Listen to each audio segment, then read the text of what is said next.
day. Now she was outrun that day. She did. Oh, shut the fuck up. Oh, I got fucking.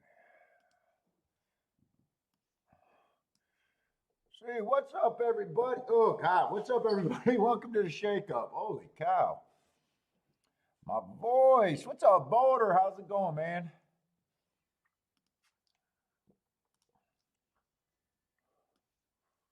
We got Churchill and a little bit of Belmont.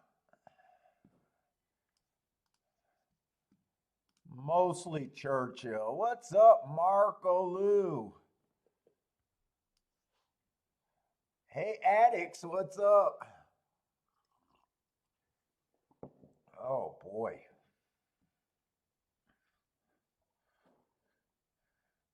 What does Churchill look like today? I think Churchill got a whole bunch of lightly raced races today. And then Belmont, I just got a little bit of card marked from Bender. What's up, Pete? So we'll see. I might skip the early races at Belmont and maybe like something later, maybe. Let's see what Churchill's doing. Looks like a nice day out there. By the way, happy Memorial Day everywhere. Memorial Day.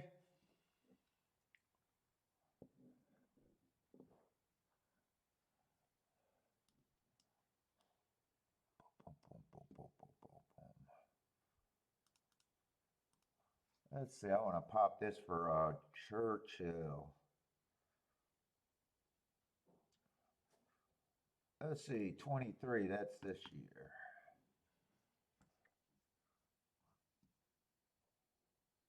Well, you know what? I wanted to add some few things here real quick. Wait a minute, Churchill wasn't updated last? Wait a minute, why wasn't Churchill? I didn't update Churchill last week. How the fuck did that happen?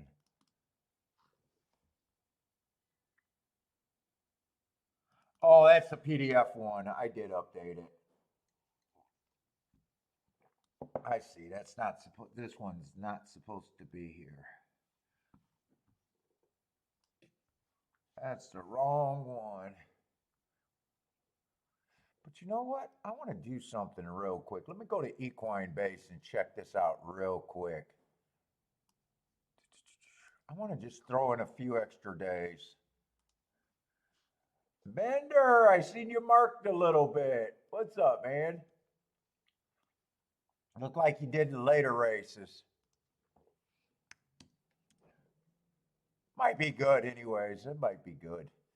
I got up way too early working on my shit, and now I'm like, ah, fuck.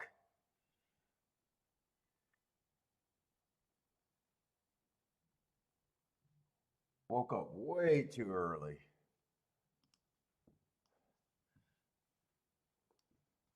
But I said, fuck it, I'm probably not doing Thursday show or Wednesday.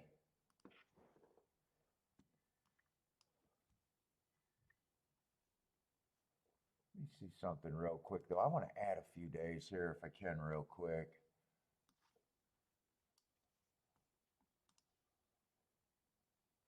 I don't need the notes, I just want the totals.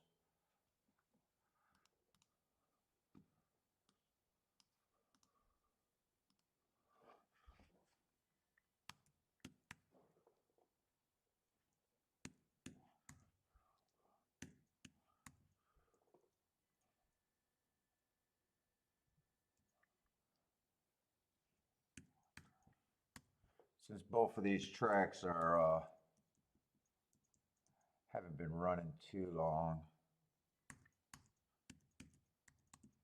we just run a few new totals, get 4 extra days on this thing. Shouldn't be too long.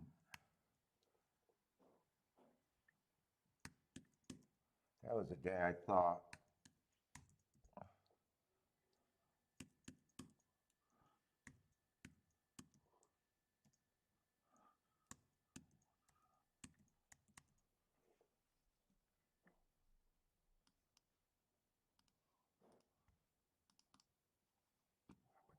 more days to add.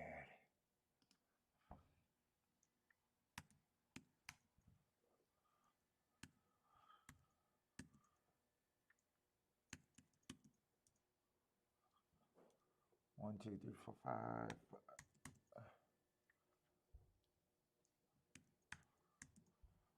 Hold up, one more day.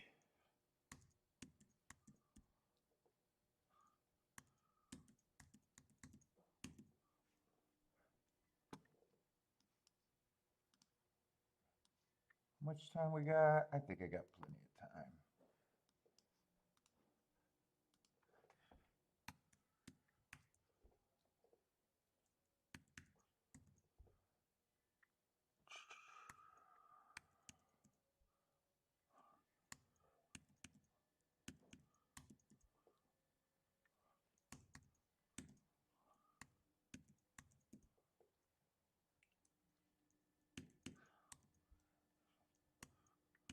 All right.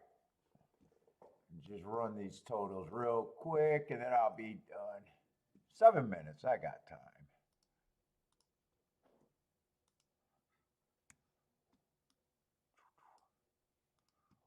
Those gonna be done. What are they doing this week?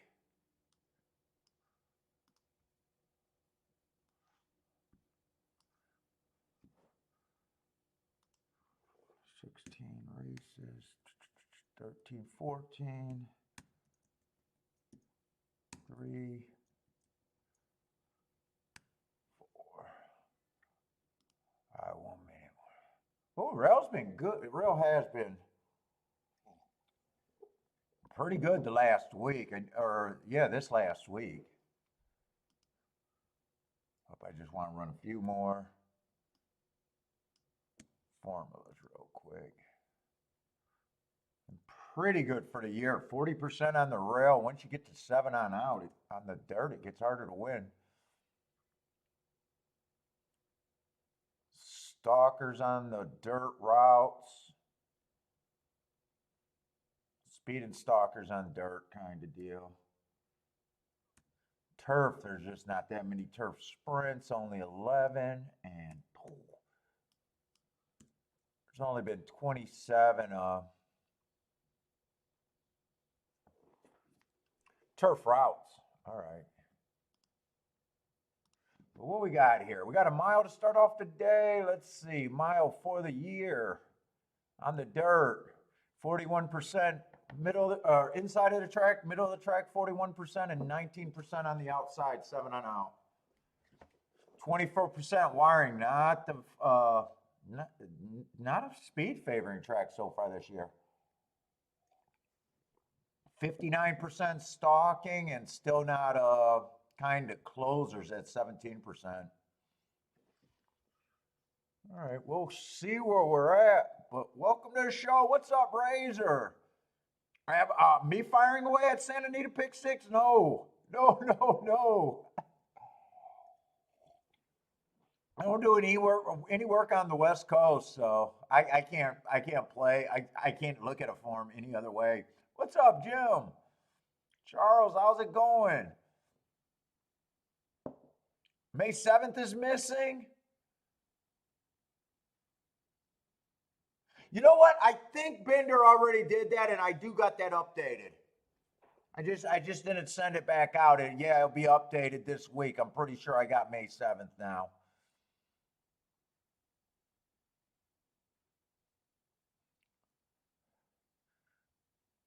William, what's up?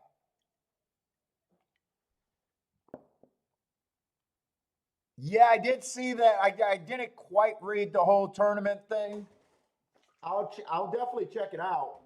Probably, I'm guessing a live money tournament you're talking about over there of New York.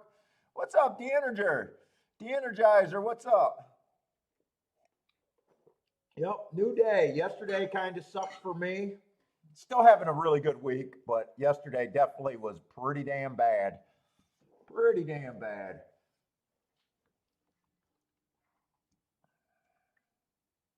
I didn't even do a recap last night. Didn't even do a recap.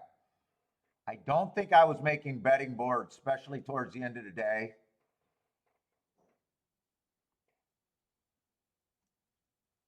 think I was getting sloppy and bad at the same time. And at the same time, there was a couple horses that I could have done something with. So, like always, well, not like always. Some days I can't do anything. But yesterday, I actually thought there was some spots that if I played better and had enough time, I could have played. But yeah, yesterday was a terrible day for me.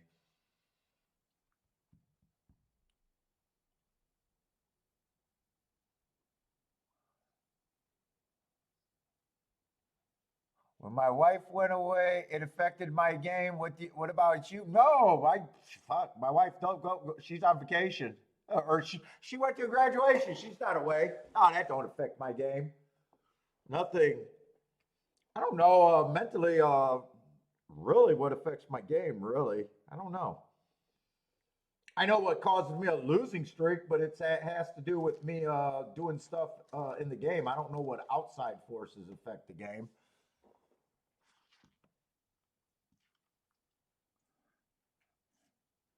I say two is a favorite, and two really doesn't have the running style that I just said was good here. Three races, been a deep closer all three races. I always say the worst bet in horse racing is a short price deep closer. Except for maybe Zenyatta, but Zenyatta never won at a price, so is she even a good betting opportunity? I'd say probably not, but I'd say the worst bet in racing is a deep price closer. I don't know what this horse's advantage. These are the horses that I play against all day long. The two, just I mean, just that. I never even got in position. I don't even know what the fuck is her advantage. Okay, I got to actually speed up because I don't like the favorite. I don't even get the bet on the favorite. That still doesn't mean I have anywhere else I can get to. Although I know hating her and would not use her for first or second, everything else is good.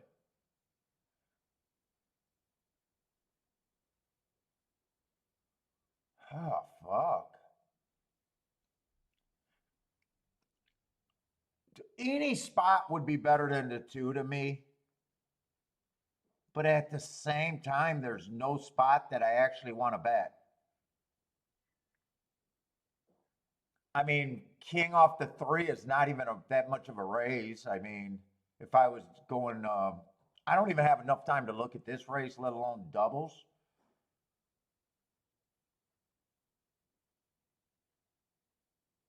I could key off the three, the five. Almost anywhere is to me would be better than the two. I just do not like the two. I'm not saying she can't win. It's just I don't understand her advantages at that price. What's up? Set the pace. I'm sitting out this race because honestly, I don't like anyone, but I do know if I played this race, what I would not have. Put it that way. Oh, I hope I don't get a headache. I feel a headache coming on. Eye strains. Let's see, is two going to be too far back? Actually, she's not. Well, she is dead last, but she's within five right now. She could have been farther back. What's up, Charles? Blair, how's it going? Set the pace, likes the three.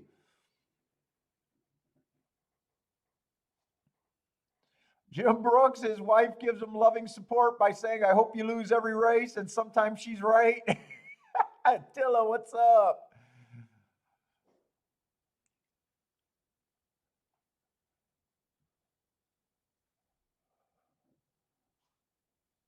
Yeah, $5,000 buy-in. I would think that that's a live money tournament. I would think.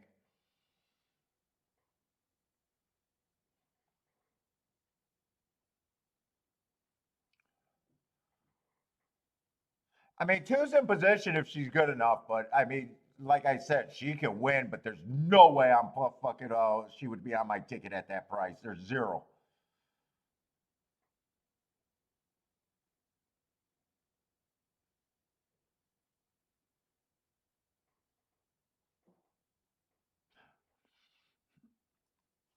Looks like it's going to be 3524. Although it was still pretty logical, and my thought on the 3 was getting 5-2 to beat 4-5 is not, I mean, really even a pay raise, that would have excited me. Blair with the easy money. Set the pace. Was it Set the Pace, or what was that person's name? Yeah, Set the Pace. Win on the 3. Nice call.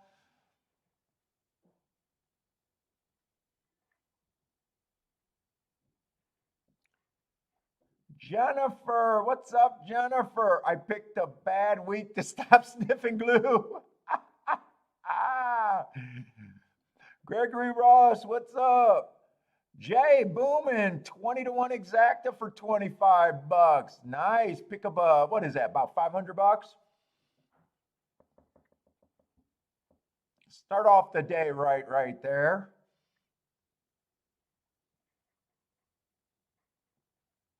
Just knowing what you can't do in a race and why you wouldn't think of doing it, even though I didn't come up with the suggestion, the opinion was 2 would not be on the ticket.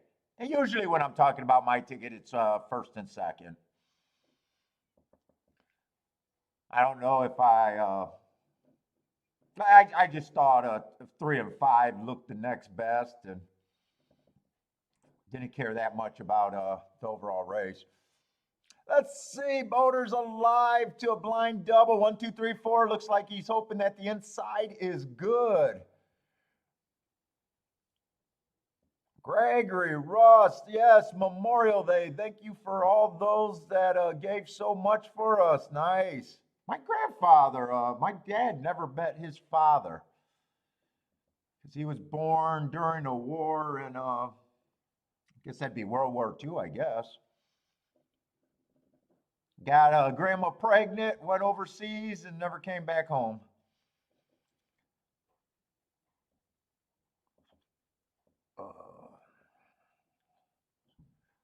But so many families got similar stories. Jennifer, just a substitute for the LSD. That's why it's so weird to say Happy Memorial Day. I don't know. It's supposed to be a remembrance of those that served and died, I guess.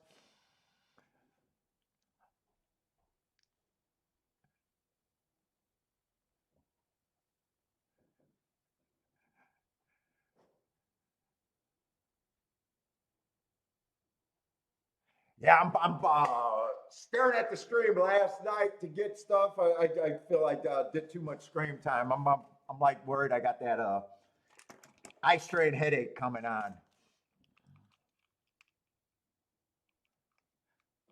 The glue's been working for you, Bender? Sniffing glue and LSD? Hey, Bender, I thought there was a chance if I sent you a marked form early enough. I thought with your nice hit yesterday, there was a chance you'd send me a Belmont mix messed up or marked up. That was handicapping you a little bit. I said, you know what? He went out on a nice pick 3 at a track that he wanted to play today, but he wanted his crutch. You know what? I'm just going to send him a marked form early and see what he does.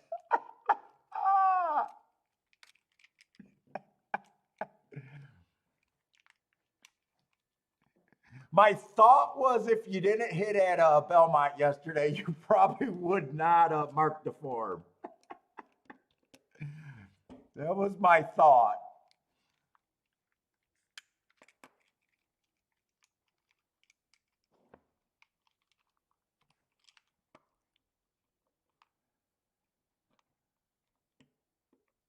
I'd say that exacta played pretty good for the next 2 logicals. But that is what happens when you beat. What did that 2 end up being like? Did he end up being well below even money? I wasn't that interested as that race is a betting. Yeah, he ended up being 4-5, so I kind of stopped looking at him when I was just. Dude, there's some favorites that you just looked at and you just say, hey, there's no way I could get there. And that was one of them. He still ran 3rd.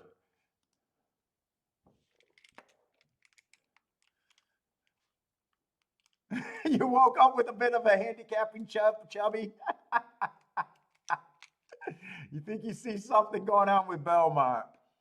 Yeah, I did look at it. I just so I had to mark and do a lot of prep work.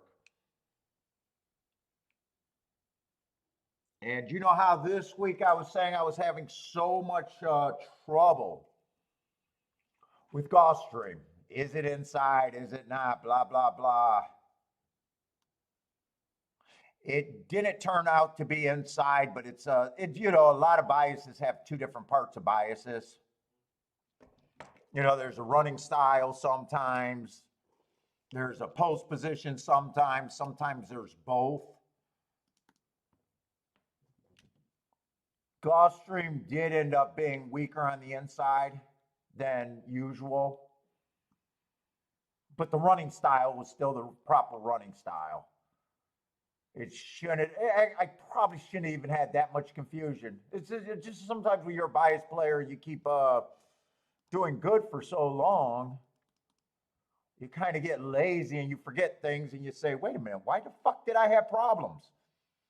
Although there was some big chalks too. You know, you might have to minus some chalks, but yeah, the inside underplayed last week, 22%.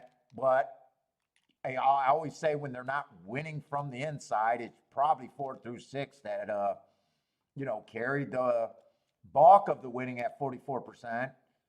The outside did overperform by double, 33%. But the running styles were still good. Speed and stalkers, they still went wire to wire 56% of the time and stalked 44% of the time and still had no problem with closers. And then the dirt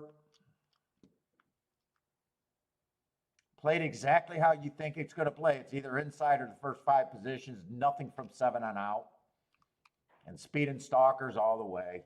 Sometimes, even when you have problems, just go back to pick one part of the bias. When I started to worry about the inside, maybe I should have just went to running style. But I got that done.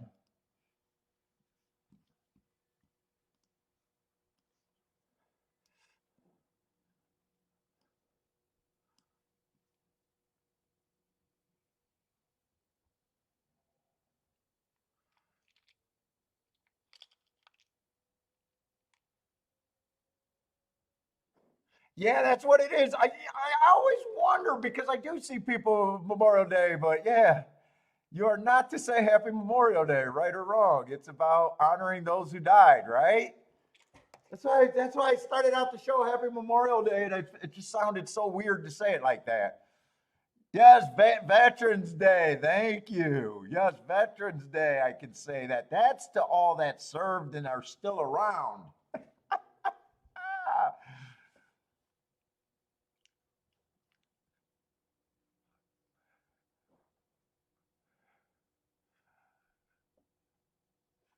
Elliot, what's up, Elliot?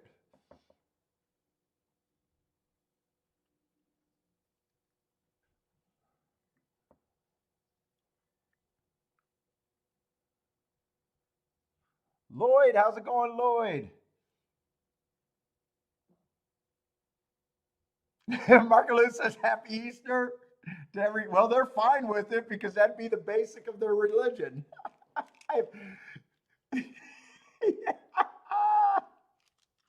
If he didn't pop back up, if he didn't pop back up, I guess they'd go away.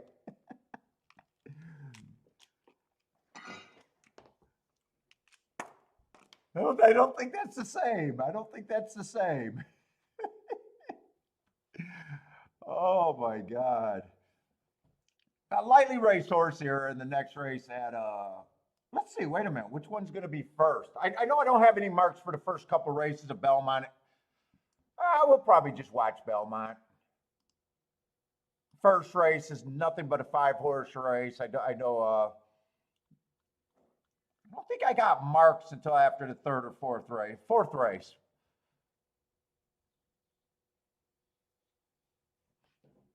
Let's see, what is Binder saying? Stalkers and closers on the dirt favoring inside. And Speed and Stalkers on the turf. What is that at Belmont you're a little excited about?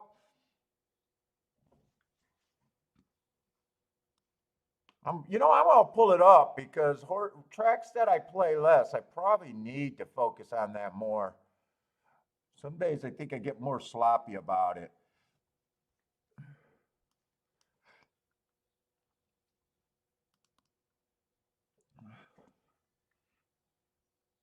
Yeah, I got 40% so far wiring and 53% stalking. Closers are dead money. So Speed and Stalkers, first 6 post positions so far on the dirt.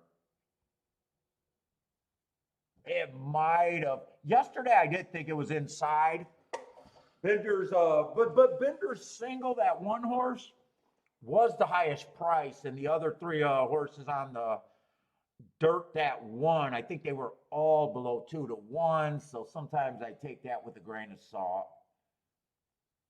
And dirt's routes, 52% on the inside. That's huge.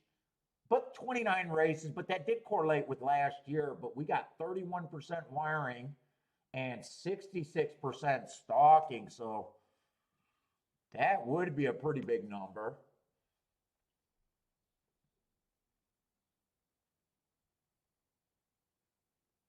And the turf routes are weird right now after 26 because this I would not call a bias. I would call this just a low number thing because this is too weird. 44% going wire to wire and 40% closing. I could call a speed and stalking track. I could call a stalking closing track. I have never called a speed and closer bias. That just does not compute in my brain.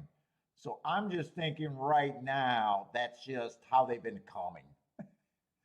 And I would not call that a bias right now. Just like, I would not think of that as a bias. That's too weird for my head to compute. They can win going to lead, they can win closing, but they can't win stalking. That's just too weird.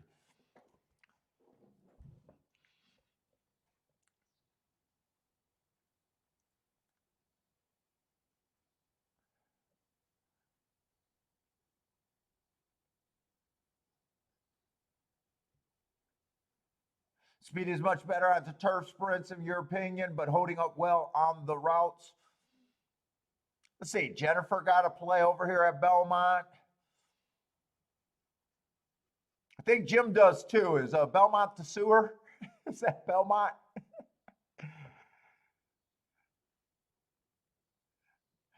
What is Jennifer? 1243, 1243.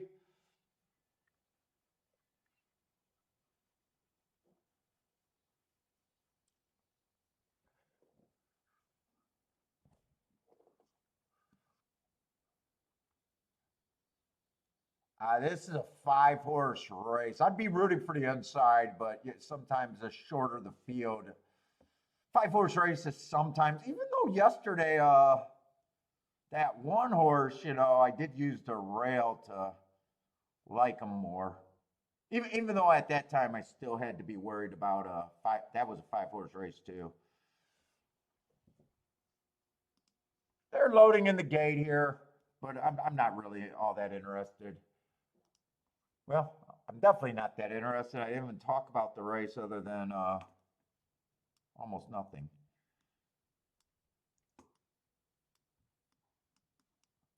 I think I can safely say I'm not going to bet that race. Looks like a nice day, though. Blair likes the 2, 3, 4.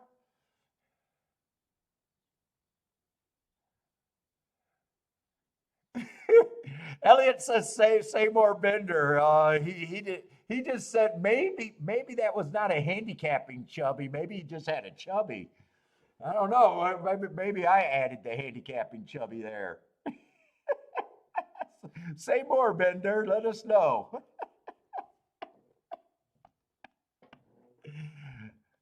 James, what's up, James? Bradcock 6-1 in a small field. Let's say 4 does get the lead here. Linda Rice. That's the Linda Rice. Brad Cox is the 3. Todd Fletcher. Linda Rice got 2, huh?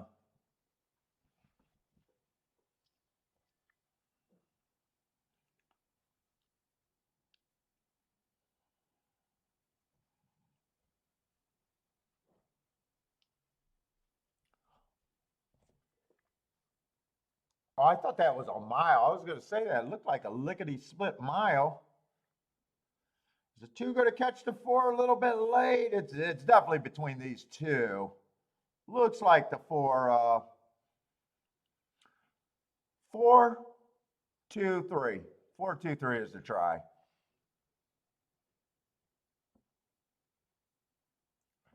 Pretty much the 2 chalks.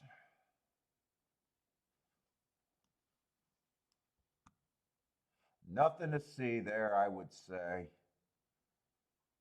Nothing to see.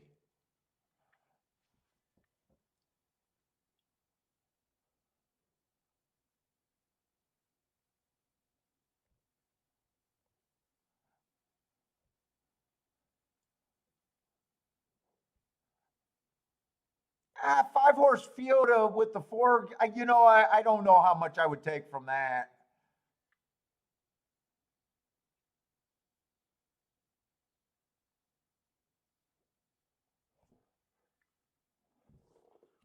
I don't really know if I'd worry that much about. Let's look at that pace makeup.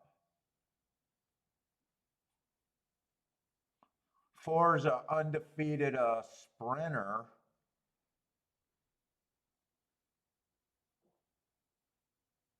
Who got the lead.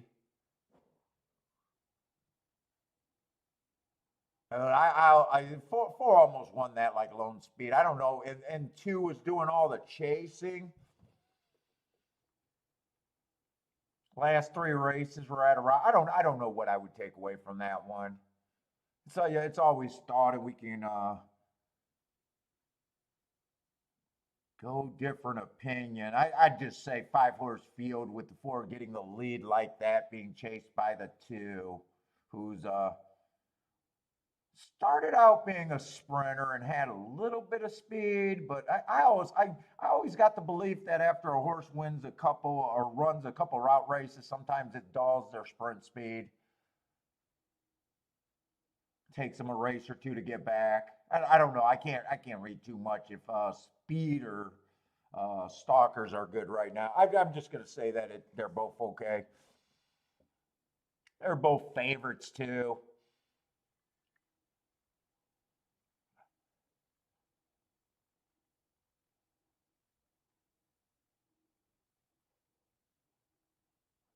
Oh, you thought that the 2 chalks were serious? Yeah, I always think it's good to try to get clues and at the same time wonder how much you want to trust the clues too. I definitely keep it back or try to keep it back in the mental database that they did go wire to wire. Fairly inside, but a 4-horse field. We'll see. We'll see if it means too much later. Would love for it to mean something. I say second race. I don't know. It's definitely going to be a hard pricing race with me. I just like running lines. I don't do anything with first time starters. The problem with a race like this, where everyone just ran one race, a lot of horses just don't run first time out. Not because they're not getting, nerves, whatever. So, even this one horse who looks like crap, I also have, hey, first time out is always an excuse. Although I don't like the race, and after a single race, I can't get to it. So it's very hard for me just to naturally think I even know where I'm at in a race like this. Right now, I'd say last race, the 2 had no speed, definitely wore the uniform of I'm not interested in racing, but fuck. Who knows?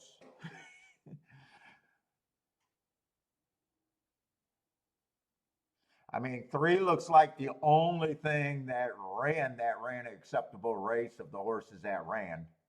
So this is just going to be an easy no sit out or no sit or no bet for me. Easy sit out for me. By the way, if you guys are new to the show, this is what I do betting, to pay my bills. So I have to sit out races. Sitting out is a big skill and a big difference of winning and losing in horse racing. So I have no problems, and I don't apologize for sitting out. Especially, I prefer to do that than fake opinions and act like I know shit that's not there. Attila, what's up, Attila? Let's see. Attila wants to call it. He thinks that gave sign of speed favoring front runners, favoring the dirt at Belmont. Going for a quick call right there. Good luck, Attila. I definitely don't have a problem if you say that early, especially if you're trying to get to something that's big. I never have a problem reaching on a limb off of a quick opinion. But then it always has to do with what's there. Like I don't use bias calls to get to chalk. But fuck, if I'm trying to go out on a limb to get to a freaking long shot that normally I wouldn't have got to. What's up, Nick? I don't mind early calls at all. And Attila's good at his early calls a lot.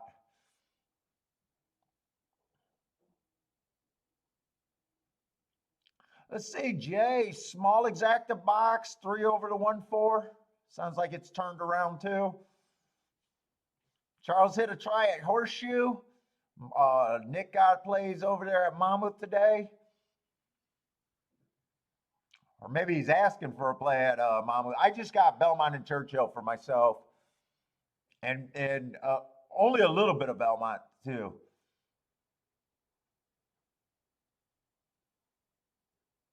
Yeah, Gregory, it is difficult, but I don't mind jumping because if you get ahead of it, and you are right, it's huge. It's like an experience move. You got to trust your experience. Like it's almost like what I say about biases. I can't prove biases or coincidences. I just know that that's best for my hits. And I know Attila calls a lot, so he's probably thinking the exact same way. Hey, it's good for my game, whether I'm right or wrong.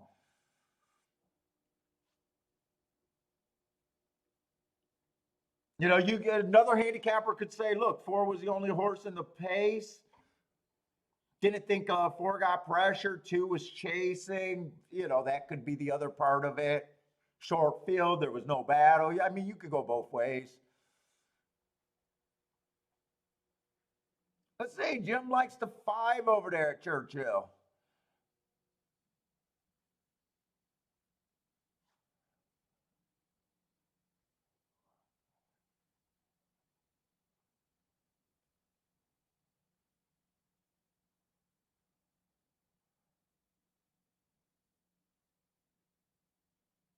Okay, but Bender's going to keep working later on the card. Yeah, whatever you get, man. I'll roll with anything. I had a feeling you might, and if not, I was just willing to do Churchill today and think about bets more.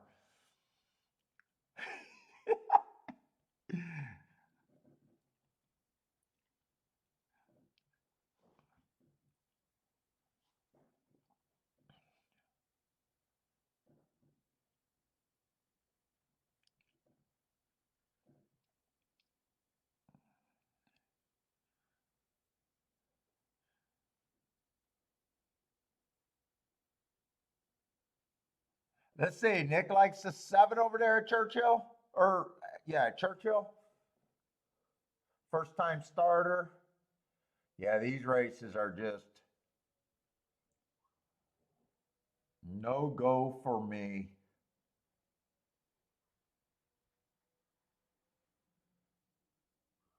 Unless I had just enough mark, but then it'd be just a dangerous race for me.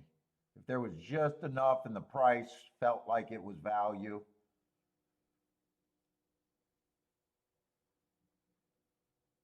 Only time I usually hit a first time starter is when they're thrown in because I think there might be a rail bias or maybe an outside bias, and he kind of falls into that group.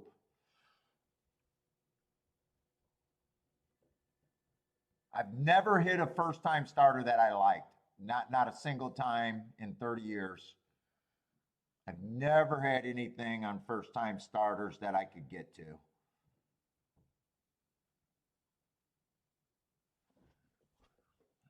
They were always throw in like, I think the rail's good and he draws the 1 or 2 posts and he's a big enough price where I know it's fucking right and it's more liking the part of the track.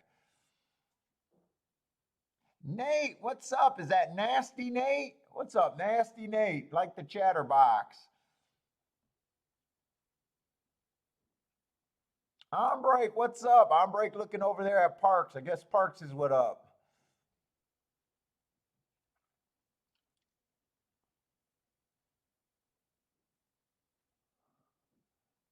Let's see, Jim likes workouts. I'm the Allen Iverson of horse races. You talking about workouts? Fucking workouts?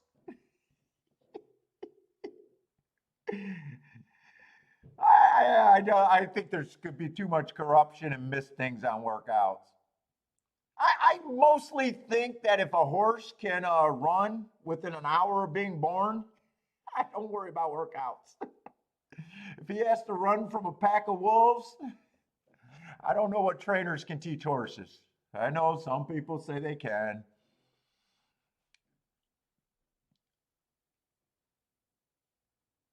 It's a joke. It's a joke. I just don't like how they do workouts. Everything I heard about the workout game, I don't trust workouts.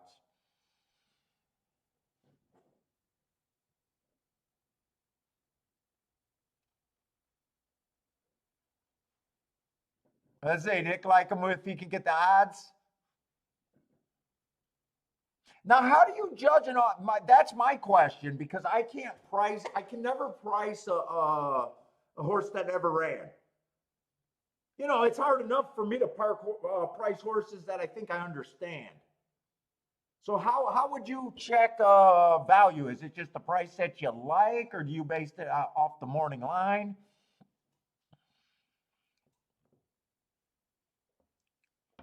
What's up, Michael Hall? How's it going, man?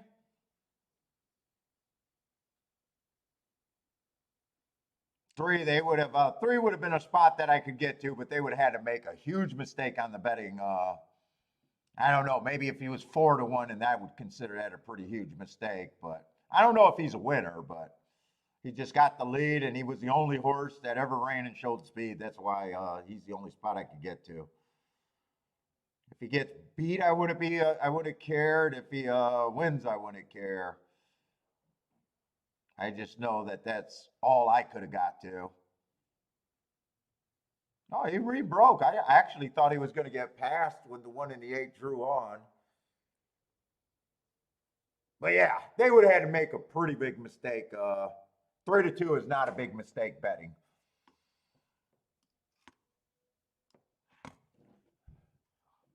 I think it was either 3-1-8 or 3-8-1, maybe. I think they were a pink and red saddlecloth, but honestly, I wasn't paying that much attention.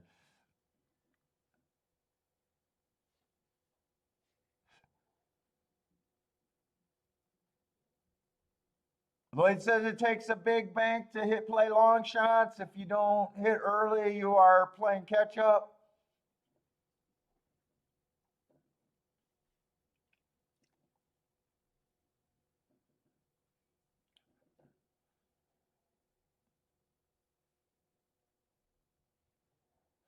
Sitting out races is. Why do you say sitting out races are problematic? Why would you say that's problematic? That's a great skill to be able to sit out. I'm curious. James, why is it problematic to sit out races? You're not rolling the die on takeout every race. I don't believe you could have a good opinion every race. Oh, the one got second, so that ends up being a nice exacta.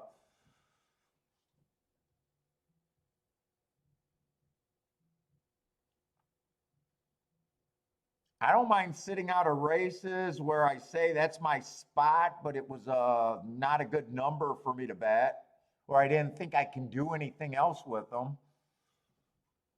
What was the one? One ran before. That was a horse that I said. Well, I didn't say anything. I just said, after one race, he wore the uniform, that he has no speed and all this and that, and fucking I can forgive anything first time out. I didn't say anything like I was drawn to him, but he was the example that as bad as that race looked, there's still an excuse there, I guess is what I'm saying. I wasn't interested in doing anything there. Blair is off to a good start. Let's go.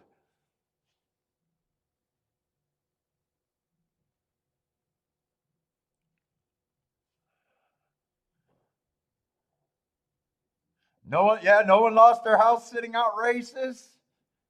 Yeah, I'm just curious why he said sitting out races is problematic.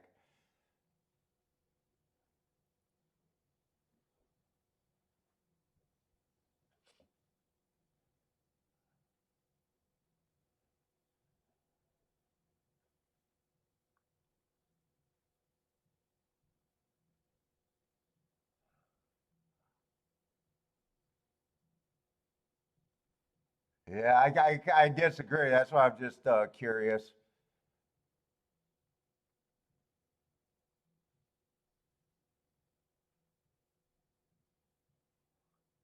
Let's see. Jim said 5 had a bad break. Was running a few clicks faster from his gate. Oh, got a horse to watch list. There you go. Watching breaks.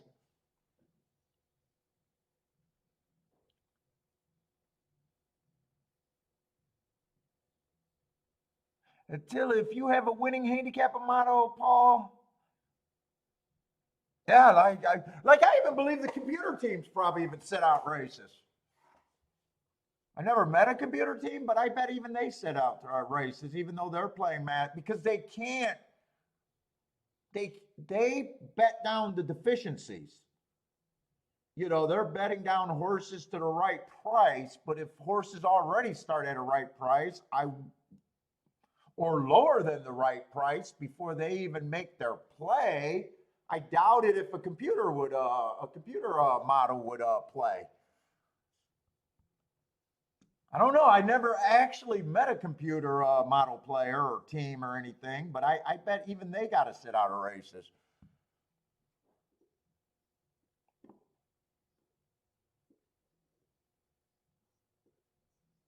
Yeah, sitting out is a skill. I always going to disagree with that.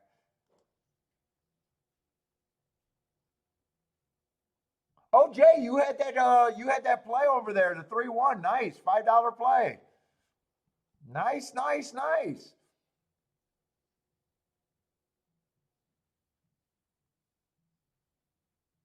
The other thing I think, you know what? That might be track management. That might be a track management comment. He might be the bean counter at the racetrack. Hey, it's problematic. I even think tracks should promote sitting out. I don't think their handle would go down.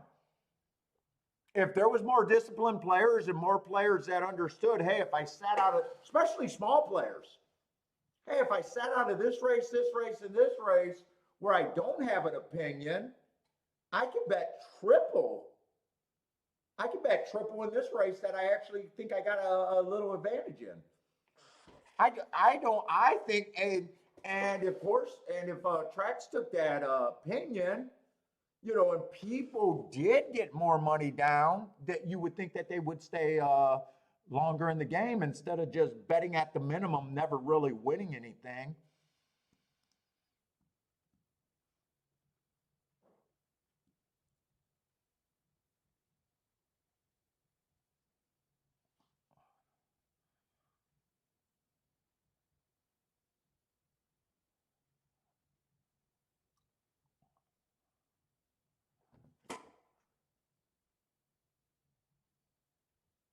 I think the other thing,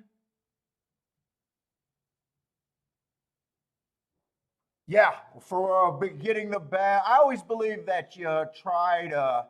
I might push it too many times, but I tend to try to get to the highest ticket that, or the biggest ticket that I could, and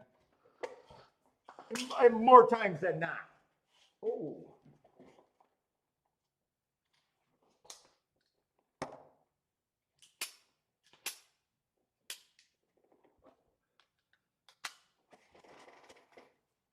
That just fell right out.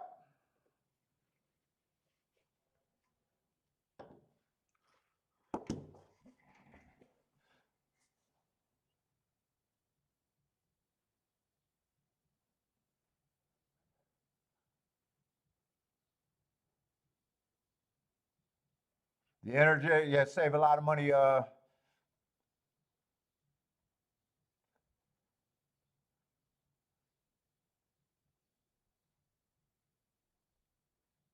Waiting for the right. Yeah, I also believe that until there's so many races that you could avoid, looking for the right key horses or just looking at a race going, there's nothing here. There's fucking, that's actually probably one of the biggest, a lot of people can sit out a race where they have no opinion. A lot of people can actually do that. I think the stronger opinion is, hey, I could hit this race, but if I hit it, is it still shit? I think that's probably most of the reason that I sit out of a race. If I hit it, is it still shit?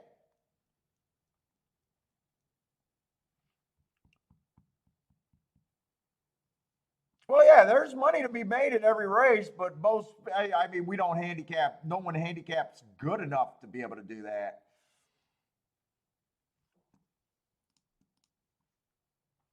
I wish I could say I was good enough to be able to find a proper ticket every time, but that's never happened.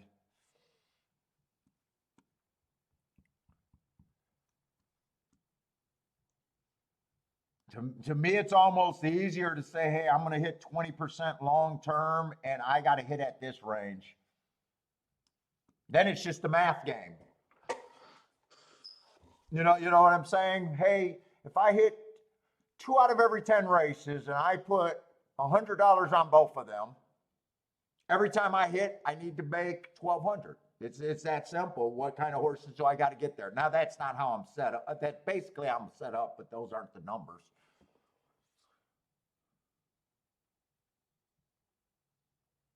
And I don't hit at just 20%. I mean, low 20s.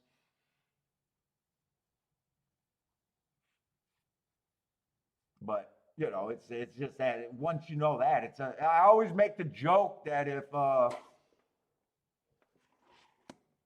you were guaranteed 10% winners on every 10% winners long term, if you couldn't make a winning if you couldn't be profitable knowing that I'm going to hit 10% of my bets, you don't have a mind to even exploit any gambling game, and you should just pick up a second job instead of going to a track. You don't need to be at any racetrack.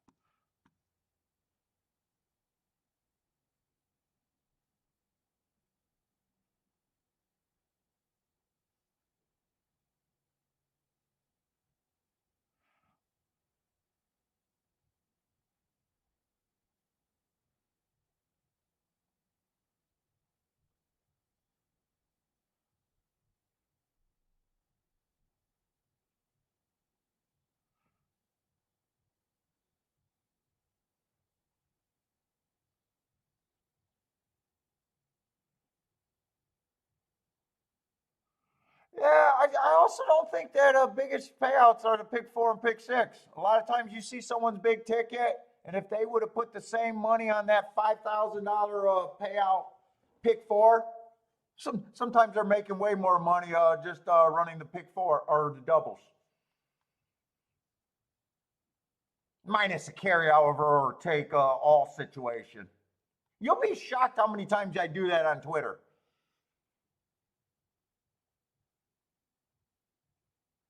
You see someone show a $2,000-3,000 ticket, and you find that if they would have put that up front on the doubles and rolled the doubles when they could for the exact same amount, they would have weighed way more than their pick four ticket, especially pick fours or pick fives.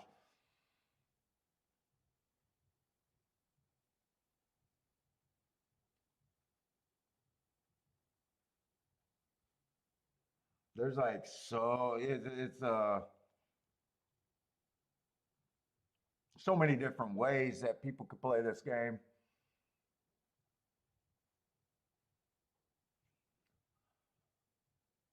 Let's say Belmont's second race is coming up, but I don't think we got anything there. I probably just want to watch it for trying to get a read on the track for later. That's going to be a turf sprint.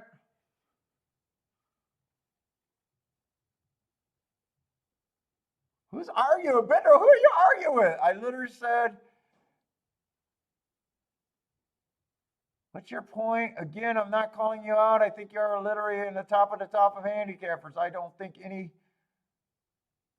Oh, I don't get who you guys arguing with. Blair and Jared are the expression. Bender speaks for the rest of us. Argument over. What, Blair and Bender? How are Blair and Bender?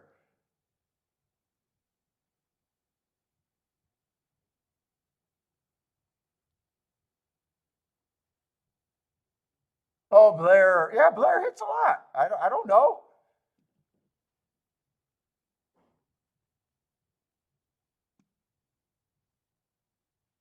I got to say, no one does or no one doesn't. I just know from my experience. I go from my experience, guys. Jerry, what's up, Jerry?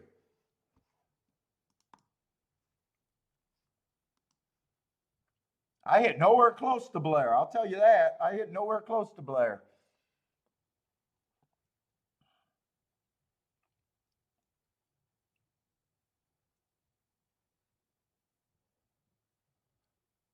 This is a turf race, right?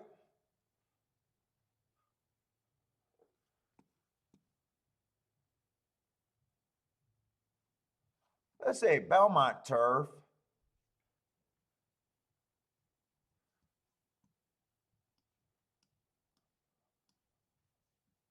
Yeah, I know there's people out there with a better hit rate than mine. I tell people how my game's set up.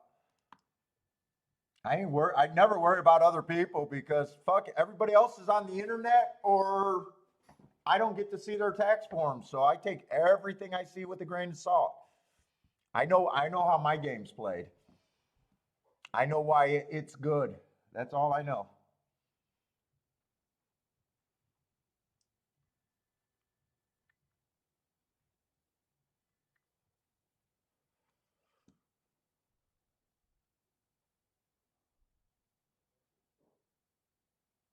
It looks like stalkers and closers on the turf sprint. What was Bender saying that he thought the turf sprints were? I got 47% stalking, 32% closing. What did Bender say? He was looking at the. That was early.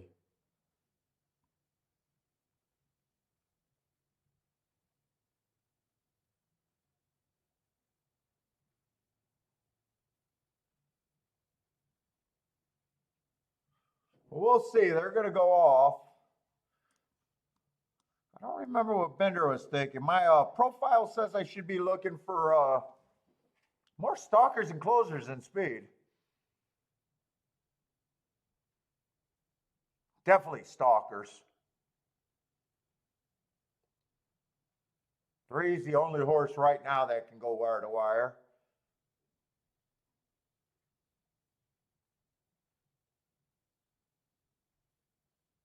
Blame it on Mary. Let's say I'd say 8, 6, and 2 all fit in the stalking category. 1 is where I guess the closers start.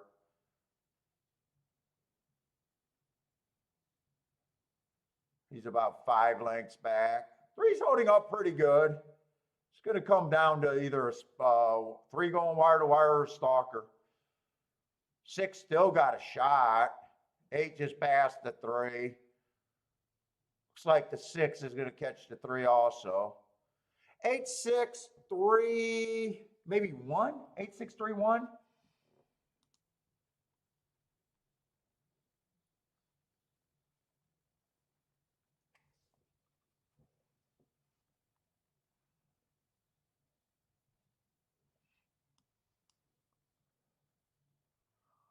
That was the first 2 choices, though. First 2 choices. And 3's kind of tied for a couple horses for 3rd choice. They stalked. Speed held on good enough to run 3rd.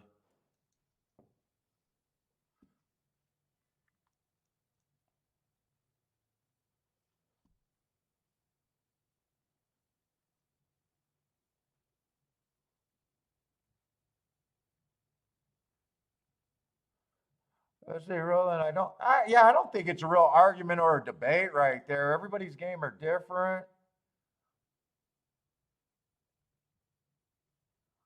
Everyone hey, Roland, it's the same thing I say. Everyone picks winners of your worst. The person you hate the most pick winner. The brand new person at the track picks winners, and we all suck at picking winners.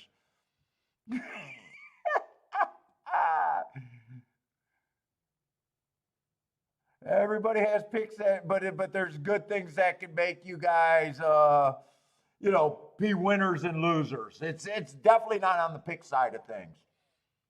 Yeah, I believe once you become a handicapper, you got to learn what can be a bet win.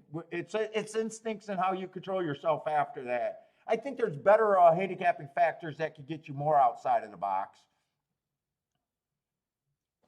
But I always make the joke, as much as we say that we're good at picking winners, everyone sucks at picking winners. I don't believe anyone is more than 30% long term.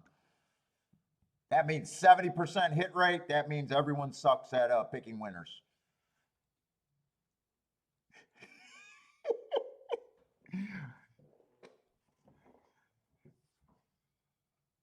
There, yep. Worrying about other people too much. Look at your own ADW and your own, dude, your own ADW. You know, people know if you suck at the game or not.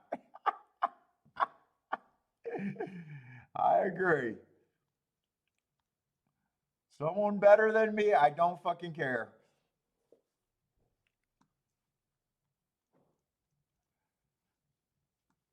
Yeah, good, Jennifer, right? Stop the argument. I don't even get the debate. I mean, people pick at different rates.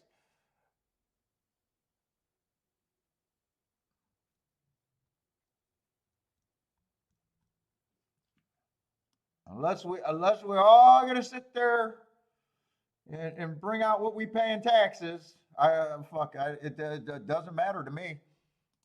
We want to bring out what we pay in taxes.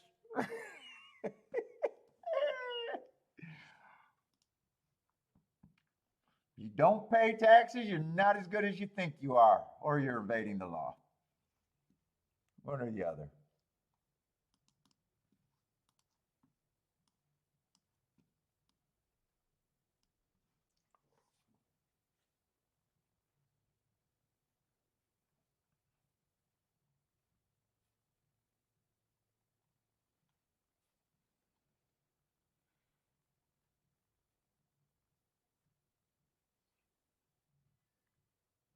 So we got a nice big field. Let's see, this is turf. I haven't been tempted to do anything yet. Turf right now, we got 27 route races, so not a big sample. I'd say the track is just okay. Right now, there's a it's weird because middle of the track is winning the lowest percent. So it's like inside outside, which is kind of weird. That could be a bias actually, but it's kind of a weird one. What I'm going to be looking at is right now they're only wiring 19% on the turf routes. 44% stalking, 37% closing. I'm going to be looking, if I'm able to do a betting line here, I'm going to be doing it like they're coming off the pace. I'm going to be a little anti-speed here. But it is a small, small profile. What's up, Rockin' Ray? How's it going, man? So I would like to see a ton of speed in this race if I'm going to try to bet that way. Let's see, we got 100,000 optional claiming $100,000 stake or race.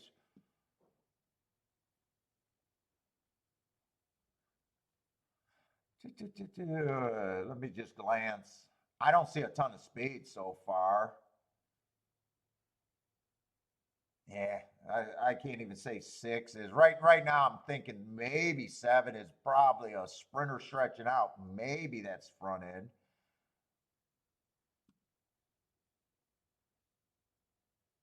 Most of the time, 8's not going to lead and coming off the pace. It might be a slow pace. I don't see a ton of speed in this race. Let's see, the one horse, I think the one got to improve a lot here.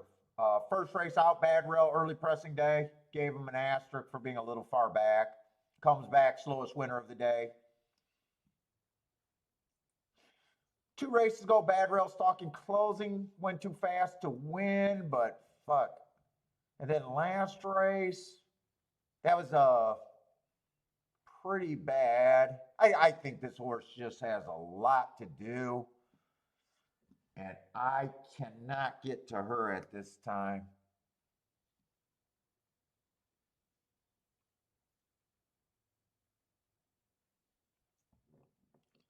Two's just so blah to me, I don't care either way. 3, I do like 3's last race, going too fast to win before this, coming from somewhere where I don't know what it is, Europe, whatever. But I do like that Heart last race.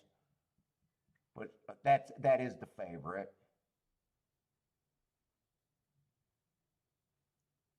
I don't mind some of the marks on the 4. I'd say 4's definitely should be a long shot. Got some decent races under her belt, but at the same time would have to run her best race ever. Ran with the 3 last race. And was faster than the 3 early, just ran like shit late. I think 4 is one of those horses that I'm giving a 5% chance, but I do think she's a 5% that I could use, especially at 30-some to 1.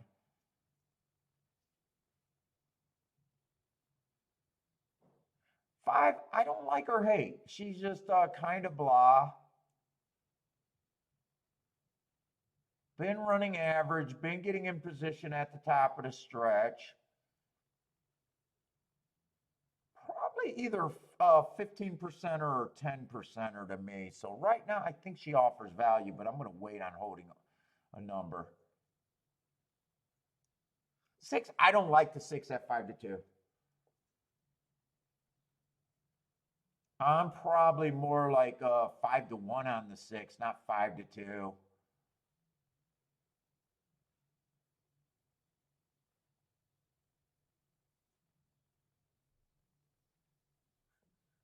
Seven was in the Breeders' Cup Juvenile. That was a stalking closing day. She was decent on the pace. Comes back, runs against the inside bias. And then had a bad rail. I don't think she's a sprinter. But I don't know if she's a turf horse. See, this is turf, right?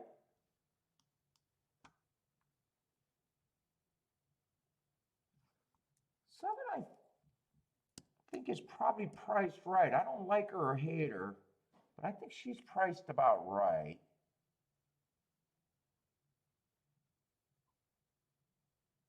8, I do think gets some points. 4 races go early pressing day. 3 races go early pressing day and a bad rail. 2 races go bad rail stalking closing day. Bunch of excuses. And last race went too fast to win, coming out of common race with I think the favorite in the 4 horse. I think 8 definitely gets some points.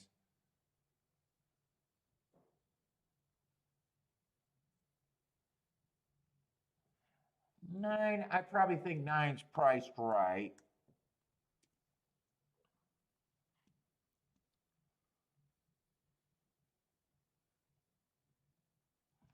10, I think, is priced right.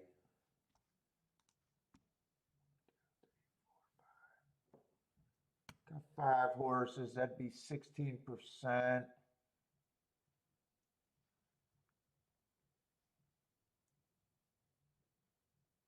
Two's going to be an overlay no matter what number I put there. I'm going to put 5% on the 2. 2 is just like the 4. I think I got a little bit better of an opinion than that 5%, and it is an overlay in my head. Well, I don't think I'm going to, I think I'm running out of time and not going to have, I don't think I'm going to be able to bet this race.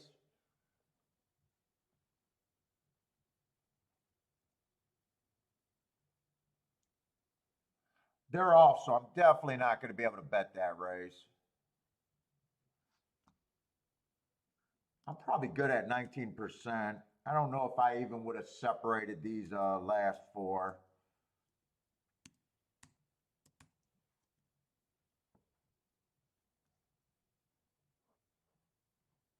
That means 8 would have been bet right. I'm just trying to see. 6, I couldn't have keyed off the 6. 5 would have been an overlay with a decent shot. And then everyone else is kind of over bet on the 19%ers. I might not have been able to even bet that betting line, really. What's up, Blanky? What's up? Hopefully I said that name right. First time starter, set the pace. First time set the pace like 358. Rockin' Ray, how's it going, man? Jim Brook likes the 9. Charles King off the 10. Surprised 10 got this easy of a lead, actually. Well, I don't actually think it's easy because that's pretty fast pace, actually. I think he's running against the clock.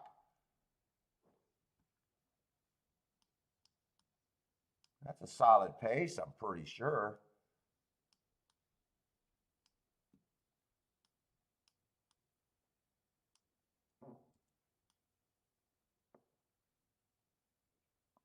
It looks like it's coming down to all the horses. 4 is going to outrun his odds, but only get 4th.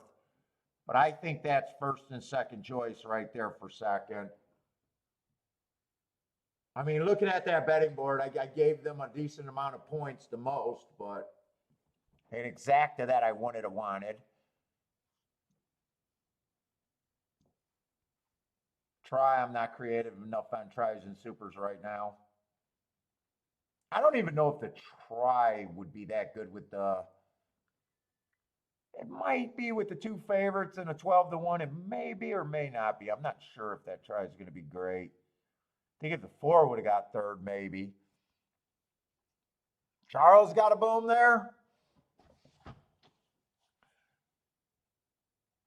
Let's see. Looks like Nick is going to get the try. Nick, what do you need that try to be good for 50 cents? I'm just curious. And I don't know because I don't play that many tries. I'm just curious what you think this try needs to pay.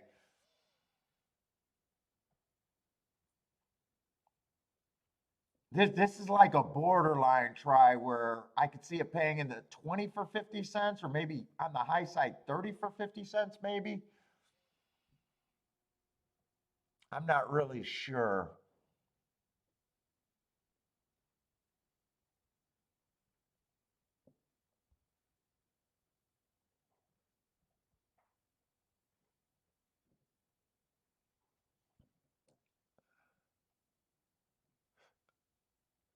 You think 40 bucks for 50 cents is what you are hoping for? First time starter says probably $30 to $40 for 50 cents. Oh, Roland, maybe you want to cash that into Roland right now. He says $50 easy. I'm talking about no, Roland, you got to save for 50 cents. Okay, because you're saying $25 for 50 cents. Okay. Yeah, we got to all be on the same page. I'm asking for 50 cents. Yeah, it's kind of ABF, but ABF sometimes can pay. It's kind of that's why I'm kind of.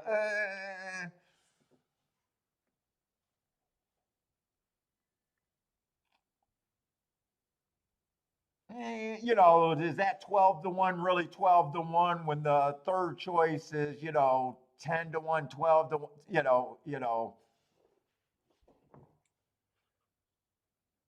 It's definitely better than the eight getting a third. It's not as good as a four getting third. It's not as good as if it would have came 10, 3, 10, 6, obviously. Blair to chalk easy, chalk eating weasel, nice hit. What's up, Greer? How's it going, man?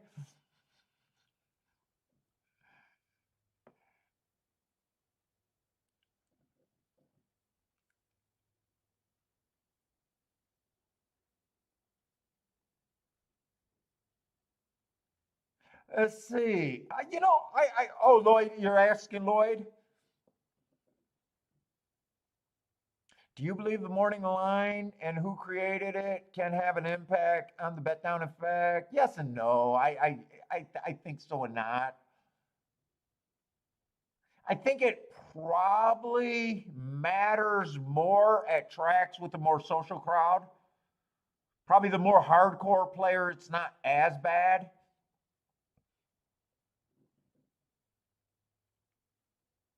I guess the morning line would be worse at tracks where the bigger makeout is done a bigger percentage of the pool is casual because they love their morning lines. I don't know. There's probably been studies on that. I wouldn't be shocked.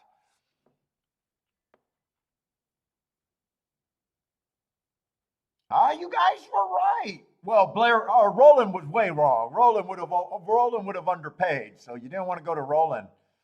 You did get $45 for 50 cents, so I'd say that's probably a decent price for that. Nick will take that. Yeah, yeah. You were hoping what $40? Yeah, you get a little bit. I thought it was going to be way lower than that. I thought there was a chance it could even be 20 some.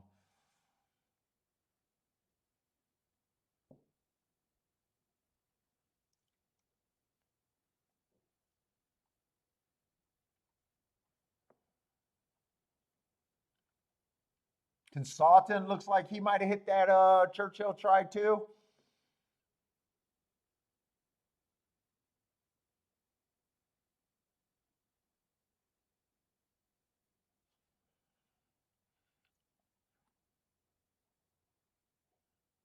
Oh, did 4 and 8 dead heat?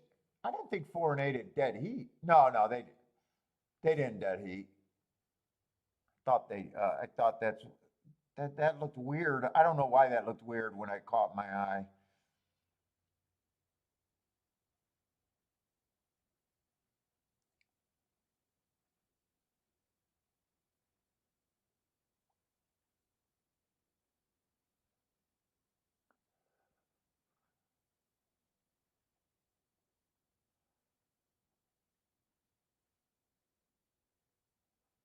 Charles, that was a nice hit for him with that 45.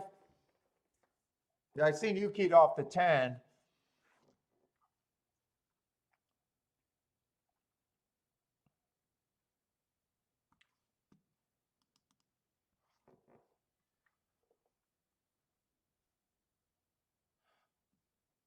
Yeah, I guess I'm a little surprised it paid that much, and at the same time, I don't think I should be. I'm still trying to learn how these working on my try stuff. I got to keep thinking about them.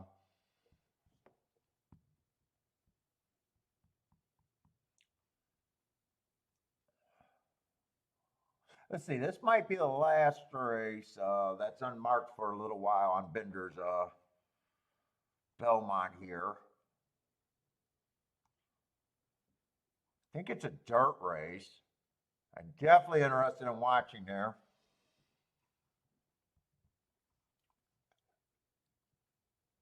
I want to remind myself what I'm supposed to be looking at there. I thought I looked and I kind of forgot.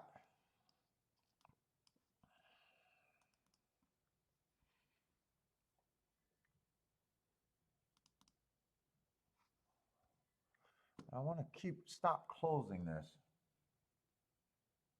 Inside's got off to a very fast start, 52% winners.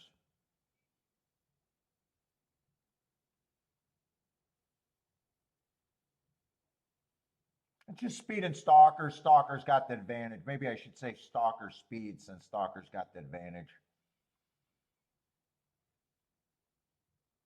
And Stalkers are winning twice as much as they're going wire to wire. 66% time stalking, 1 to 4 lengths off the lead. 31%, wire to wire. My definition for wire is the horse either got to be on the lead, obvious, or in the body of the lead horse. I'd still call that wire to wire. Once he gets a length behind, but as long as he's in the body, so that's my definition for wire to wire. My definition for closers is 5 lengths out or farther.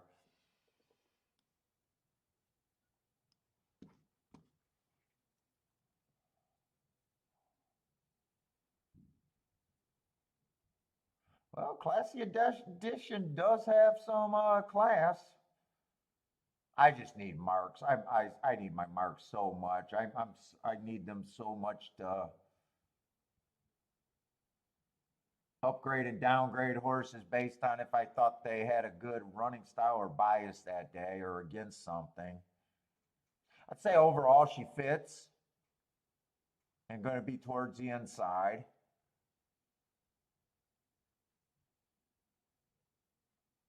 Chance she could be on the lead, but I think probably going to be stalking here, which is good.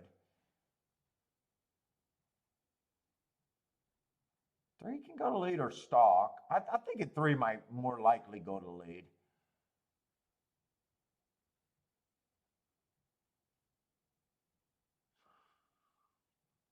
Two might have the right running style, but feels super light in class. I'm just getting overall. I very rarely play a race without my marks. I just need my handicapping. I'm just trying to look at this race, get an idea how I think the race might develop, but you guys think I'm bad with everything I got. Well, I'm even worse when it's just coming to looking at a form like everyone else.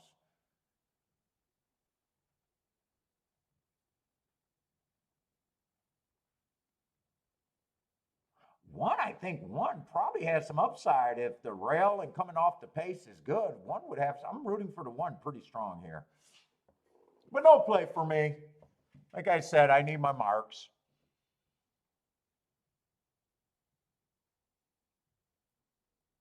Let's see. Nick has to sit out because the favorite is just scared of the favorite. Just too much to overcome. Never have a problem with that.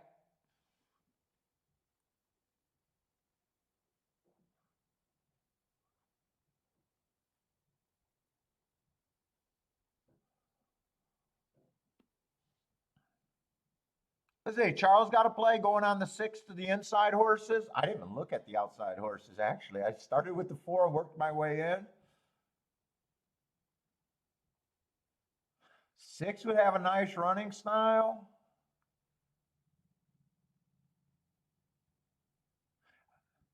Not that far outside, but if the inside's good, I think that hurts.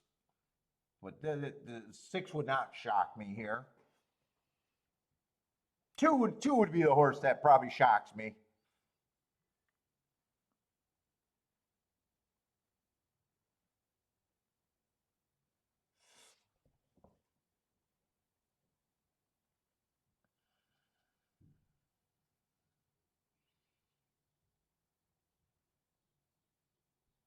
Oh yeah, dude, there was a time where I tried to do that, Bender.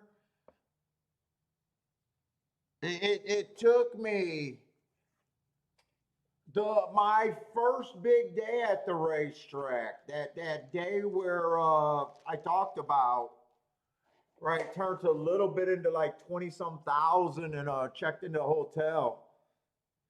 Told my boss I got mono. That was kind of one of those days. And after that, I kind of played like that without, having another one of those days. And then I started, tracking. Because I think to be a really good bias player, you want both sides of it. When you're right about calling it on a day, which is a skill, you can hit and take advantage of biases that way.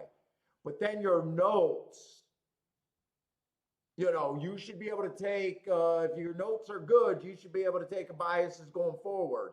Now you got a fair day, but this horse A, kind of like you did yesterday with that 4-horse. That 4-horse could not, that chalk that you hated could not win with the bias. And you knew that the 1-horse ran against the bias, and today he's getting, I would say the way that dude's playing is probably the first level of bias playing.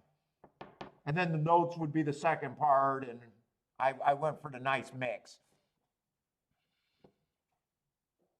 But definitely tried to play that way.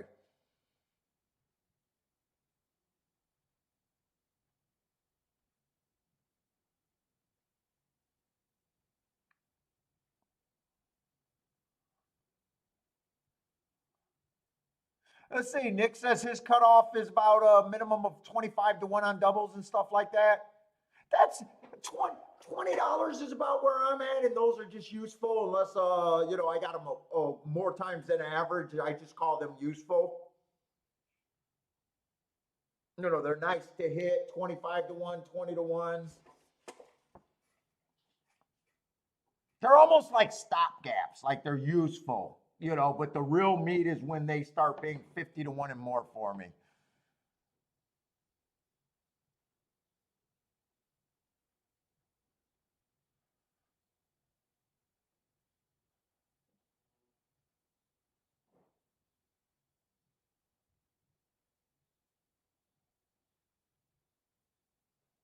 So Bender, that guy at Ratama, he should be a hater of this show. Hey, this guy goes online and he talks about my edge.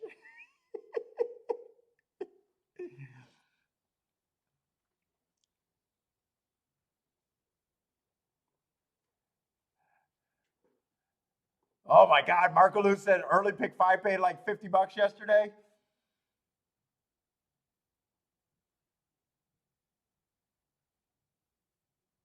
Dude, I would love to. See, when I first started handicapping, I was a picker. I was like most people that went the book routes, where we read the books and we want to feel like a sniper and we want to feel like it's our handicapping. So when I discovered biases, like I knew right away something was there, but it just took a while before I was able to express it. So I still got that. I want to be a picker with the math and value, where when it was just calling biases, you were kind of almost anti-picking and more group playing, I think. It's almost like I talked about that one dude that was doing a show and he spotted a good bias and he was right about the bias call. It was funny. He, Scotty's dude, the one dude that does the show, he spotted a bias. He was playing the West Coast and he was absolutely right about the bias. And he called it a front speed bias, right? And a good bias player would be like, give me all the front speed horses that I could bet at a price. Because that was his opinion. Instead, you watched him struggle at every race. There was like 3 or 4 horses that could get the lead, and he said it's a speed bias, and then he handicapped his way out of a good opinion. And it was funny because it was interesting. I don't know if it was funny because it was driving me mad, even though I wasn't playing. Funny, he handicapped himself into the worst math position every time and ended up with losers. And he kept throwing closers in on the ticket. And at the same time, after every race, he was calling, I know it's a speed bias and I can't take advantage of it. And I'm like, Kiki was sitting on the couch and I was yelling at the screen saying, just play all the speed horses, you moron. Why would you handicap yourself out of a good opinion?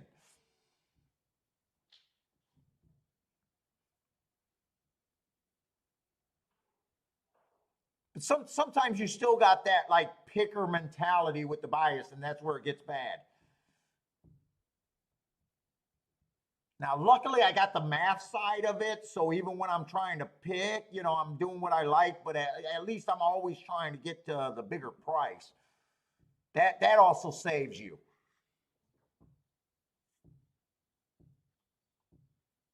But it's funny when you see someone recognize it and then you see them handicap themselves into garbage. And the sad part about it is, dude, he was 100. They went wire to wire every race that day.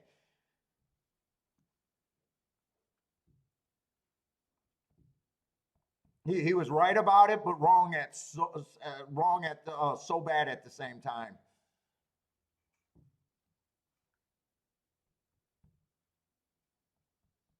Let's say one's in good position. I said I was going to be rooting for the one because I thought the one was a pretty good value at that price.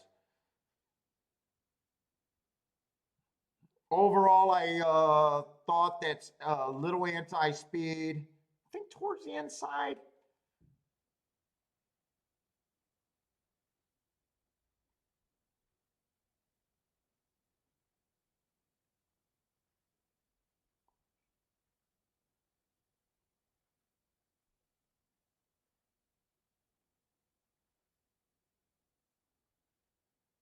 Eh, I don't know if one's going to get second. One's going to hit the board. No, one's not going to get second. It's going to be 4-5. 4 came, I think, a little bit off pace. 5 definitely came off the pace. 4-5-1-6, I think. I think 6 had the lead there. I think he might have dueled with the 3. 4 might have been dueling with him too. I'm not sure on that.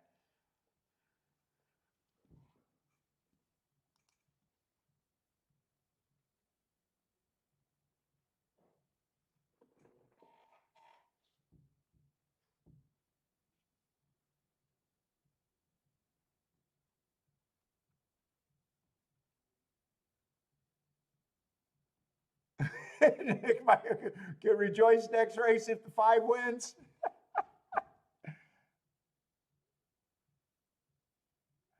Ooh, Jay's one of the nice ones. Hit a pick 5 at Foner for 100. Oh no. Oh, 1,700. I thought that was 170,000.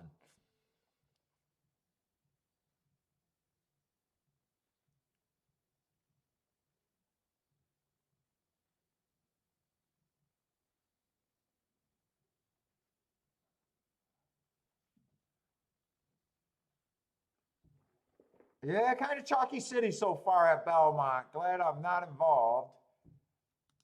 Haven't played a play at Churchill either. I'm looking for some spots. Haven't really found anywhere yet. Not trying to sit out of anything extra today. It's not a goal. The goal is to play. But it is what it is. I'm going to sit out. If I don't think I got an advantage.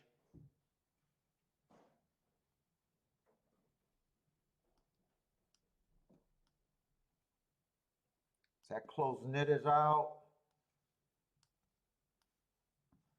And I'm nursing a fucking headache. I am nursing a headache right now. I might go grab some more aspirin in a minute. Definitely didn't mind that last betting line that I did.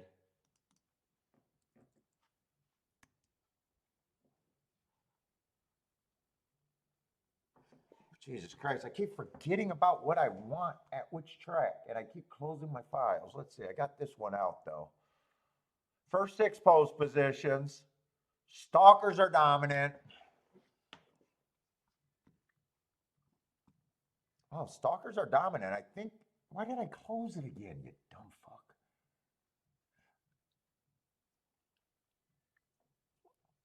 Well, 9's one of the favorites on the far outside.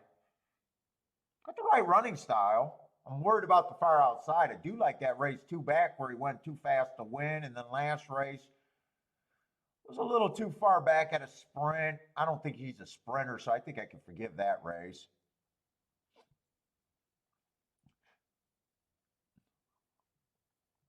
Not a world beater. I'm not even sure how much I think he should be chalk. I like the 8's last race going too fast to win. And that's 3 races ago, went too fast to win. And last race did a nice job getting in position. Probably definitely his best finish. I think the 8's interesting. 7, I just can't get to at that time. At this time, I think he's just going to be too far back. I'll be hard on his betting line.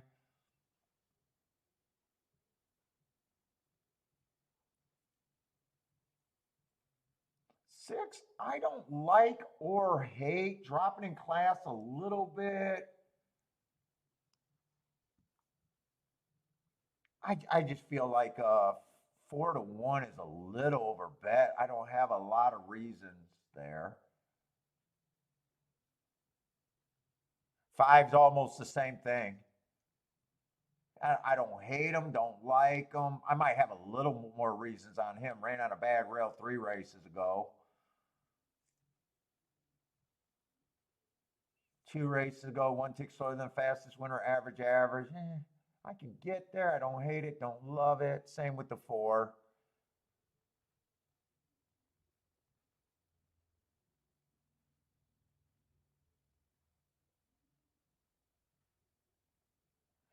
Three, I just can't get to at that time. I wish I could at that price on the inside. I just can't get to them.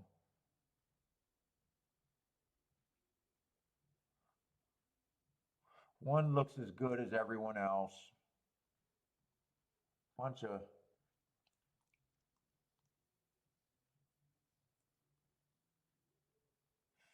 10. I don't think I can get to 10 at this time.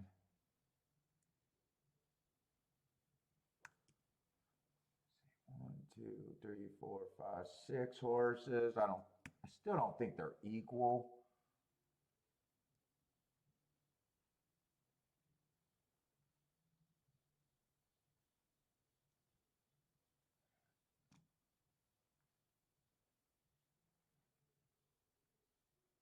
Six, I probably think is priced right or a little bit over bet.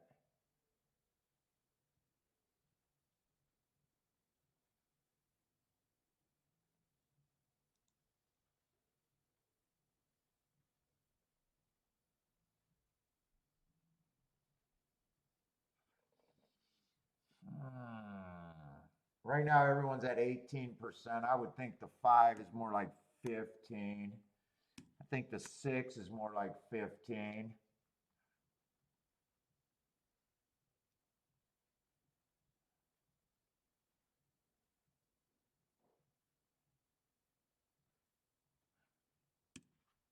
I think the 8's more like 15. What does that leave these 3? I'm kind of agreeing with the betting board right now.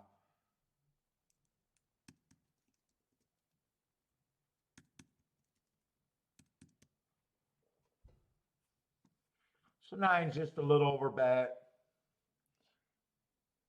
4's a little overlay, but a point overlay. Same with the 1. Little overlay, not by much.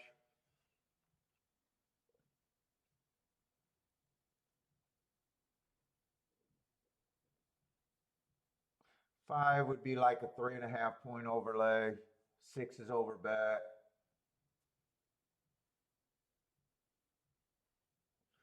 8's a 1 point overlay. So I'm kind of, I don't know if I have that big of a.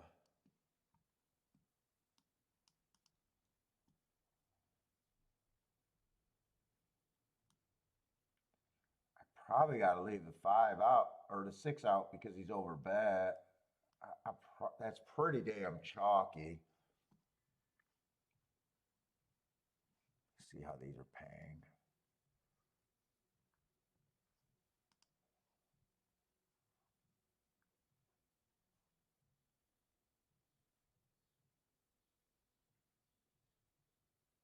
Oh, these are for $2. I gotta fucking keep remembering that shit.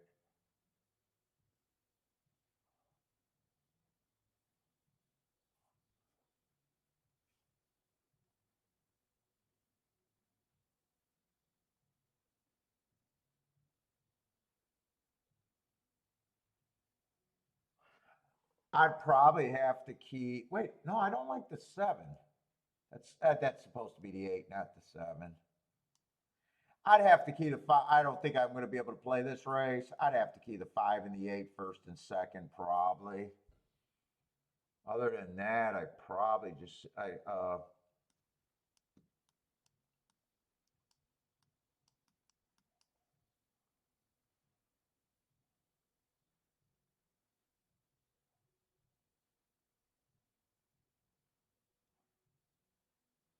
should look. Did anyone have a class edge here? There's a bunch of horses dropping.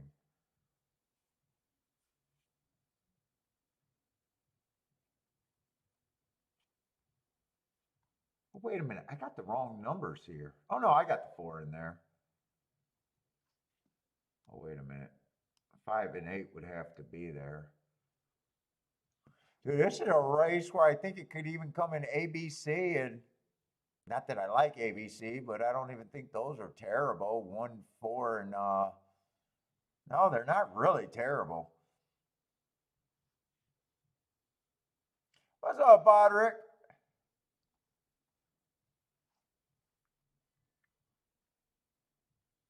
Shit, now 1 and 5 became better. The odds are changing so much.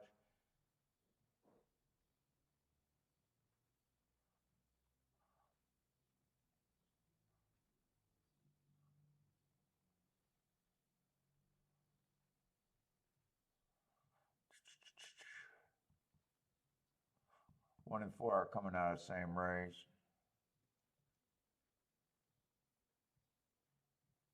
If I'm right about you want to be in the first 6 post positions, I probably could even upgrade the 1 and the 4 and downgrade the 9 a little bit if I was really interested in this race.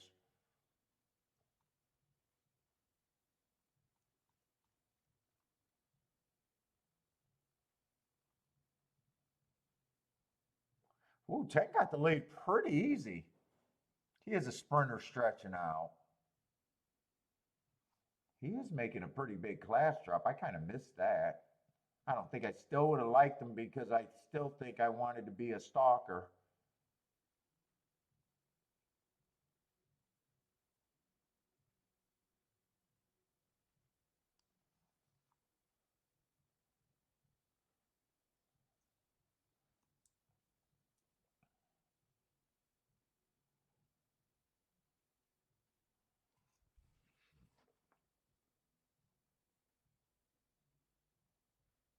One's going to be forced to press. So yeah, 10's running pretty good right now. Oh, that second half is probably going to help a little bit. 24 and 2, I think that is. 49 and 4, I think. Oh no, 49 and 1.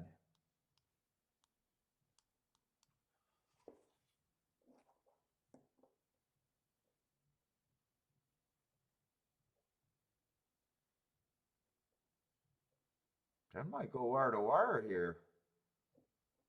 6 looks like the biggest threat. Yeah, I think 10's wire to wire right now.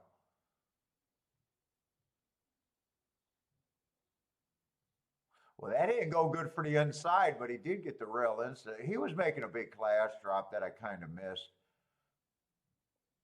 6 going to try one more time, but oh, I might have jinxed that 10. 6 might have caught him.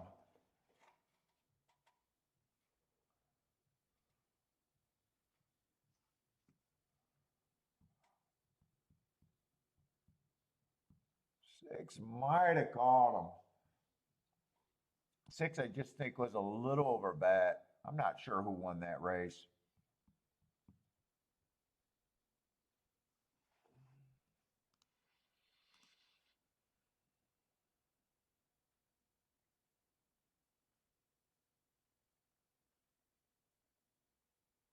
That's close.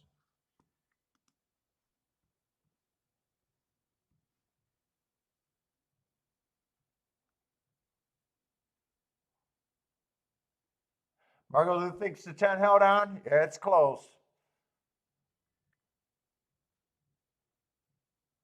Roland says 610.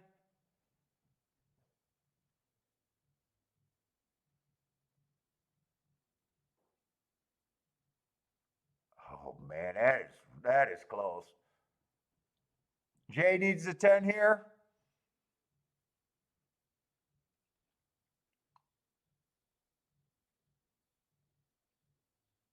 Boy, you need a it's gonna be tight.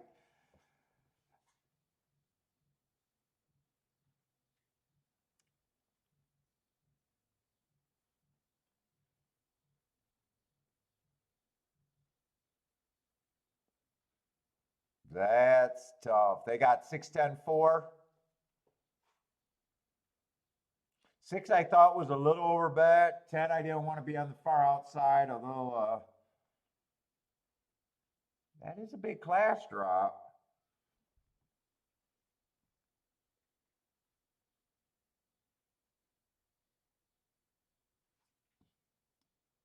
Let's see, he was taking a class drop too, but he didn't have any form. Ugh.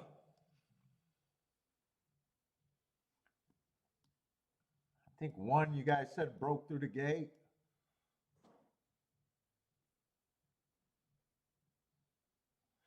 Yeah, that's a bit of a class drop too. I should have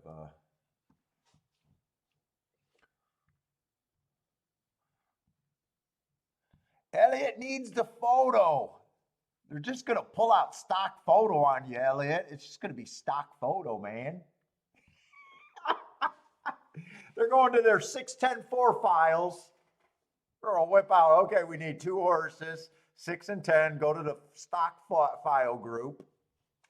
They don't even got to go to the old filing cabinet. Right now, they got it all on a Evo Empire computer there for you.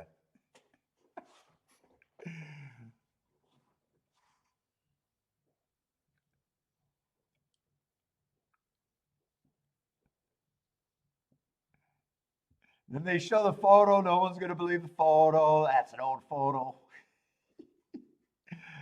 Lloyd, the game is too easy for Lloyd.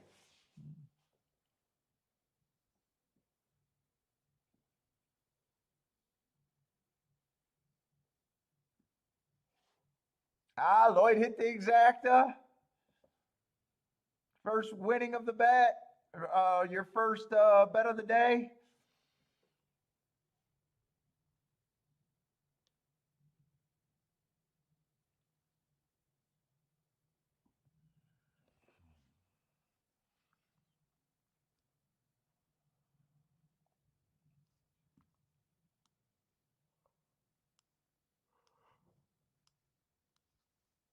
Oh.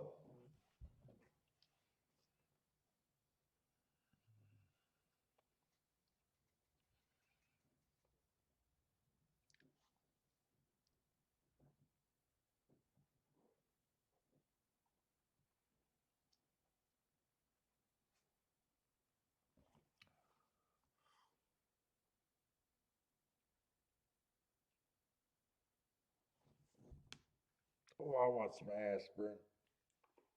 Too lazy to get up. Probably gonna have to get up.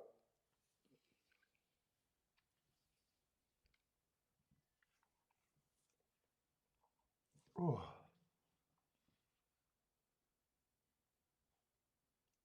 Probably gonna be a pretty decent exacta, huh, Lloyd? Almost 40 to 1.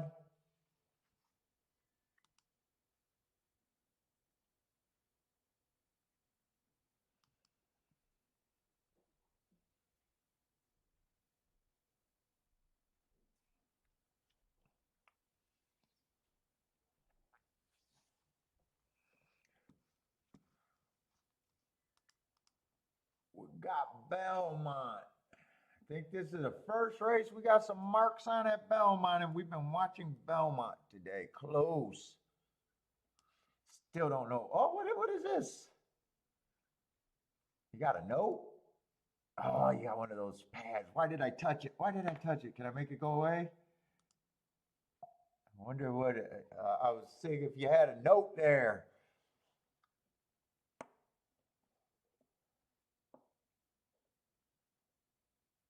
What am I supposed to be? I keep closing this, and I might drink today. It's Memorial Day, right?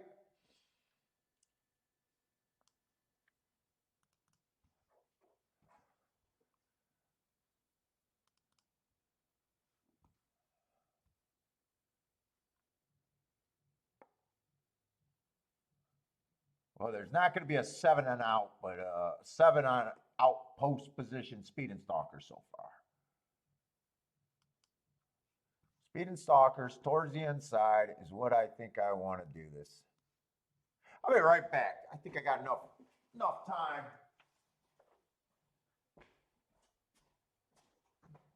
Bailey, you need some treats. Where's my little Bentley?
All right, fuck off. Oh, fuck off, fuck off, fuck off. Couple favorites in a 7-horse race. I feel like a drink. I think Kiki definitely gets home today, but I think she gets home late.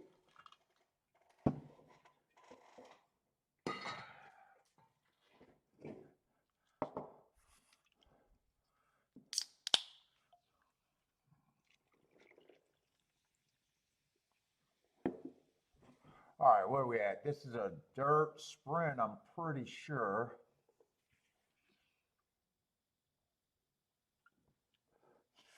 3 is the lukewarm favorite at 5-2.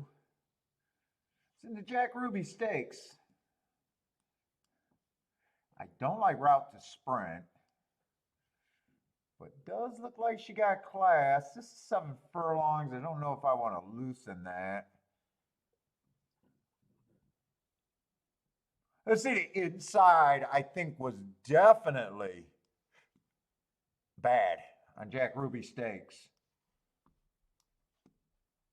That's what I thought.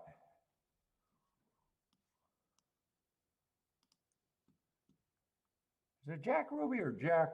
Is it Jack Ruby? Jeff Ruby? I don't fucking know.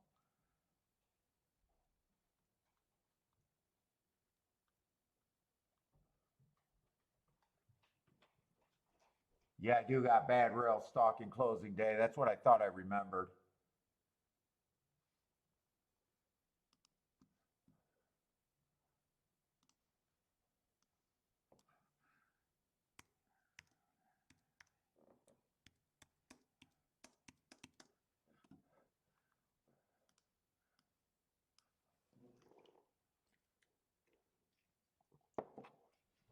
Lightly raced, ran a decent sprint 4 races ago. So she did have the bias in her favor. I don't like route to sprint, but let's say the Gotham was loaded with freaking speed.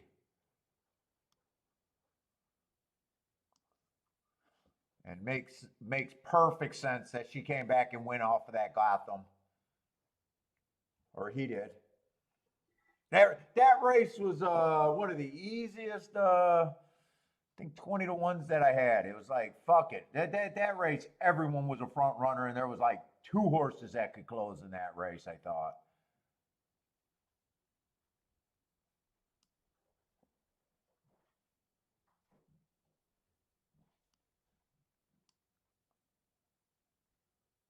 Slowest winner of the day in the race that she won, or he won.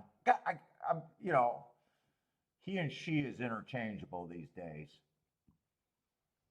I don't got to start calling horses because nobody knows what they identify as. I'm getting annoyed with always saying the wrong sex. This is a tough race.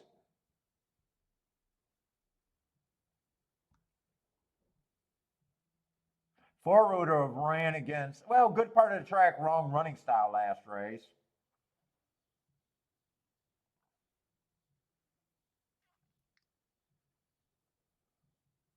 Where the one horse beat her,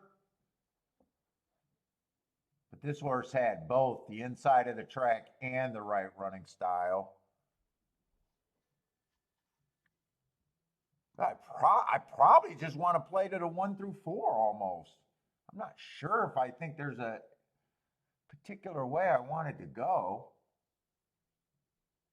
I almost just want to play like the track. I'm hoping to be inside stock and closing, or inside speed and stalkers.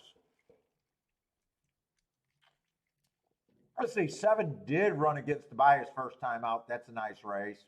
But the next race, he did win with everything in proper position. 6 looks like filler here. 6 I can't. 6 I just cannot get to.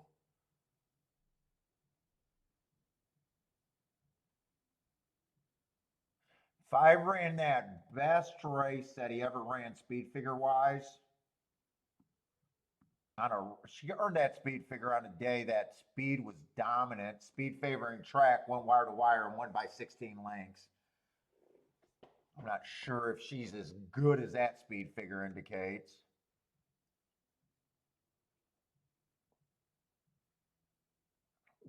I'm mostly interested in 1 through 4, but I would have to. Let's see, 7. I would be harder on the 7 just because of the outside.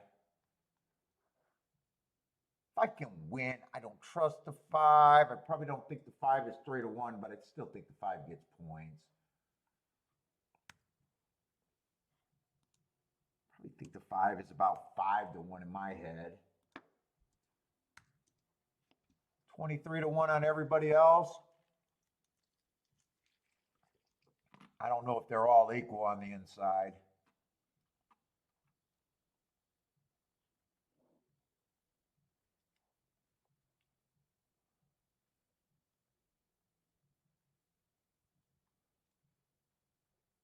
Well, really with that, I need, let's say I'm running out of time and I don't want to get shut out again. I'm going to do a 1-2-4 box and then key the 4 first and second because I do think 4 is the best thing I can get to.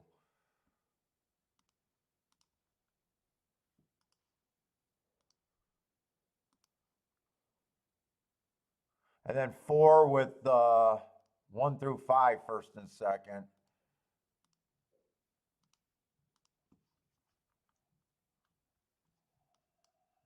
Hold up, I might want to do another bet too.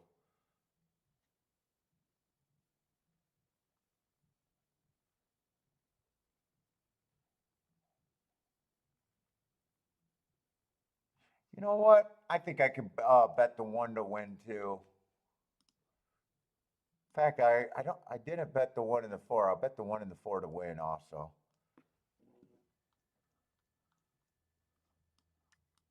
Got 1 and 4 to win. 1, 2, 4 in a box.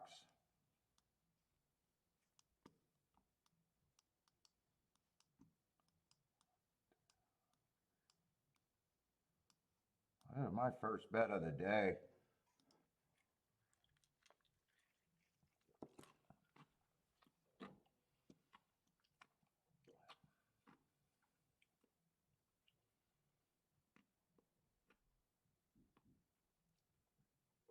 Ah, shit. Fucking, well, 1's a good price.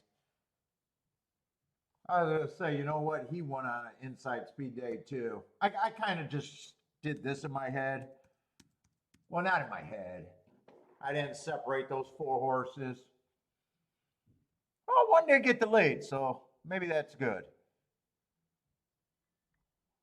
Yeah, 4's in dead last. I was hoping 4 would give me a good trip. Fuck, he's in dead last. I thought he ran against the bias last race. He had the good part of the track, but the wrong running style. Fuck, I need this 4 to get going. Let's get going. He looks like he's running. Come on, bring this 4. I'm just worried about him being too far back.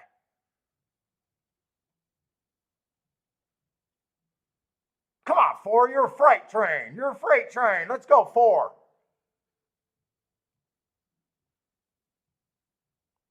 God damn it. Come on, 4. I need either the 4 or the 1 to win. I need the 1 to win. Fuck, I got nothing. I knew this was going to be 1 through 4, and I don't bet right. Although I don't think I don't think I could play a 3-2.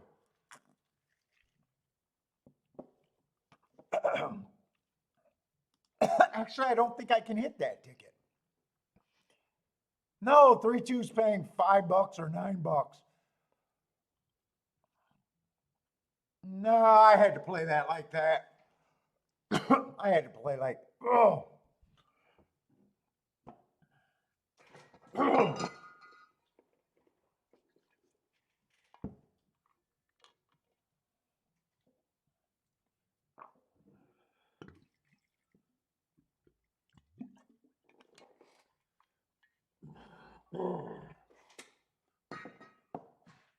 Yeah, I was pretty sure that was going to be all inside.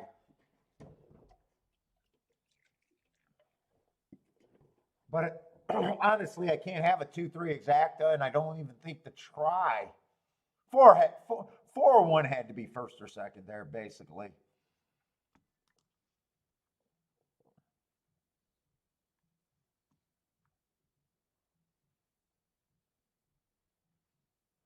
And really? Well, actually, I don't have a 3-1 because I was just ready to say even I couldn't have had a 3-1 because that's only paying $15. No, I played that. It was either play that bet or sit out that I did there. Either play that bet or sit out.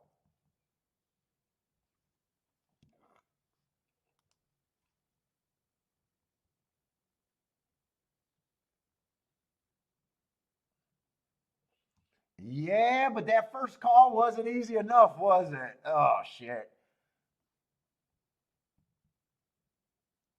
I got no problem with the 3 horse winning that, obviously, and I got no problem with the 2 horse. I just can't combine that in the exacta.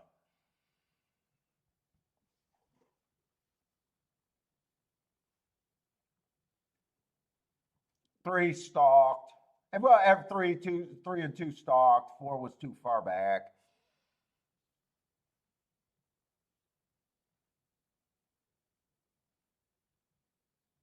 Really, that race sells you more? Okay, I'm not convinced either way. I'm just curious about the discussion there. I mean, you can make the argument that 3 and 2 ran without a without a doubt against the best horses at this stage, and 3 and 2 weren't that far off. One, if you throw out that 93 speed figure where the track was inside speed, he looks like a horse that you would have been holding your breath on at the very least, right? He could get the lead, but without that inside speed favoring day, you're not sure. I would say I'm probably not sure that he's good enough.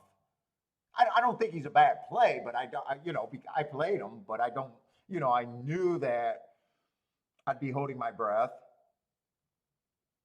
And 4 was just on the inside, and I like the 9-1.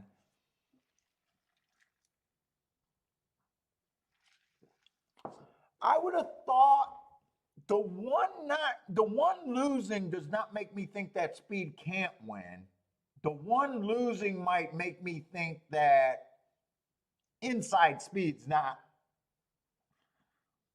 where the only how sometimes you got a bias and it's subtle, and then you got sometimes a bias where it's everything. Put it this way: speed on the inside is not everything. As I guess tells me more. But we're just going back and forth on a discussion there, hoping that someone's right about something later. Yeah, when I was watching that race, I was thinking, oh my God, I could have had it and they were decent. But as soon as I came back to the realization, they weren't decent. See how these are holding up.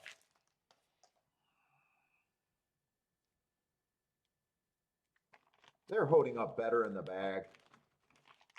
I actually think I should take them out of the foils. Rogue.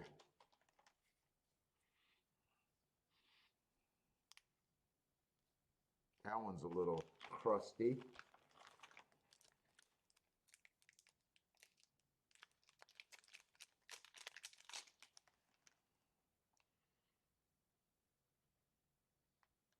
Can't quite see. That's funny because that one was crusty and this one's really nice and moist. I wonder if this one's infused. These are some of these are the ones that my mother-in-law got me. Gurkhas. I think Gurkhas holds the record for the most expensive cigar. I think they have a cigar that's like $1 million.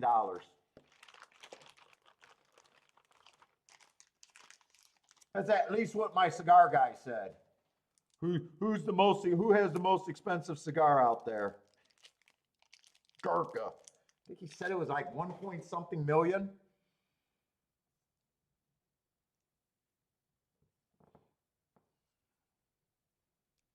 This one's nice too. This is but that's the one Boulder got me that's been sitting in the single for a while. Yeah, this one is not drying out. I think it's better to have them I got a nice humidor, but I think my humidor might, I don't know if they get leaks.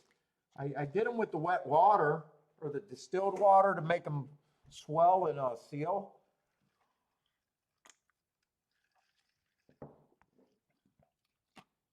I say, Marco Lucas, you know when it's a chalky day? Yeah, it could be. It could be that it's all chalk in a fair track. But it could be. But I don't believe that chalky days doesn't necessarily exclude a bias. I always come back and reevaluate them by what comes back to win.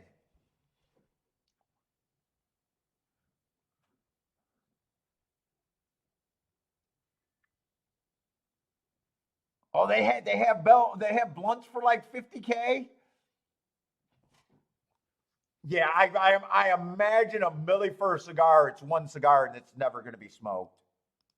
Let me see.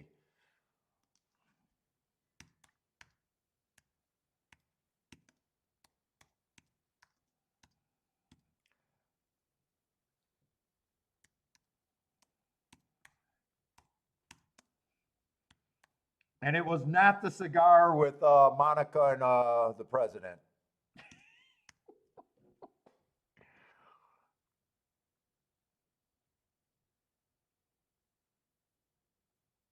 Gurkha Royal is 1.3 million cigar, 1.3 million per cigar.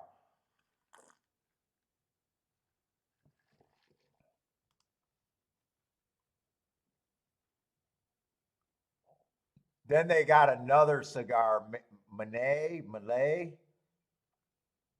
but that's 507,000 for the entire collection. Then they got 185,000 for a Grand Habano, but that's a giant cigar.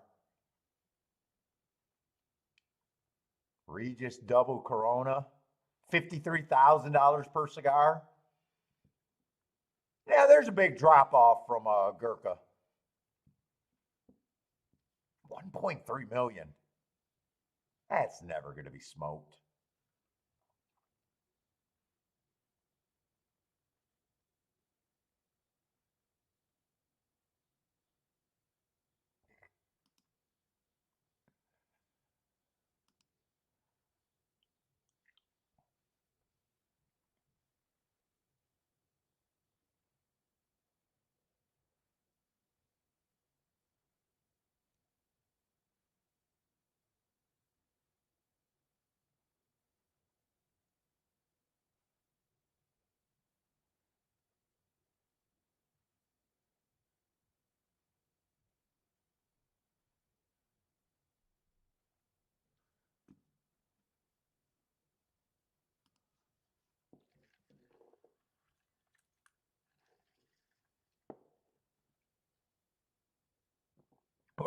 That's well out of your level. you think Mattress Mac might have had one after one of his bet slips go up? Could have got a fucking Gurkha. What's up, Long Shot Louie? What's up, man? Yeah, you're at a different level of right life if you can did we wait a minute? Yeah, did I miss Churchill's next race? I guess I did. You know what? 5 horse field with looks like a 5-2 over even money. Well, no, if two gets second, but I think the two is dead. Yeah, 5-2 over even money. Didn't really miss anything. I didn't mean to miss that, but it worked out that way.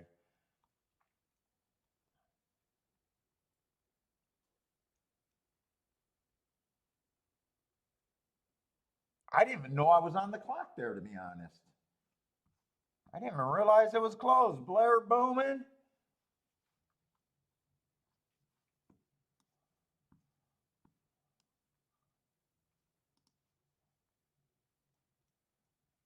I could even imagine.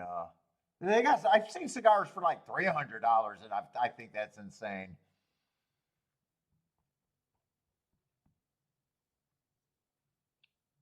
Most I've ever spent was 30 some dollars. And that was one time. That's the most I've ever spent.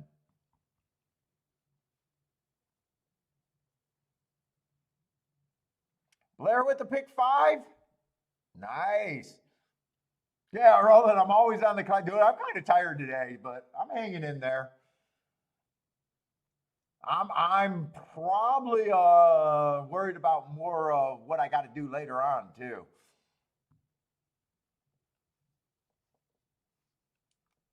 Were you waiting on me to boom? Honestly, I don't feel like not playing today has been anything. Last race, I was convinced that it was the first four horses. I was right about that, but the combination came out of something that I wouldn't have wanted.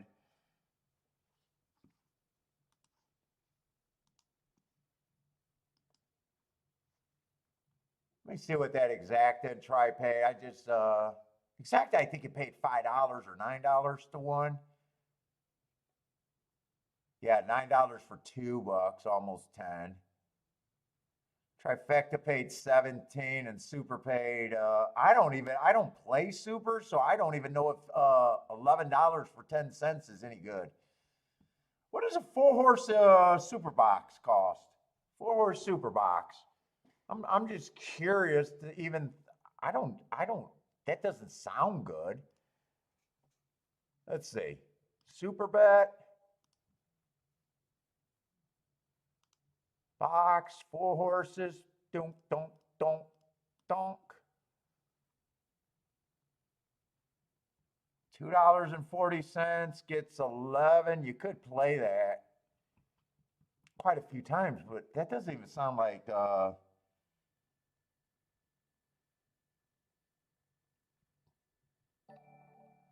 I know I couldn't play that very often because, first of all, for a super, it's not like those are the four horses. I don't come across that very often where I'm like, yeah, that's the only spot I could go is four horses. I guess in that situation where I felt that, maybe that could have been played, but I doubt it. I doubt it. Never would have thought about it before the race, obviously. You guys know that. What's up, Michael?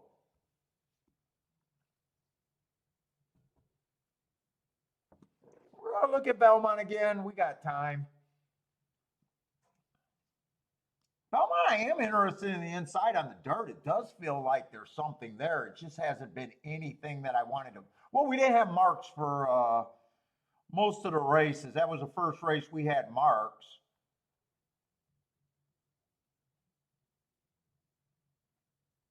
But I'm not. I don't think we missed anything either. Like nothing. It's been inside where we could have got to. It's just nothing paid to where. Who cares? Is almost my opinion.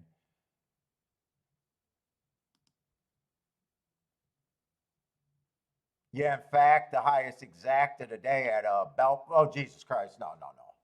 The highest exacta today was 14 to 1. So, and there was two $6 exacta. There was nothing at Belmont. Wouldn't have made a difference.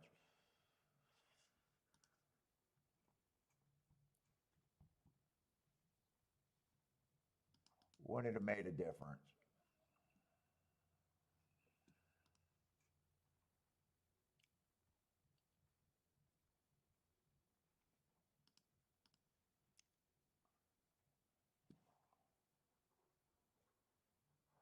I feel more comfortable about the dirt right now than the turf.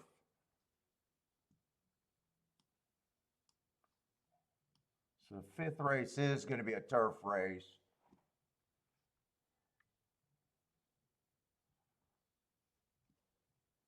Did that 15 draw in or no? No, he didn't even draw in. I thought he was going to draw in. So sounds like we still got 10 horses in the field.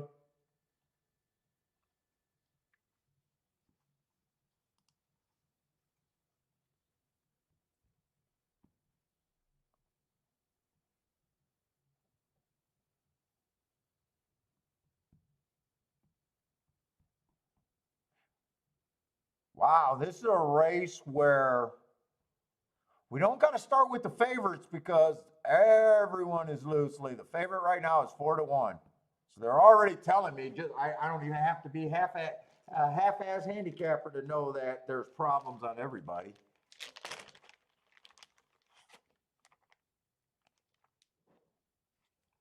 I want to smoke. I'm trying to decide if I want to smoke today. I'm leaning towards hell yeah.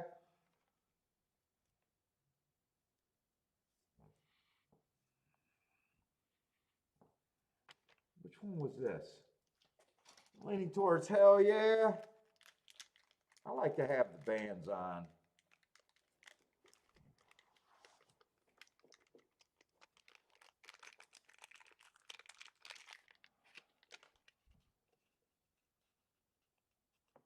I had a Gurkha Evil before.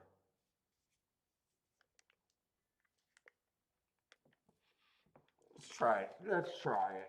Mother-in-law is coming over today, dropping Kiki off, and I know she's going to ask me, have I smoked one of her cigars yet? Yeah, that's what I'm telling myself, so I can smoke like 5 cigars in a day. That's more than I use, or 5 cigars in a week. That's more than what I usually smoke. But we got to do it for the mother-in-law. We got to do one for the mother-in-law, I guess.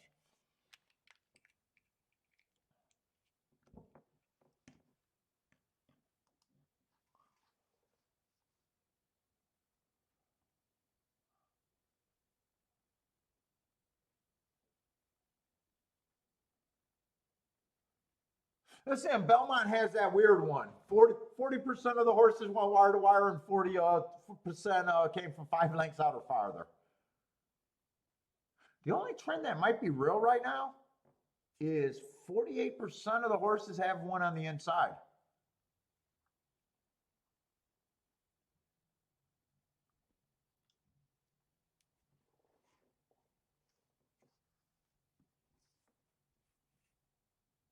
Have we seen a turf already today?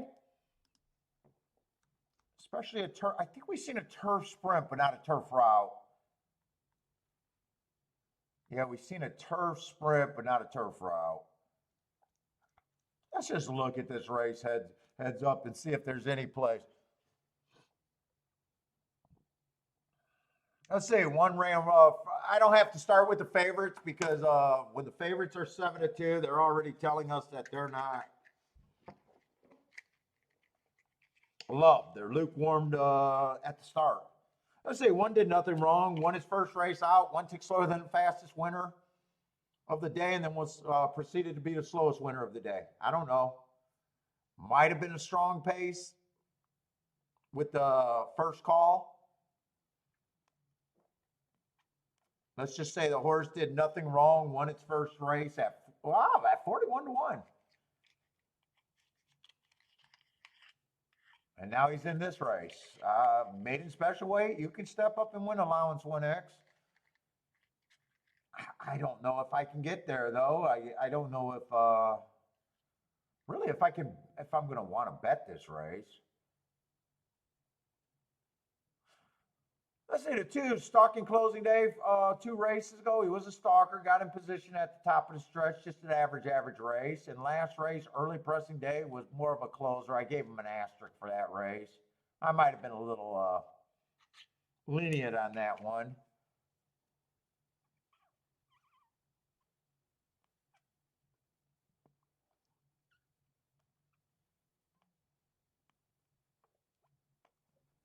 Three, fastest winner on a stalking closing day, ran with the track, closed. Got 2 wins every race. Been running nice seconds.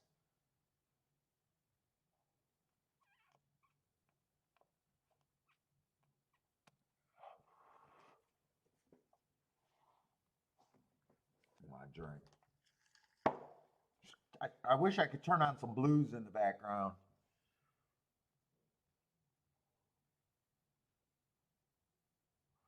Let's say 4 races go on this 4. Fastest winner of the day. This might be the first horse that could possibly get the lead. 3 races ago, stalking day, still a nice race. Running against the bias there.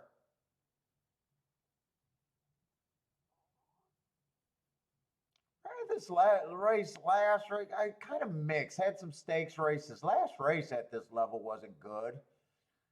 I got early pressing day. That's exactly what it was. Kind of a weird race. You match strides at the first call with the slowest winner of the day. Then you were the fastest, match strides with the fastest winner of the day at the second call. 6 furlong mark. It's just weird. I can see why he's lukewarm. I'm even having problems with him. He got beat by some horses in this race. He beat some horses in this race. Lukewarm, if he's the favorite, lukewarm at least sounds right for that. I mean, last race, I don't have any bias notes or any like real excuses. And a horse finished better than him. That sounds like at the best lukewarm.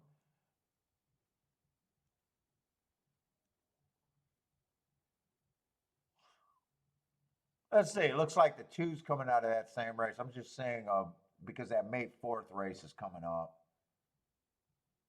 Let's say the 6 horses coming out of that same May 4th race. That's a nice race if you think speed could be good. 2 races ago, stalking closing day, running against the bias. That's a nice race. Average 1 tick slower than the fastest winner average. And then last race, in a race that a lot of these are coming out of, early pressing day, but going too fast to win is a strong, strong excuse.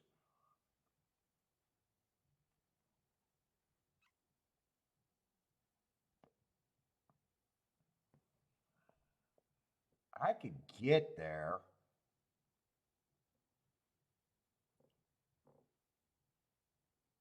This does look like a tough race, and if I play, the tougher the race you think you are, the more you should demand in price and big tickets. If you're right, if that's already your thought going in, I don't know why anyone would say it's a tough race and they played a shit. It's just basic betting philosophy. If it's hard, I got to get paid more. I mean, you want that for your life, rest of your life. I don't know why a handicapper would say this is a tough race. Give me the choices.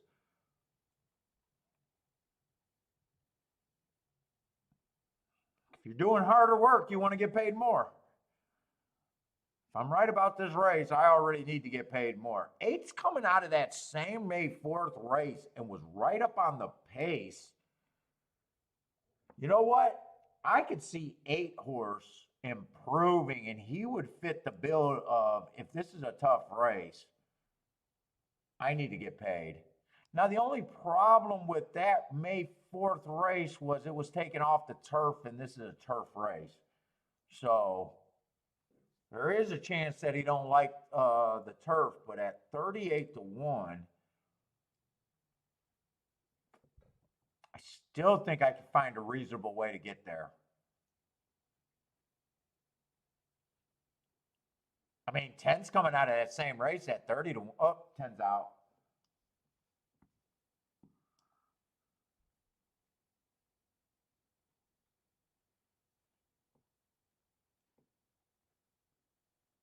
Eleven's the favorite. Well, he did run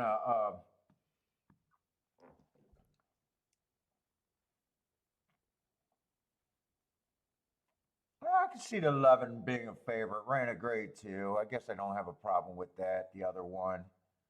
Let's see. If I play this race, I'm a little interested in the 8. There was another horse. I don't really think I'm going to make a betting line here.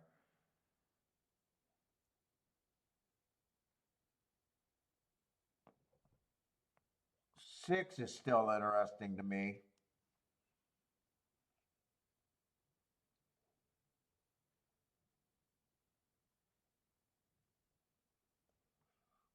So I guess 4 would be interesting in default, but he would not be the reason why I'm in the race, the favorite, or one of the favorites. I guess if I'm keying the 8, I can obviously use the other.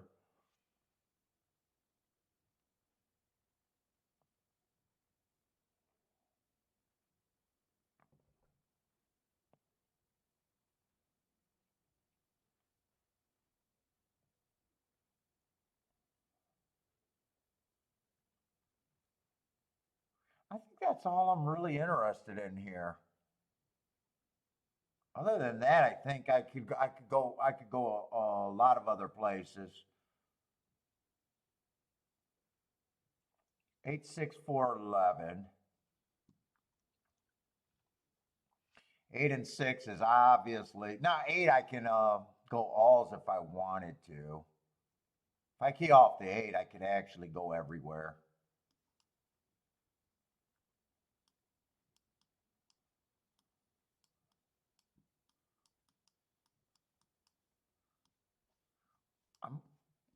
I don't think I gotta check the exactas with the 6 getting second, but I'm going to. If it comes in 4, 6, yeah, that's still 30 to 1. And if it comes in 11, 6,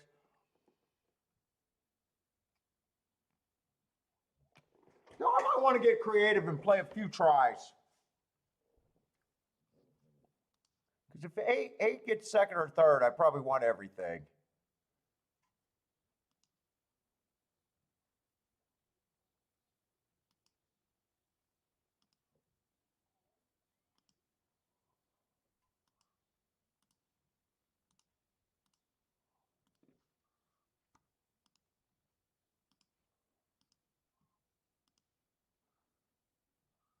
What was that? 6 and 8.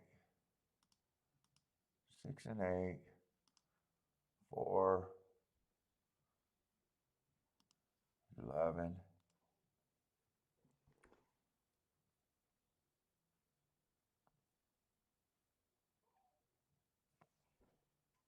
Well, it's basically a 4-horse try box. Except I would play that a few different ways. Let's see. No, exacta key box. Try box. What is, I'm not even sure how much that costs. Let me put it in. $12 for 50 cents. I'll do a 50-cent base bet just for fun.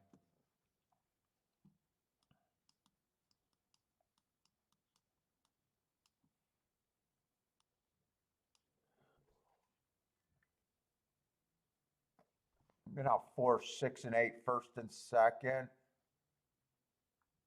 with those 2 horses for another.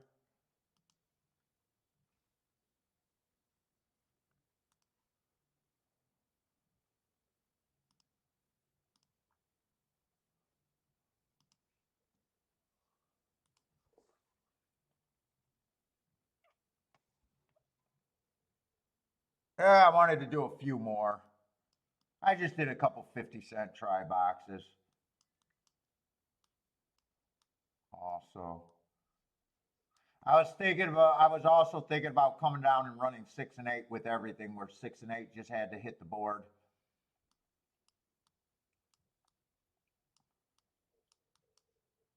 With everything.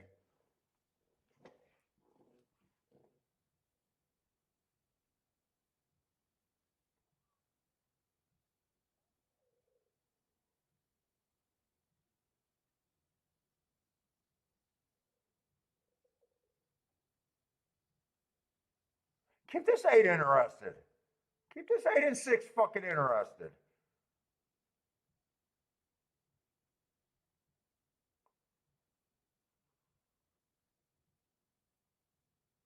Come on, 6. Keep this 8 interested. Just ride. He's wearing a yellow shirt. He has to be able to ride. Yeah, I'm not sure if he's all that interested. Come on, 6.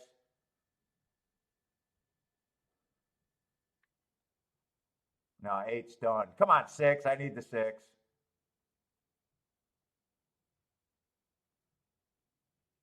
Open him up. Let's go. I can't watch.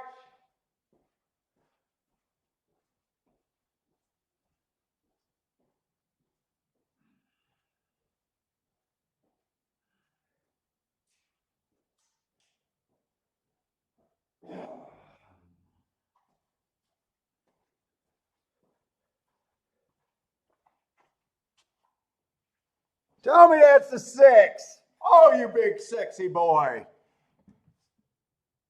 Oh, don't tell me the 6 did something bad.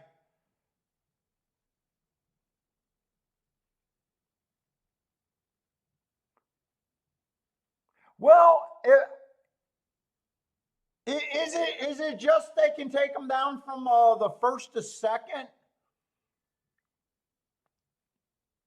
I mean, I'd rather. Hopefully, it's not on the. You guys are getting me nervous. Right now, that's a boom, though.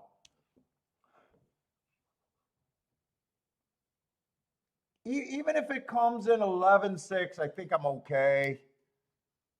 Obviously, I'd rather stay up. I did see some bump in there. You know what? No, the 11's trying to savage the 6. The 11's trying to bite the 6. Fuck off.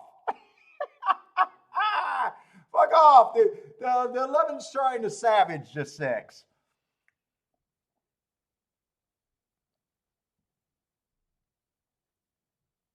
I want to get the win bet in the better exacta, obviously. 6 should stay up. Yeah, we don't, Marco Lou, we don't listen to an announcer over here. We don't listen to an announcer.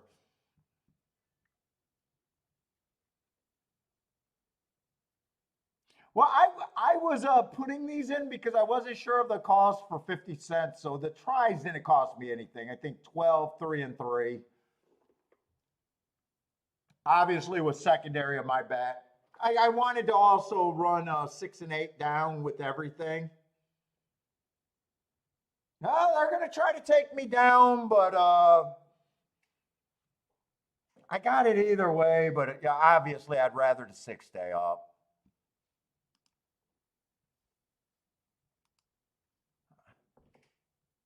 That's a big bump. Was that the 11 doing that, or was that the 6 or mutual combat?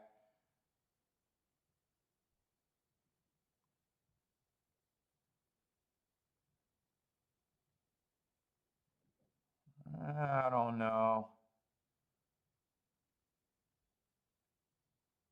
Okay, 6, you can see the line right there. Ah, he did cross it. The motherfucker did cross it.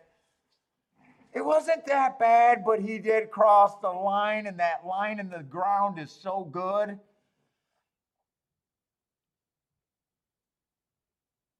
Ugh. Well, does it go down or not? It's a pretty hard hit, I will admit.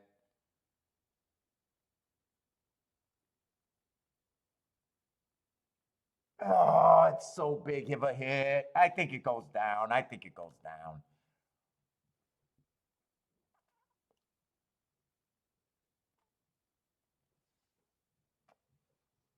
Oh, how big of a difference? It's obviously a big difference with the win bet. 611 is paying 46 to 1. This is going to be a big difference. 11-6 is paying 32 to 1. It's a pretty big difference. Still, if it's 11-6, it's still a decent hit. Really? Some of you guys are actually going no change. Now, Jay, do you have it? Do you have it? Is that why you're saying no change? Well, buy stocks, it's always 50-50, right? We never fucking know. It's a hard knock, though. God, it looks so bad right now. If you got the 6 right now, I think you're like me is saying that's a hard knock. Michael thinks it's coming down. I'm leaning towards it probably comes down.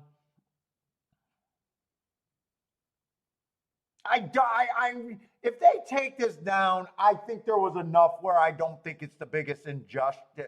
Obviously, I want it to stay up, but I'm not going to think that it's the biggest injustice in the world. Jay got it both ways.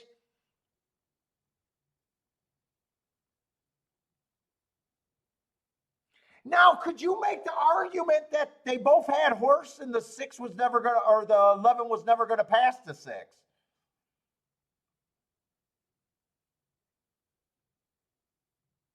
He didn't really. Now, he did bump him, but it's not like he went 2 or 3 paths. It's not like he came over to bump him. It's like you guys are close together, and it's just the bump looks so hard. It's just the bump looks so hard, and it's such a big difference for me.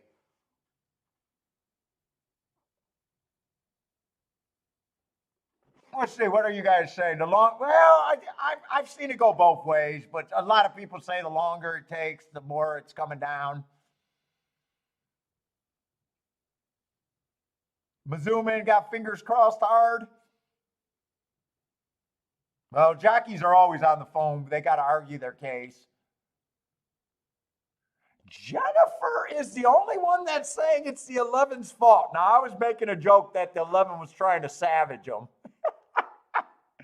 Yeah, 36 to 1 is still a nice ticket for me. I'll still have a nice ticket either way, but you're talking about the win bet and the $10 difference for every dollar that I got it, or $13 different.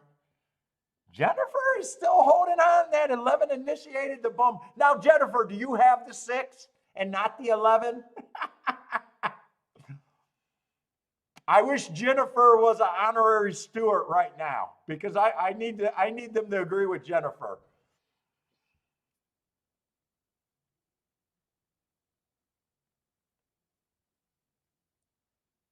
Well, anyways, I'm happy with the handicapping job. I'm happy with my betting.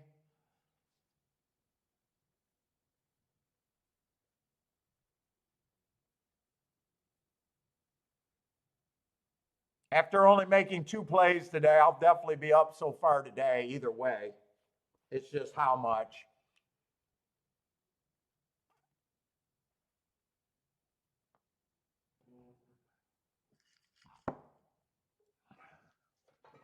I hate it when they reward chalk too.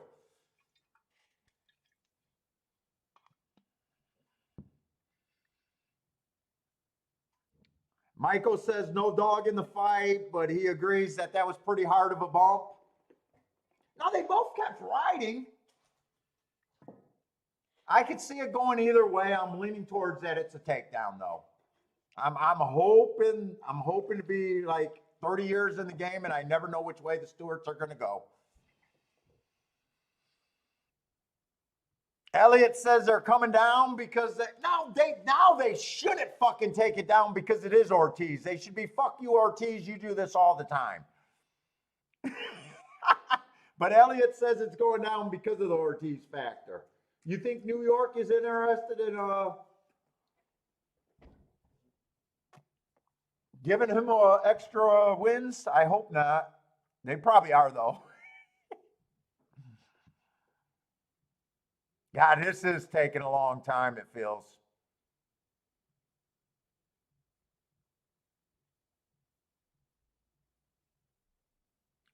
And 6 did a pretty good job of controlling the horse other than the bump. I mean, you can see by that line in the grass that he did a pretty good job other than just right there.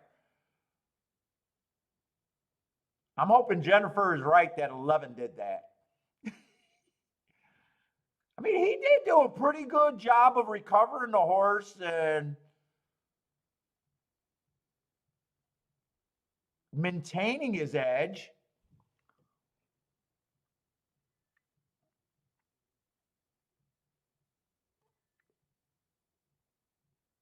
I think this is bad for me. Well, not bad for me, just not as good for me.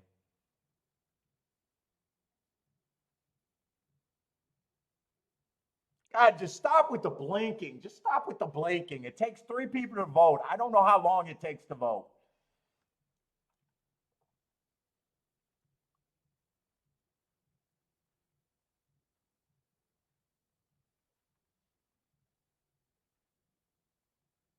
They're putting the 11 up. They're putting the 11 up.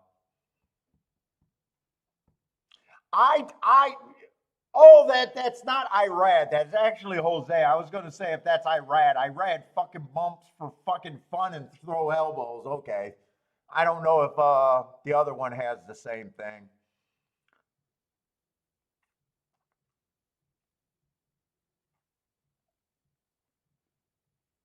What's up, Renner's do? Yeah, hit this race, but also got taken down. It's definitely a few hundy difference there. Yeah, 6 ran an incredible race. I mean, as far as a handicapper, I mean, fuck. I got no problem. It's still going to be a nice hit. It's still definitely a nice hit for me. It is a few. It is quite a few. A few. Well, not quite a few. A few $100 difference. Oh, Jennifer, you had it both ways though. You had. Oh, okay. Oh, so did you Dutch both of the winners? Or wait a minute, I got to ask Jennifer, did she never have the 6 for first? And she was doing they're not going to take it down, hoping that they take it down and put her up. She said it drops her to $32 exacta. So I guess it sounds like you had it both ways. Or maybe you even had the 6 and the 11 to win. Yeah, I mean, it was a hard knock. I can live with it either way. I can live with it either way. I'm not. I'm not going to jump on Twitter and say, "Hey, horse racing fucked me." There was definitely a knock there. There was definitely a knock there. We knew we were in a little bit of trouble.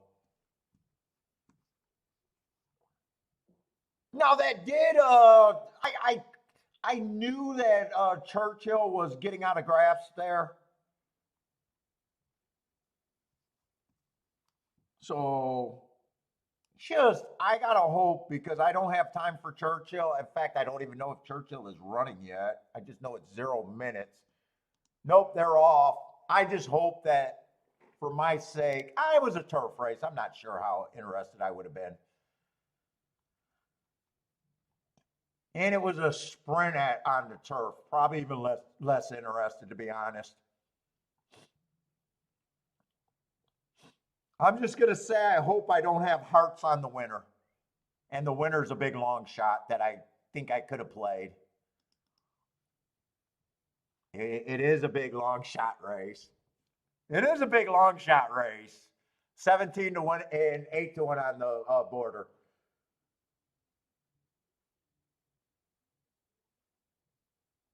All right, we're gonna peel back the racing form. No, it is a 5.5 furlong race. I might have just said I don't want a problem. But you guys that watch the show, you know what I don't want to see on my racing form on the 4 and the 7. I don't want them to look so good that I would have said at that price I got to play.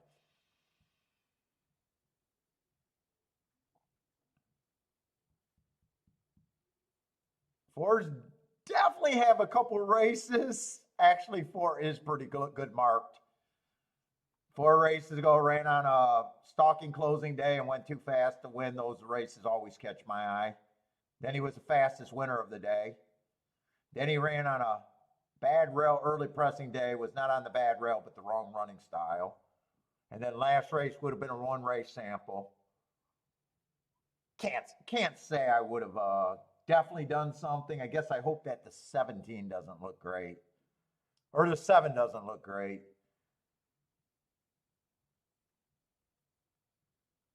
There's actually enough on the 7 to be interested.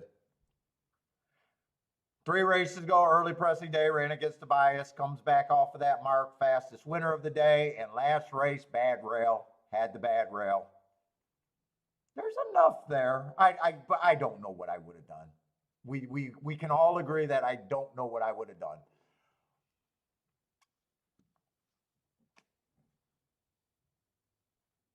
10 would have caught my eye, although that was at Woodbine. I would the hearts I would have had to pay attention to. I'd say the 9 probably wouldn't have been interesting because I consistently don't like route to sprint. 8 was the favorite. I would have had nothing on the 8 to say. West Coast, I don't keep track of it. Last race was 1 race sample.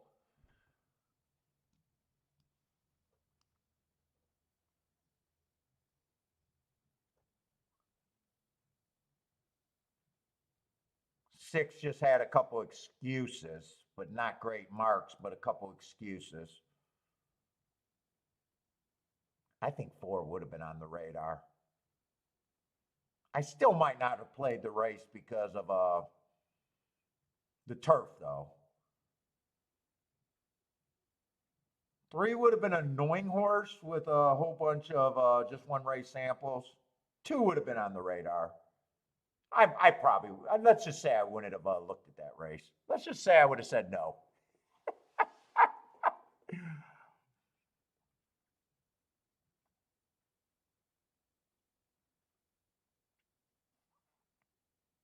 By the way, if you guys are new and you think I was just doing a big red boarding thing, my marks mean what they marked. I got a pretty big guys that know what my marks mean, and they they know how I play.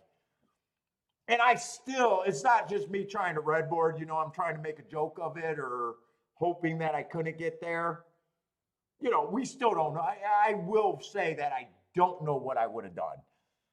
But I want to still handicap the race to see if the race made sense in case there's another, turf sprint, because I'm always gleaming information for later races in the day by how a track's playing and stuff. So, it might look like I was trying to red board and all that. Oh, I would have got it. We don't know what I would have done.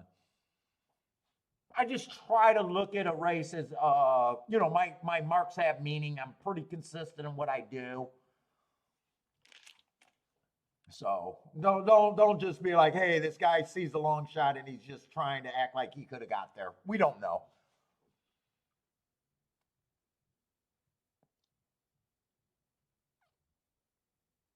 Did anyone have that Churchill down race? Was anyone ever able to play that?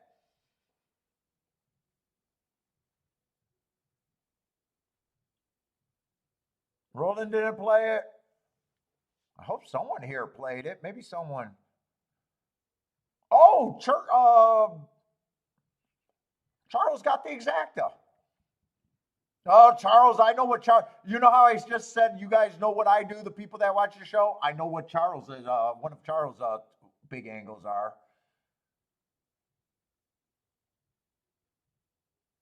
Turfway, yeah, Turfway parked almost anywhere, huh?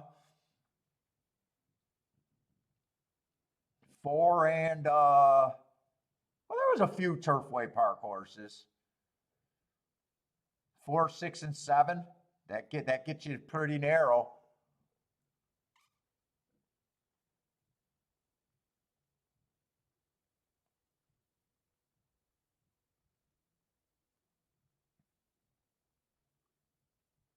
It gives you the two also. It gives you a 2 out of 4 chance. 2 out of 4 chance to get the exacta. Might even did a 4-horse box there. What did you play, Charles? How did you play that? Charles? Who did you have the win play show on? The 4 or the 4 or the 7?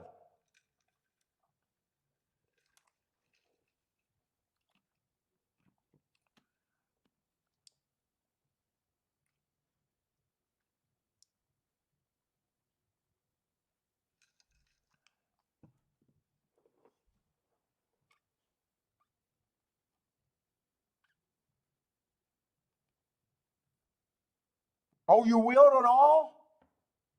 You just didn't answer which was your key. 4 or 7. But you used it all. I'm guessing because you said all. I'm guessing you probably keyed off the 7 then, huh?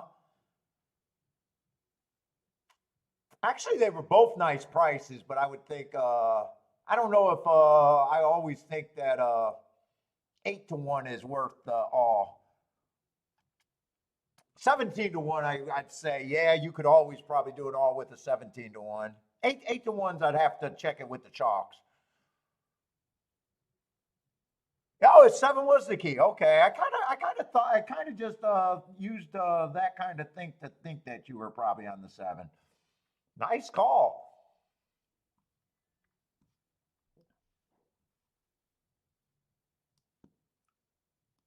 All right, we got taken down a little bit, but still had a nice ticket over there at Belmont. Only played 2 races today, so I'm still fairly happy. Just fairly happy. Played 2 races, hit 1.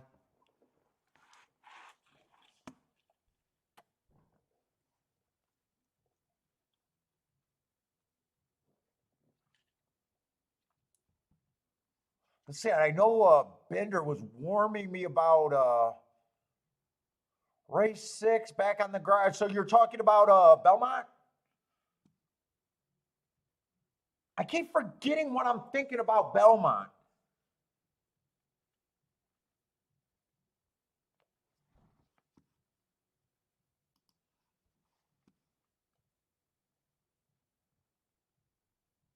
Belmont's weird. It's I keep forgetting what I'm thinking about Belmont.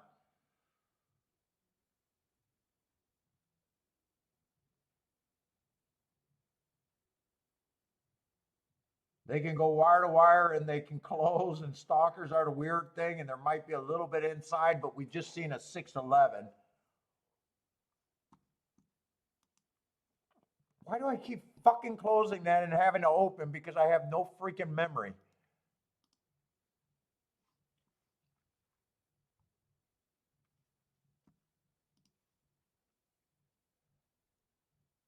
Let's see, who's the favorite here? What kind of race is this?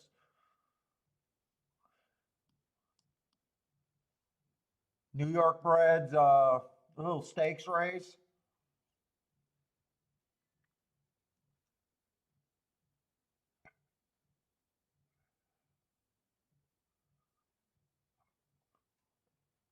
Five doesn't have a lot of speed.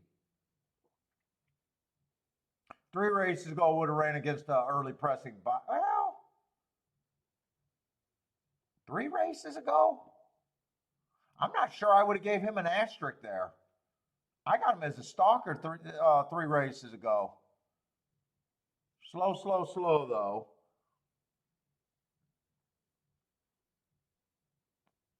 Two races ago, bad rail stalking closing day. He shouldn't have been hurt, and he closed. Just missed. At this level. The race 3 races ago, he was at grade 2, but I wouldn't have gave him the asterisk there. Chase the slowest pace in a day.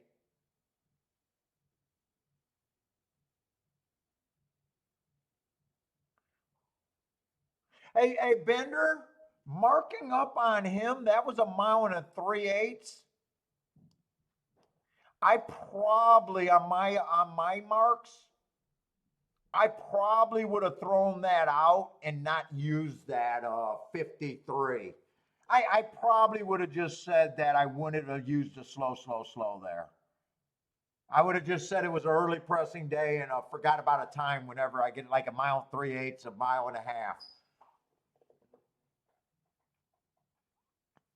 Because they could play quite. The only time I mark like a mile and 3/8 is when it would have naturally fell into being fast or average. Then I want to know. But if it already looks like it's slow, slow, slow, I say forget it. I don't need to know that. Not a mistake. Just that's one of those tricky rules, like a rounding rule and everything. That's just you know how I look at it. I know you do your own work too, so. Yeah, he doesn't have a lot of speed, and he could be too far back if there's not a lot of pace in this race. I always say a horse that is the worst bet of racing, closer at a short price. Kind of falls in that category for me too. Not saying he can't win. It's just I like to play against closers at short prices more times than not.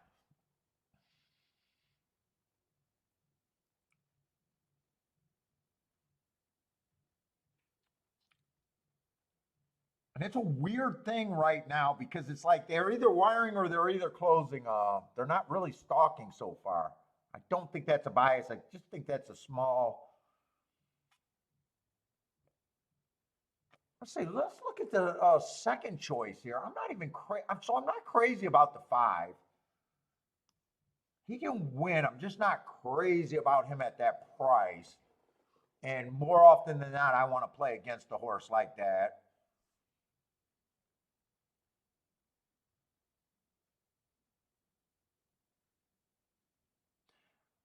Seven in a way is the same horse, but seven, I think, probably has a little bit chance to be a stalker. He every once in a while falls out of it too. Seven, if I'm going to use one of the two short horses, I'd probably prefer the seven over the five.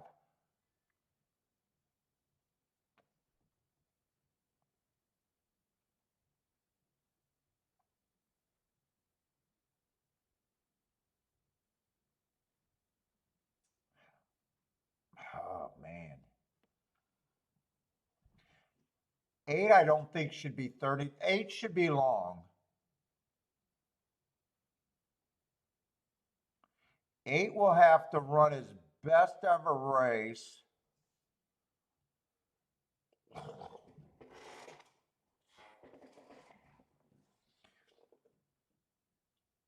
I do like that race, two back on the dirt, where he went too fast to win, but I still think he's lacking. I probably think that he is a 5% that offers value here and should not be 39 to 1. I definitely think he should be over 10 to 1. Let's see, I'm in the wrong race trying to do a betting line, I think. Even though I'm giving him 5%, I think he's a 5% with some average, some value. At the same time, I know he has to take a pretty big step forward.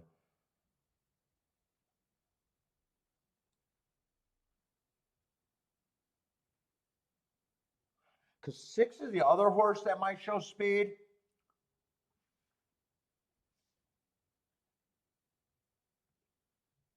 Got way better speed figures. I'm not a fan of speed figures, but this horse is taking even a bigger class, step up in class, really. He's lightly raced, so he's still fitting in where 8's actually ran. And I mean, allowance 1X races can go to stakes every now and then, where 40,000, it doesn't feel like they can as much.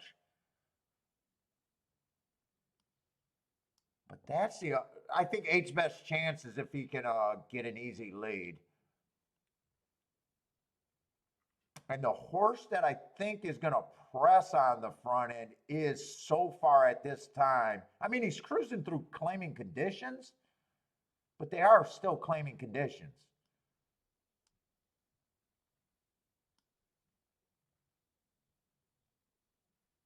I think the 6 is overbet at 7 to 2.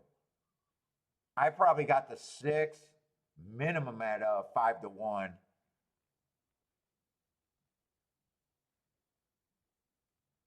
Four is the same as the other two favorites. The 3 horses that they're betting the most, they're all the same horses that look like they can stalk.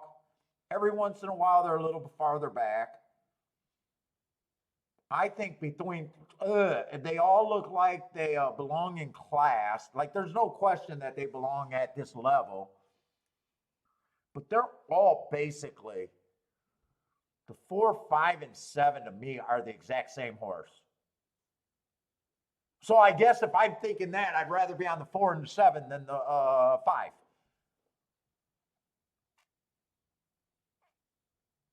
Oh, Binder, you're kind of thinking the same way that 8 is value and maybe on the front end if that claimer doesn't offer too much resist. And the other horse, the 2 horse who also might every once in a while is on the lead.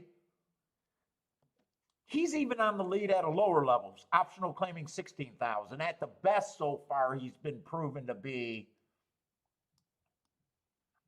I definitely don't hate the 8. I think he's a low percentage chance that offers value.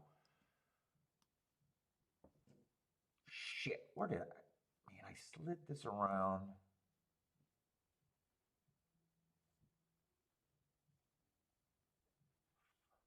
Fuck.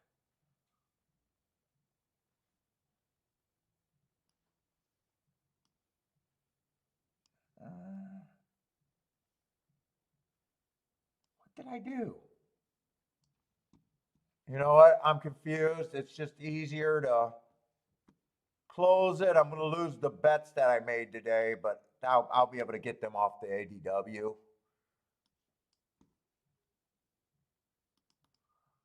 I just got to get the racing form again. I'm not sure how I messed that up.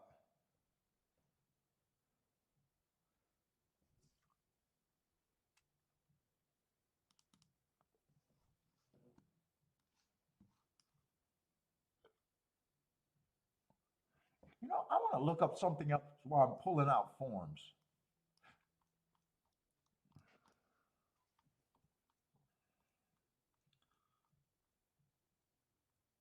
I want to see what the speed's been running against. Because if the speed melts down, it's going to be the three favorites. I'm curious to see what those two.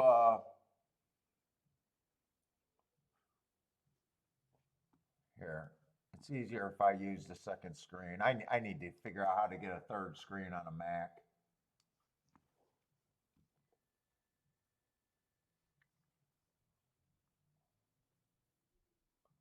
Oh shit, the problem is he's running at a track that I don't play that much, so I don't have the forms like I would at another track. Ah, fuck, I can't do it. I played Belmont on 513, not 514. I only get forms that I mark. I don't buy every form.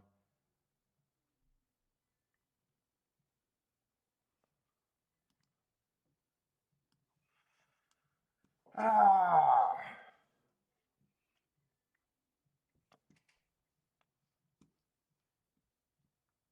Well, I guess I could just go on and finish this betting line. So let's see. This is sixth race. Let's see. I got to set up again.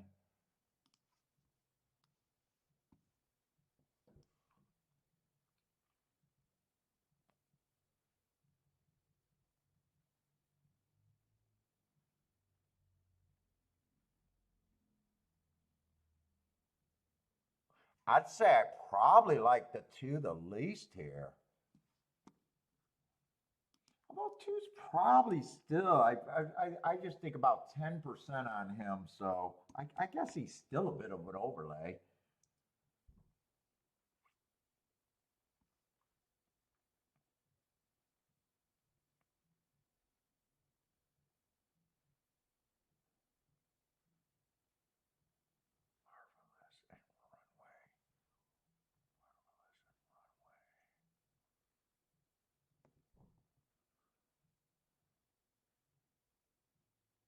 You know what? I think three has a little bit of value here. He's gotten beat by the two favorites before. But this race back here doesn't look that bad without looking it up. And two races ago, there's a stalking closing day. Got beat by the other favorite there, I think that is.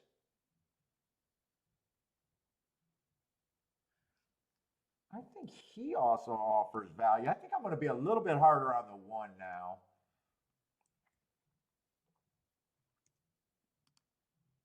I think I'm downgrading the one. I think the six is just way over. I think the six is overplayed. And then I do think these three horses are the balk. So I would be, let's say, I would have to play get the three or the eight to get first or second. I think with the main contenders, I think that is. I think that's where I like the betting line, and it's an easy decision. It's just, do I want to play and how much?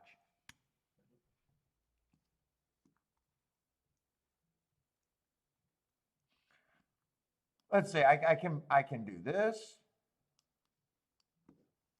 Can obviously do this.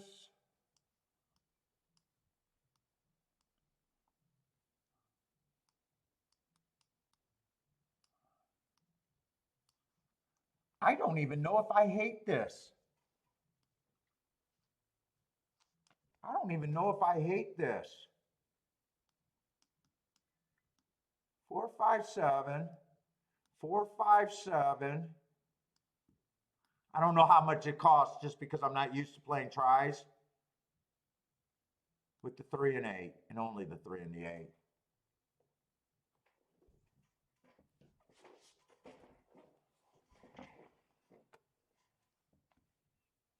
How much is that try structured like that? That I don't know.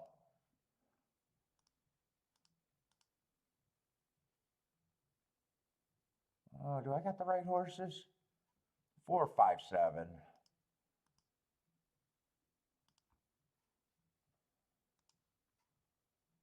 So that would be a $6 base ticket for 50 cents. That's not bad.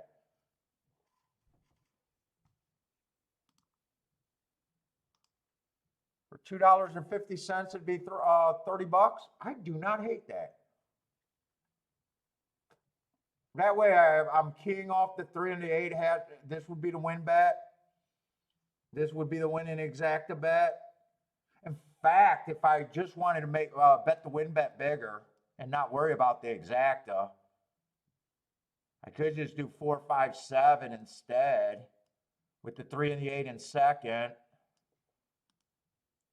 So basically that would be the equivalent of my win, place, and show. Play that straight if I wanted to.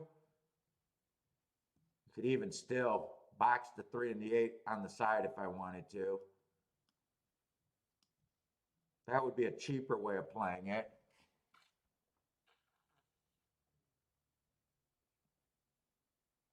That would be the win bet. That would be the place bet. That would be the show bet. I think I want to try out that try. I don't got much action. I had a decent hit.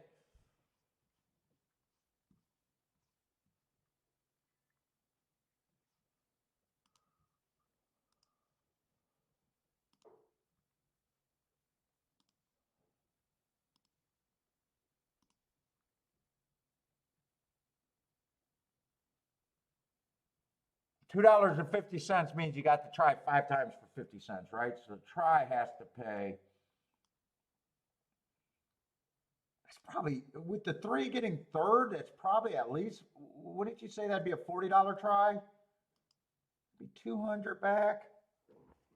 I just don't want to overbet these where if I hit the try, it's not profitable. Is what I'm thinking. If I hit the try, I either got to play the try for more or keep the ticket more reasonable. Because I don't want to hit the try and break even or lose. If I hit the try, I want to win a little bit. Maybe I'll pay 40, but might even pay 30 if the 3 gets third. So maybe I'll do the win ticket. Maybe I'll play it like this. Maybe I'll play it the cheaper way and still be able to hit everything.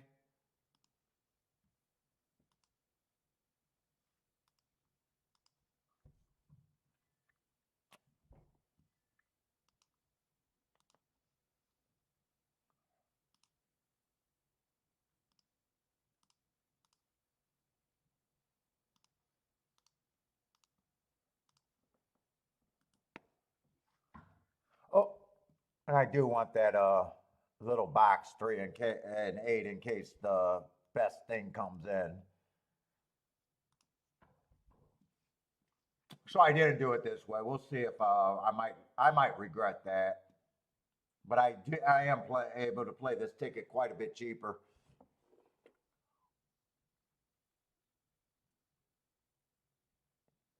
Jose Blair says 3 should be closing fast.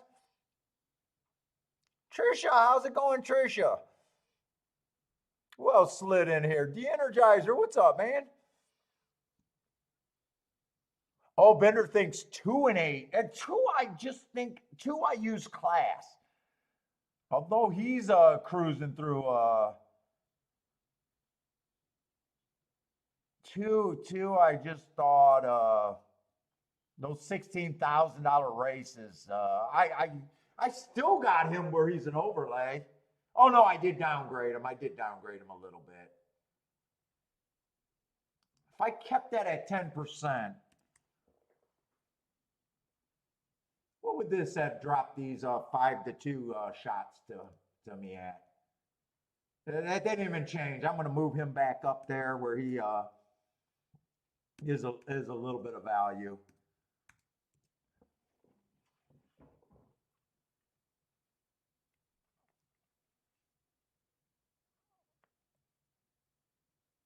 I think really 6 getting first and second would be the only thing where I think my opinion is terrible. Because I can see it even coming to 3 favorites in the try. I can see the 2 beating me here. 6, I guess, is the horse that I got. 6 to me, if 6 runs first or second, my opinion wasn't that good there. Because I took a strong stand not wanting him on any tickets, where 2 could have actually been put on a ticket.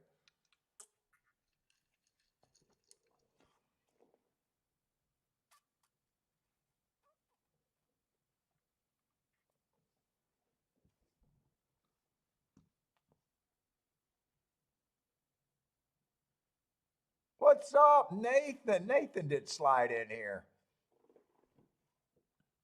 Let's see if 8 can put this 6 away fairly easy. We want the 8 on the lead. We just don't want a battle. And we don't want him to run off and try to run these off his feet unless the move works. I hate when they open up too many lengths. I don't want to see 20. If I see 22 here, I'm going to hate the ride. Right now, I'm leaning towards I hate the ride anyways. Oh, fucking 22 and 3. I hate the ride.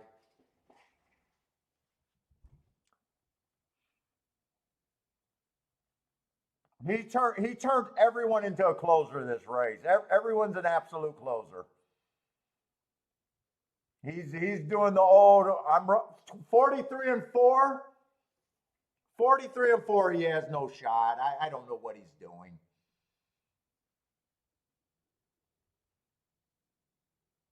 He's the only one he thinks he's winning right now. I don't know why he thinks he's winning.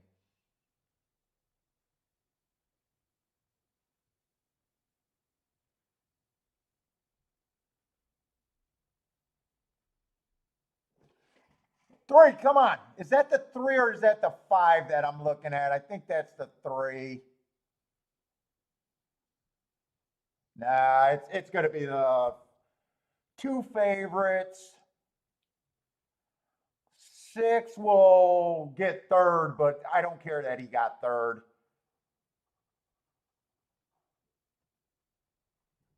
$43 and 4. I mean, I don't know why he thought he was winning a race or riding good. If he got 45, I'd be like, that's okay. It's terrible, but it's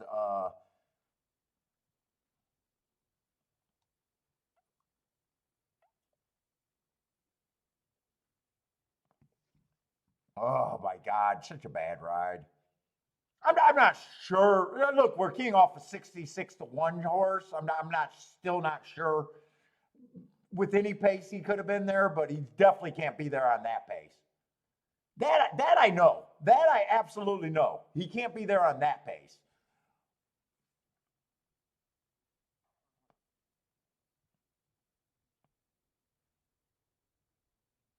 Oh, we only got, well, today's a holiday weekend. I was going to say 72 watching is kind of disappointment on but you know, people are out with their family. I guess that's okay.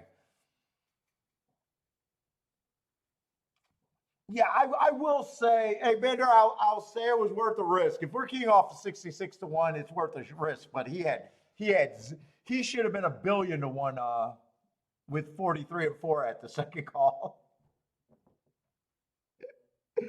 Look, if he got 47 and change, I would have said I got a good bet at 66 to 1 and he loses the same way. I would have been like, okay, I was wrong. I can be wrong on a 66 to 1.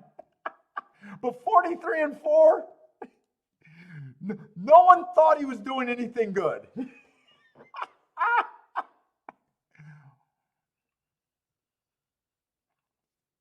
Yep, can't be mad. We got to find reasons to get the horses like that. They do win. They win enough, and we land on them enough to make a difference. And you know, right now, does anyone want that exacta really, or does anyone want that try? I don't think many people here really want that. Maybe if that's the only way they could have played it, maybe. But for the most part, I mean, other than that, it's a sit-out race.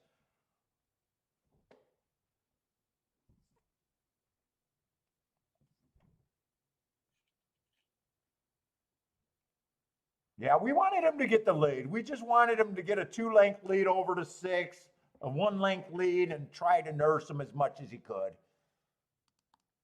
Which sucks because I would have liked to look at Churchill. Maybe the one got second. If it comes in 5-1, there's nothing there. 5-6, maybe there's something there. We'll have to peel back the results and see, or the form, and just see. It's going to look like I'm red boarding if you guys are new, but.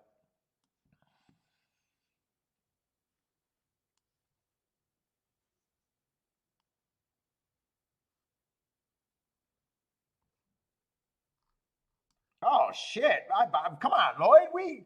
Dude, how many 20-to-1s have you seen? I mean, fuck, Gotham, 25-to-1 or whatever, 27-to-1 Gotham, major stakes race, only spot I could get to.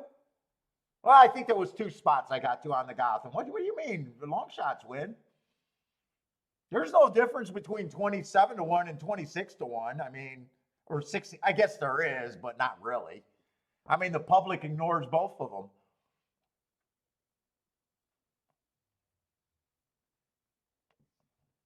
If there was as many stakes races as claiming, stakes races, there's just less of them.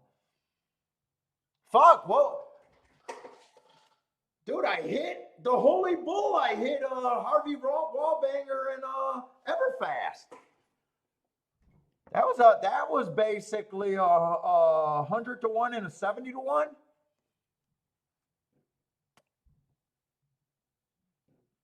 Fuck, dude, it's just off the top of my head. Who was the 4-horse last year that won the Arkansas Derby or the Oaklawn Derby at like 70-to-1? They happen. They happen. There's less stakes races than claimers, but they still happen. That's off the top of my head, man.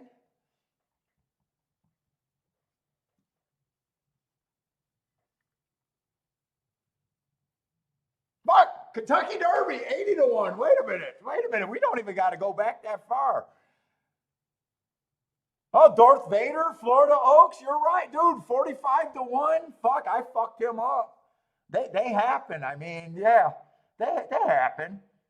But to me, when the public is wrong and they ignore a horse, it doesn't matter if a horse is 27-to-1, 60-to-1, or 50-to-1. It's just the price you're getting. They probably all look equally as bad as I guess what I'm getting at.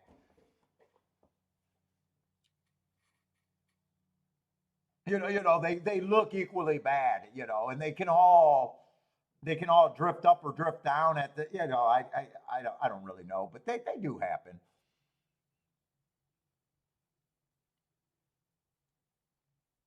And they always fall in less likely. They always fall in dangerous. They're always like, although some of them, we play them like chalks. Darth Vader, holy shit, I was too aggressive with Darth Vader with no win, or Darth Vader with no win bet. I wanted to cry after that race. If I wasn't on air, I might have had a tear. Fuck. I wanted to cry after that one. Fucking no win bet, 45-to-1, and I'm looking like an idiot.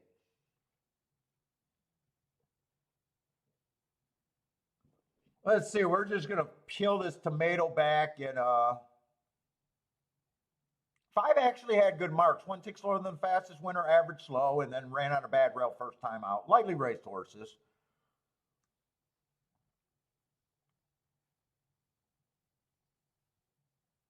I don't know how crazy we would have been about the 1.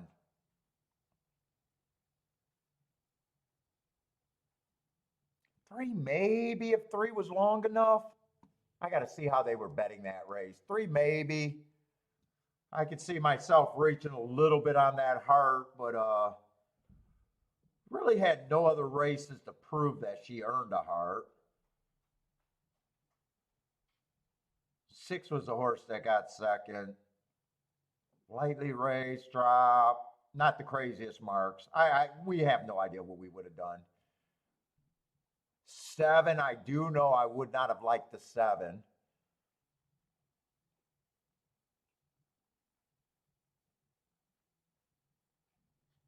Five looks like he came off the pace though.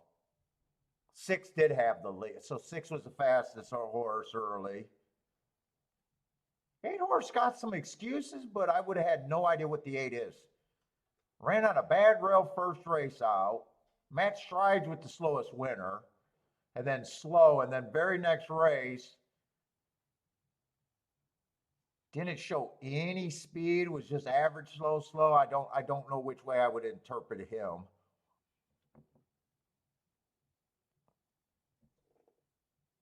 Charles, you hit the double with oh yeah, you had that 17-1 to start him out.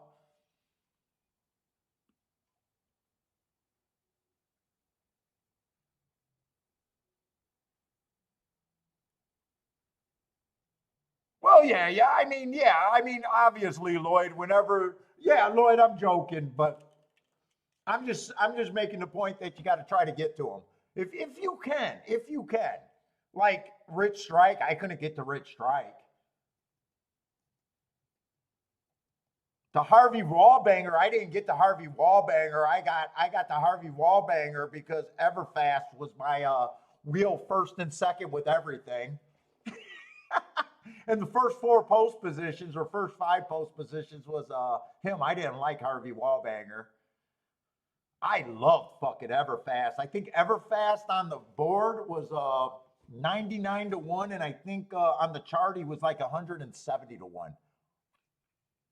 Yeah, I mean, obviously you keep looking for horses like that. Yeah, obviously they are without a doubt fewer and farther between. I wish I could say I had a Darth Vader or Darth Vader every other day, but I will say I get them 5 times a month. I don't even think I'm bragging to say I hit a horse over 20-1 5 times a month.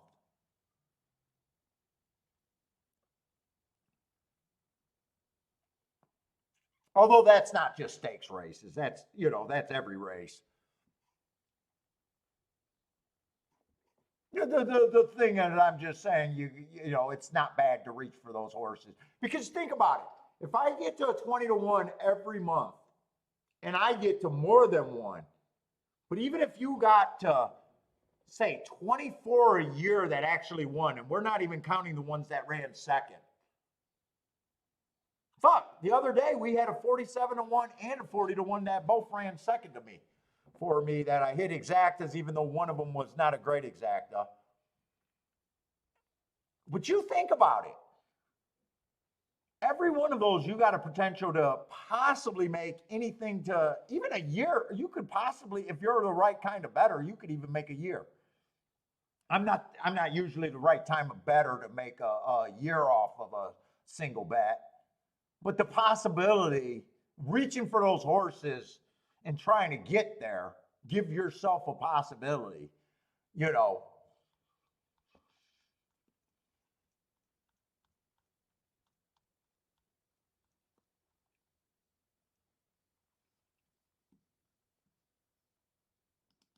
having a good time on a show where I got very little action going today. Only played 3 races so far.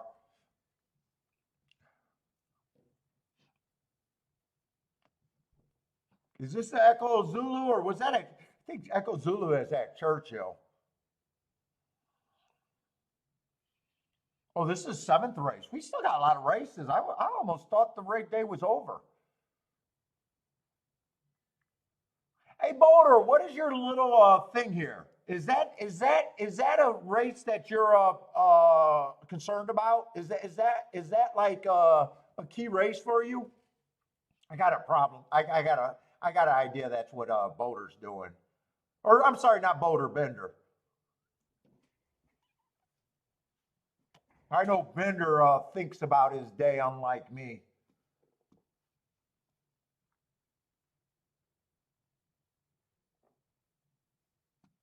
I got a feeling that's a key special interest or something.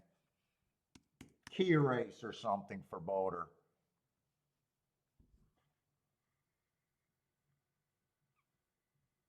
Oh, that says this is a good race. Let's see. I am interested on the inside, and I think Speed and Stalkers.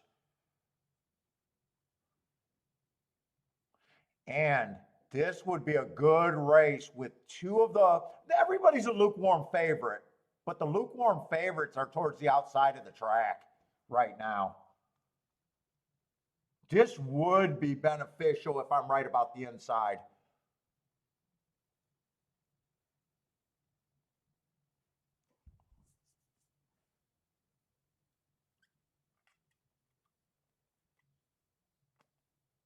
Oh, 21 to 1 just went over there. I hope you had it, Marco Lou.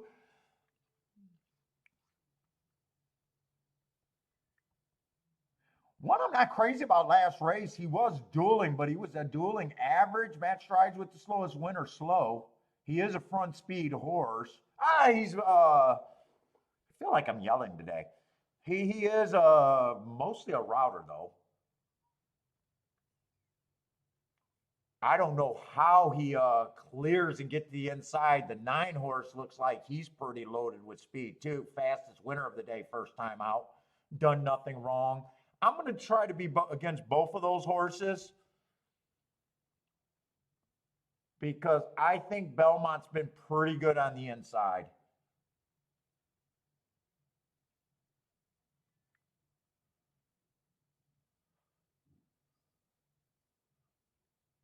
And there seems like there's inside speed on that keeps both 9 and the 10 from crossing. If they cross and get to the inside, I think they are going to have to work really hard.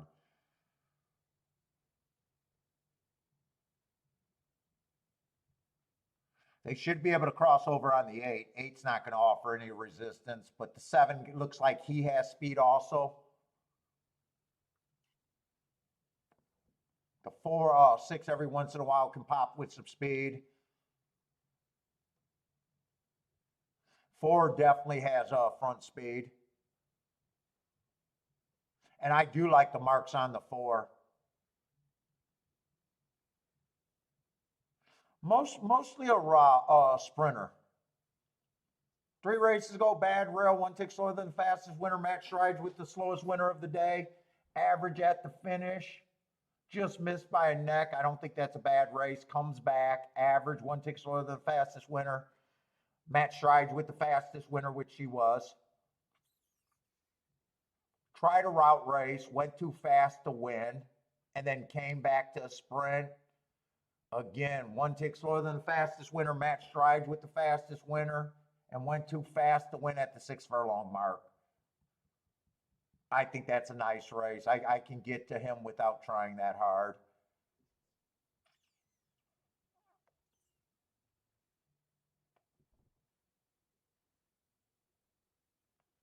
I got a feeling this almost looks like the other race that I lost over there where I was right about it was the first 4 horses. I got a feeling all the first 4 horses look pretty damn good here. What is that? Oh, that's the, I think that's the newest subscriber alert. Thank you for subscribing. I think that's what that was.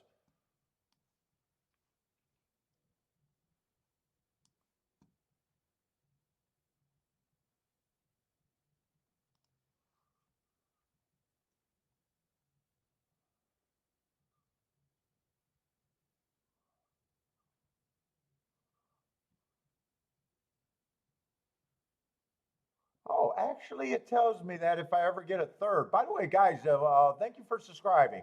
See, we got a couple new subscribers today.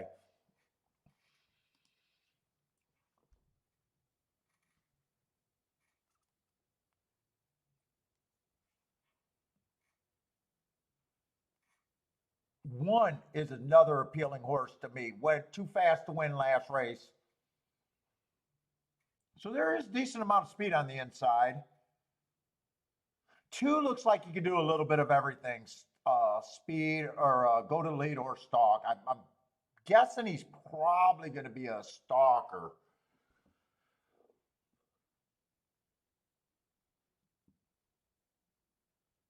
Same with the 3.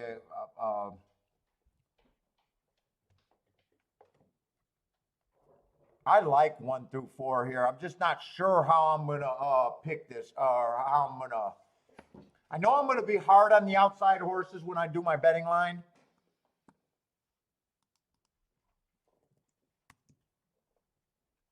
If they win, my betting line's gonna look bad here. But I do track profile. The people that watch the show know, but I do track profile bias handicapping because it gets me outside of the box. So I don't mind looking bad trying to get this good stuff. I can't get to the 8.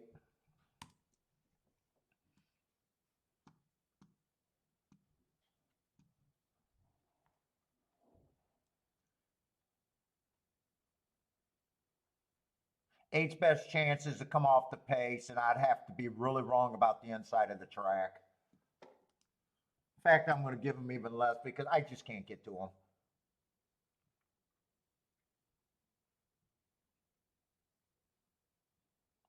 7, I think, can win this race. He should be able to cross over a few where might be able to get to the inside. I think he's probably going to end up being forced to be a stalker with the 1 and the 4 in the race. But I probably think he's priced right at about 5 to 1. So for win bets, I just want to get overpaid, not underpaid.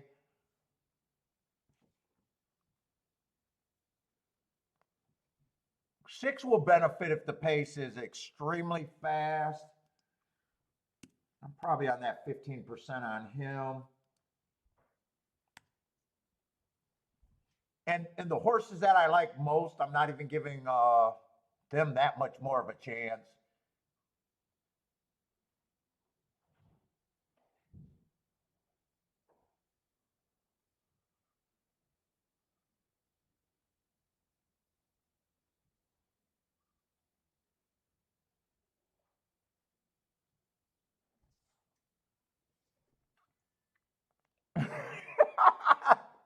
Lloyd says picking long shots is what? Like picking flies out of poop? Did I read that right? Picking the fly poop out of the pepper to get to certain long shot is futile. Lloyd, you still always make me laugh, man.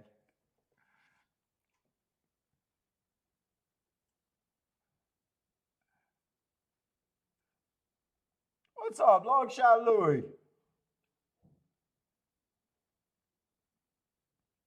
I don't know if I need to separate these inside horses all that much. In fact, I right now I know I'm mostly interested in the 1 through 4, but the scenarios are going. If 1 or 4 gets the lead, I can see if one of them gets the lead, I can see either of them going wire to wire, and I'm probably 50-50. I almost think that that's their best scenario if they hook up. Dude, I got a feeling this is just a tight race where I think all 4 of those horses are my best case scenario, who I'm giving the most percentage to of winning. But I still think this is a tight race where the horses I like are still, they are the horses that I gave the most chance to, but it's only a 17% chance. I need to get better than 5 to 1 on any of them for a win bet. So that kind of eliminates the 1 and the 2 for win bets, but they can be combined in exactas without a doubt. So I guess just based on that, I guess 3 and 4 by default default would be I'm ahead of the math win bet on 17%. At least I'm ahead of the math. This is probably a race. I don't often like 4-horse exacta boxes, but at those odds, I'll have to check the 1-2 and the 2-1 just to make sure it's worked, because that's a $12 base ticket. They're okay. They're 40 and 45.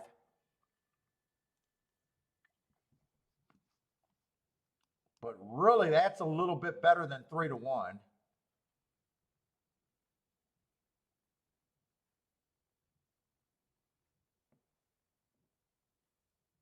I could play it like that, or I can go with my win bets and probably play the keys.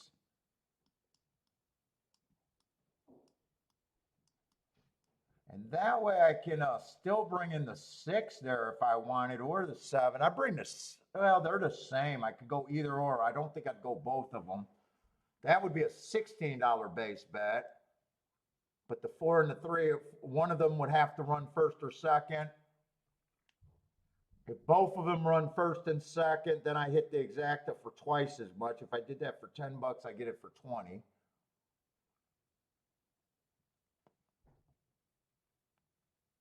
It's a tough call right here.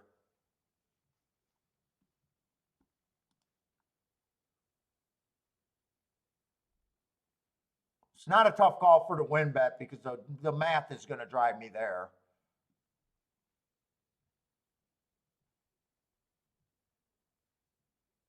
But the exactas are like the tough side of it.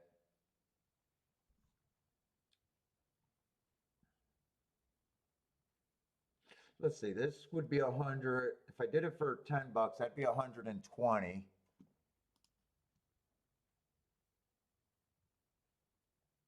I got some chances at $1,000 for $10. If it comes in 3-4, 4-3, 4 with anything. The worst one would be the 1-3 exacta coming in. That'd be 380 back. That's like getting 2-1 on my money. Worst case scenario, if I'm right about the exacta. I don't know if I want to do that.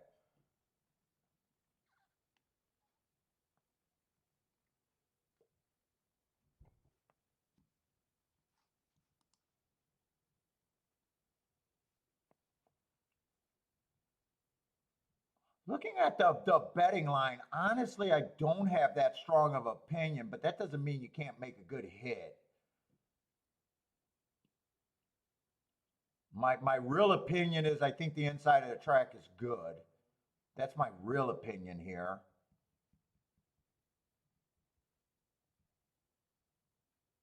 If I was to play doubles, I'd price out the 1 through 4. What's the next leg? Doubles might be actually I'm not going to have time to look at that. I think I know how I'm going to make this. I'm going to make the win bet the more important part of the bet. 3 and 4 to win. And I do not think this race is worth me boxing the exactas and all of that stuff. So what I'm going to do, I'm going to play the 1 through 4 on top of the 3 and the 4 and not turn that around. So that'd be my place bet, basically. I get, and I'm able to still have a nice hit, and it's going to be considerably cheaper for me. I think that's how I got to play this race.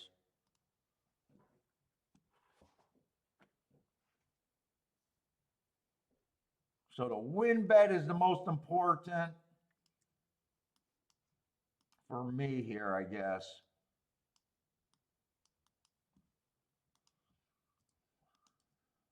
Instead of doing either of those.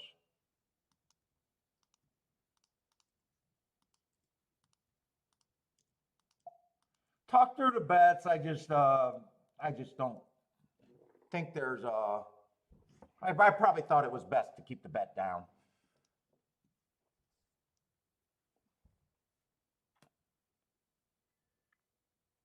Oh, I thought 4 was a shoo-in to show speed. Holy crap, I don't like that.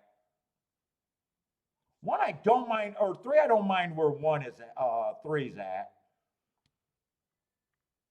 I think I got to give up on the 4 and just hope the 3 can split these 2 horses, whether he runs first or second.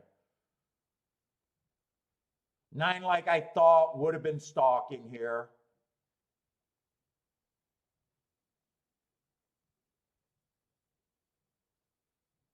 Come on, 3. Keep this 3 loaded.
Tell me that's a 2-4. Tell me that's a 2-4. Tell me that's a 2-4, baby.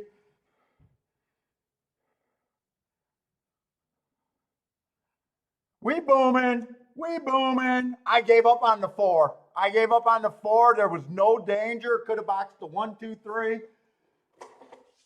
Played it where I could still get big juice on the exacta and actually cut the exacta down quite a bit.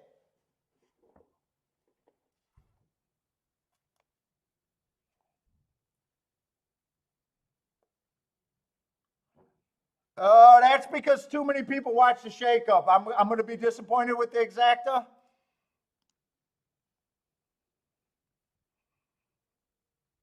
Holy shit! The show's over. We're done. I quit. I quit. Fuck you guys. I quit. Fuck you guys.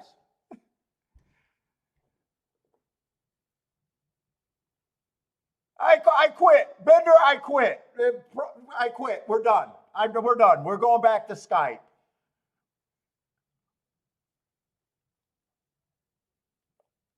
I quit. I quit. I quit. Going back to Skype. Bye. Everybody, we're done. Lose my email, lose my phone. We're done. We're done. The relationship is over.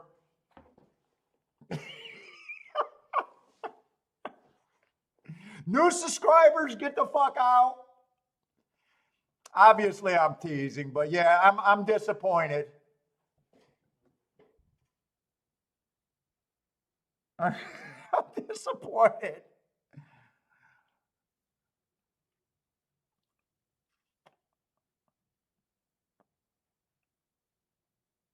Dude, everything with the 4 winning was paying well over $100, and we checked that a minute before post.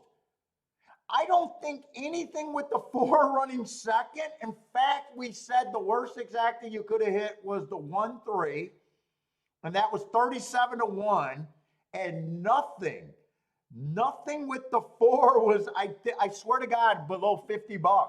I mean, I was glancing, but that's crazy.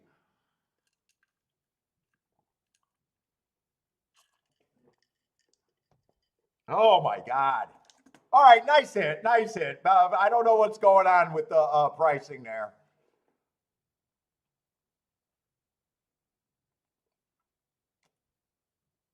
Dude, I think we talked. I think we talked the betting down so good there, and narrowing down and never having hesitation. I think that was one of the best breakdowns, confident wise on the show that we've had in a while. Jennifer was still Jennifer, you're the reason. I think Jennifer, we got to kick you out. Jennifer pounded it late.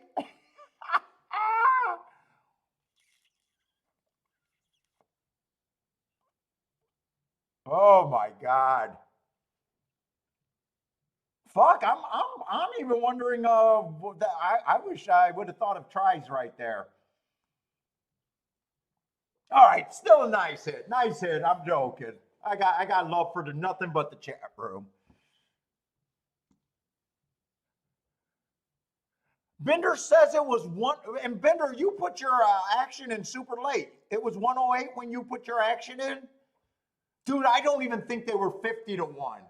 I was looking at everything and I was like, there's no problem with the 4.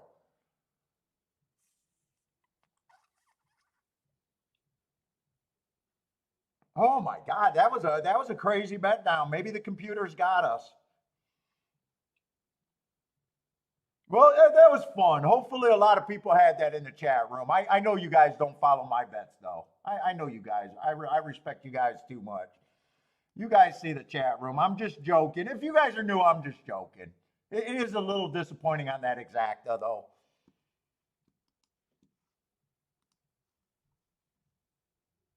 We're going to miss Churchill, but you know what? That's okay. In fact, there was a 1-5 in Churchill. If he wins, there's probably nothing there. Even linking him up with a 7-1 shot, 1-5 over 7-1 in a 5-horse field sounds like a big zero. So I don't think we missed anything at Churchill.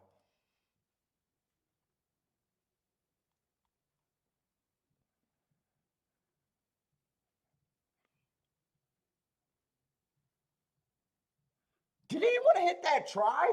I don't know why I didn't think try on that one. We thought about try on the earlier one, but realized that that was a try that we couldn't have played.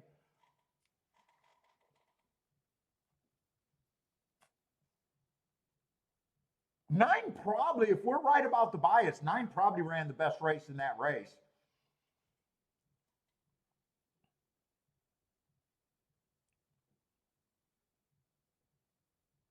Oh, Echo Zulu. Oh, that was the Echo Zulu race. A lot of people said they were against him. I did not think he fell off. When I was marking him, I was like, Echo Zulu is still a threat. I don't think that's saying much. I just seen a lot of people saying they were against him. I don't think I can go back and red board him. No, I can't. They said he fell off because of the Breeders' Cup, but the race before that, he won against the bias. Earned the top last race. Yeah, fuck. I don't know why people were saying that he fell off.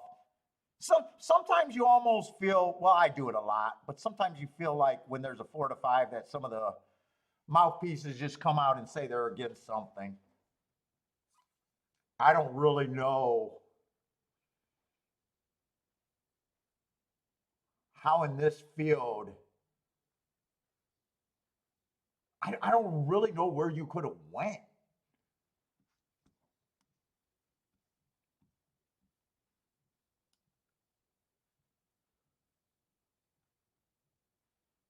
I mean, 6 got great marks, but 6 has not done anything where has not been running. Those races against has not won a graded race yet, I guess. And the rest of the races, I thought the rest of the horses had problems. Last Leaf comes off the pace. And the other speed horses is just I've seen some people, the announcers mostly on Churchill, saying that Echo Zulu was the horse that they were against. But I didn't really listen to them to say where they were at, I guess.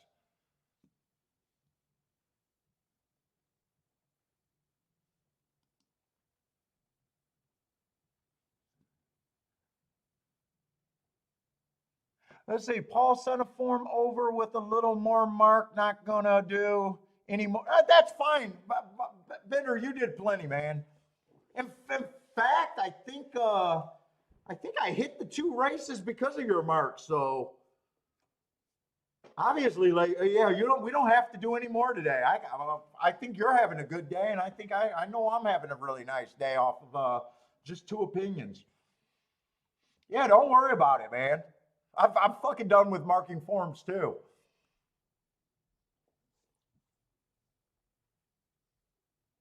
I'm probably on cruise control for the rest of the show.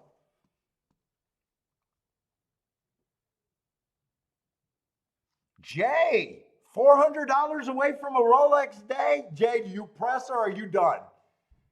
Jay, what kind of gambler are you?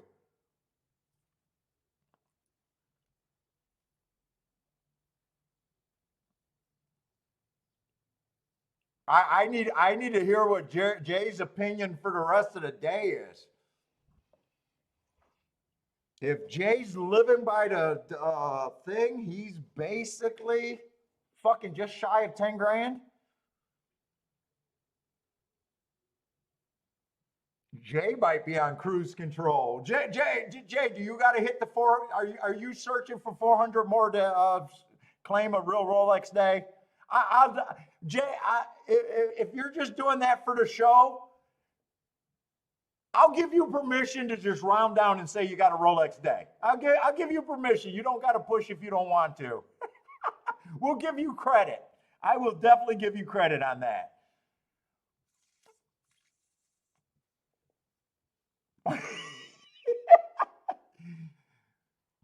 When I get Rolex days, I'm usually done. I don't feel the need to make a sensible car day. That would be the next step, a sensible car. I don't have a Patek day. Oh, you're looking. You're looking. Well, Jay, I will ban you from the show if you have a meltdown day. We can't have that bad energy. If you end up on a meltdown day, we can't have that bad energy in the show. Well done, man. Congratulations.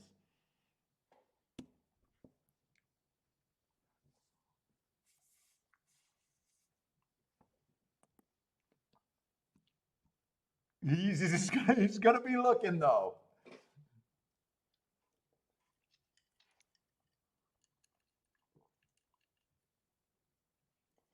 Hopefully that guarantees your month.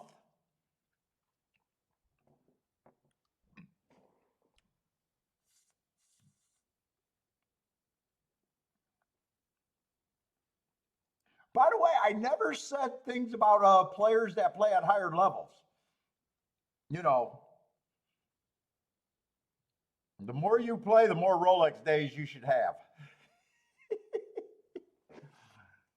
I always say when I look at Scotty's action on Equine Edge that, yeah, his Rolex days would have to be close to $80,000 days for me to claim anything. His $20,000 days with his action is not as impressive as a regular person's Rolex day.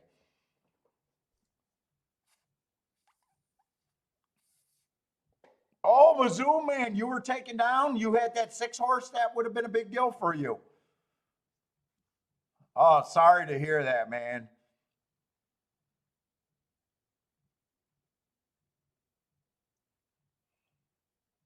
All right, we gotta look at Belmont. Bender doesn't stop working.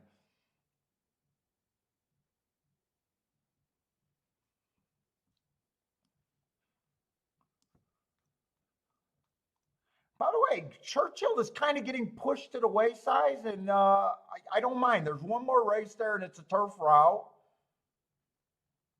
I may or may not care that much. Let me just see Bender's new form that he threw some more marks on to see how much more he gave us. I might even, if there's not that much more, I'm probably not going to stay on. It's a holiday, and I don't really need to stay on if I don't have marks. If I don't have extra marks, I really don't have to stay on.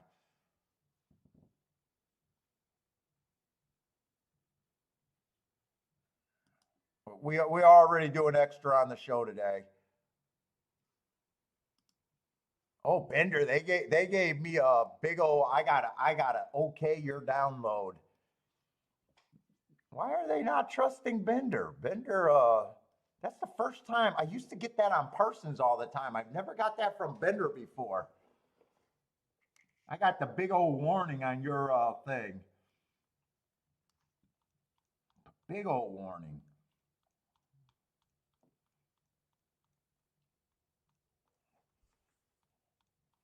Let's see, where are we at Belmont?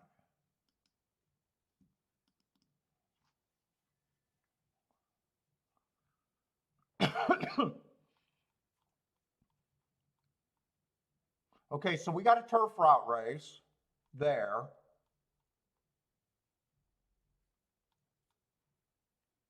Okay, that race, he doesn't have any extra marks. Let's see, what else did he do? Ah, fuck you skipped the race to make me stay on. Though that's, we'll probably end up at Belmont. We'll probably end the day at Belmont. We'll probably stay on. I thought maybe there might have been a few races that he didn't have marks on.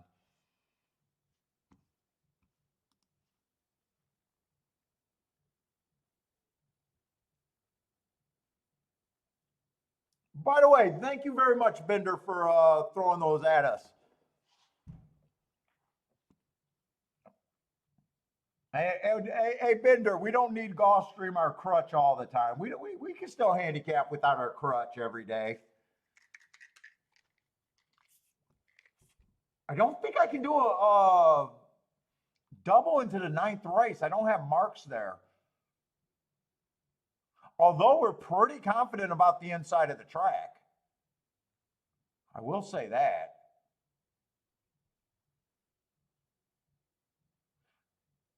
Oh, these are those Brooklyn Strong.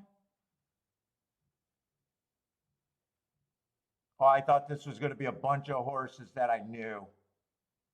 Oh, there's Olympia. Oh, no, that's Olympic Dreams. I don't think that's the same as the horse that I'm thinking of. No, that's not the horse that ran second to Flightline. Didn't Olympia ran second to Flightline?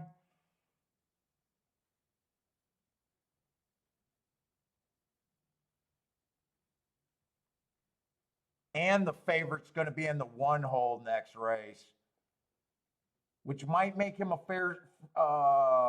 free square possibly.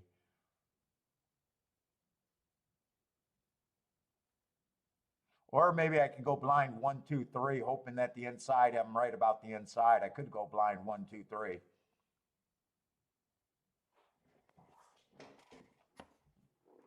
The opinion would be that, hey, I feel pretty good about the rail.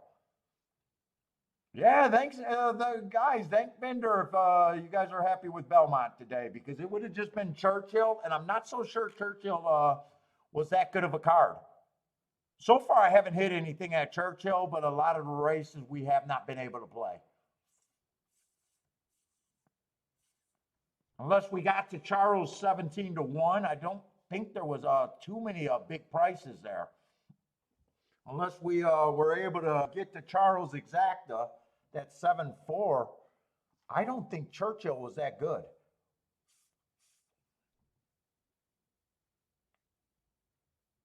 Let's see, 6 is the favorite here.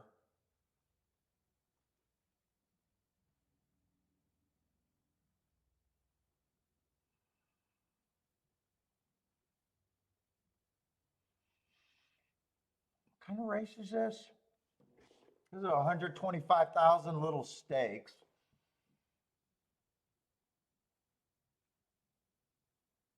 I keep saying, I don't think this Pegasus World Cup turf sprint was all that great.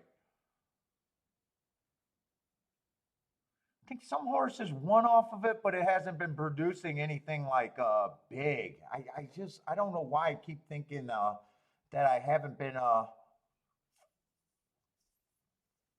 thinking that race really came back good.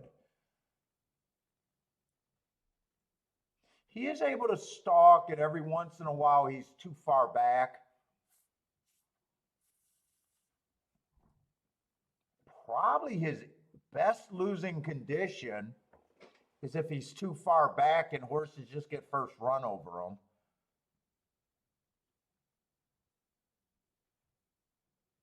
Binder's saying there's a lot of common horses in this race. What's the common race?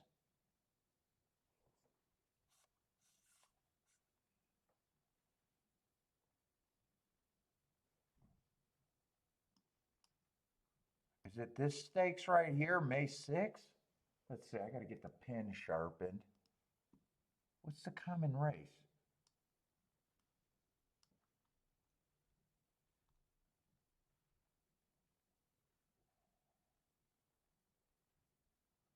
My eyes aren't working for the common race. I love rematch races, I just don't see it.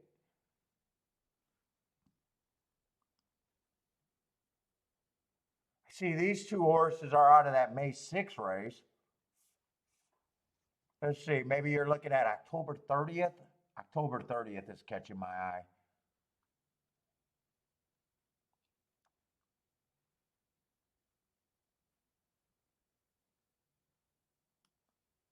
October 30th? Is that all the same race?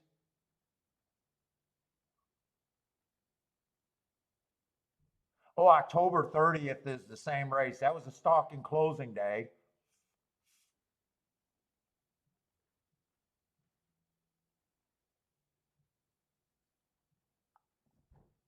But none of them had the lead. All of them would have ran.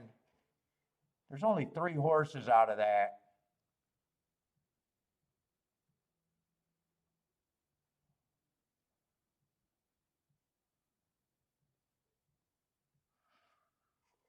Let's say, I think 6 gets beat if someone gets in front of him and he's too far back. There is a decent amount of speed. 5 got eye-catching marks here. 4 races go win too fast to win. 3 races go win too fast to win. Pops within 3, so those hearts were good. Fastest winner of the day. He's fast. Dude, I'm not sure I'm wrapping my head around this race fast enough. It feels like there's a lot of speed in this race. Oh, wait a minute. 2 did have the lead on that common stalking closing day. I would upgrade the 2 on that. Has speed won anything?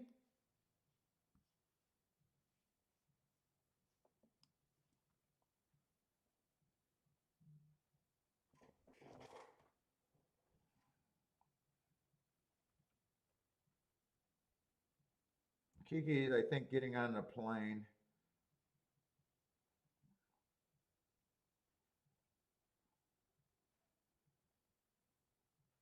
Oh, they went to John Wayne's birthplace.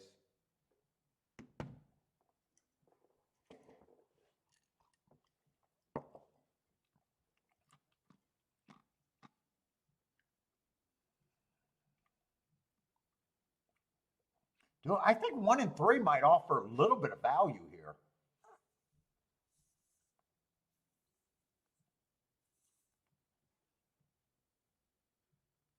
But there is a lot of speed.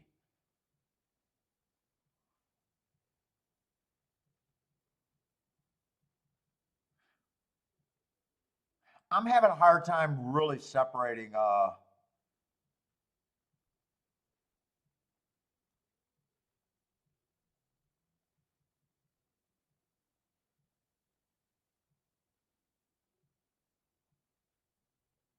my opinion here.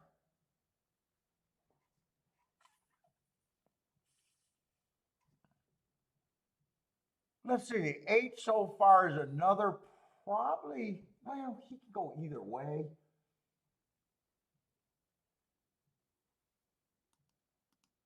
I got a feeling I'm not, I just don't have an opinion. I put it this way, I think both of these horses are value. They did not run bad to the favorite. and 3 might have been able to upgrade off of that betting line.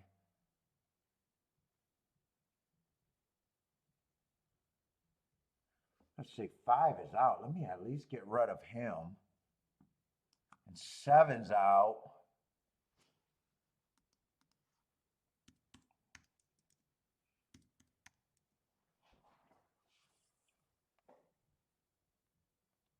Eight just feels like a common allowance 1X horse right now.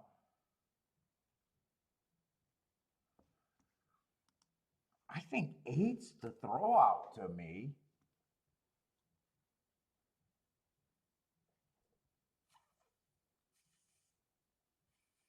I think 3 almost fall. I think 3 is way over bet.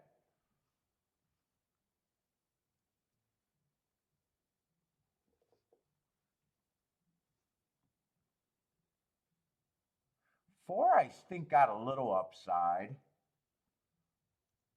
6, I have no problem that he's taking money. And 9, I think, is a contender. I'm definitely running out of time. If I just stop at, don't separate those horses at 18%.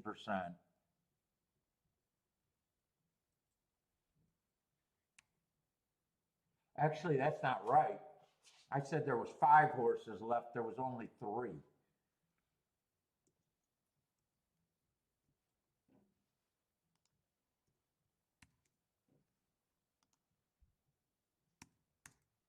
Fuck. I don't think I'm going to be able to get anything here.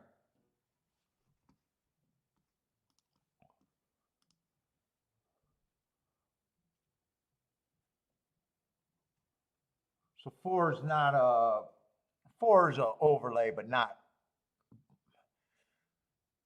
high enough. 6 is over bet.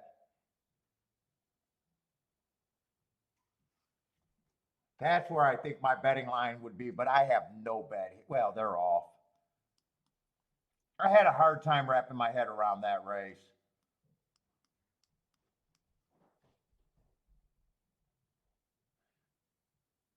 And there was some horses that were taking money that I did not like. The 3 I just did not like. If 3 gets first or second, I would have no shot here.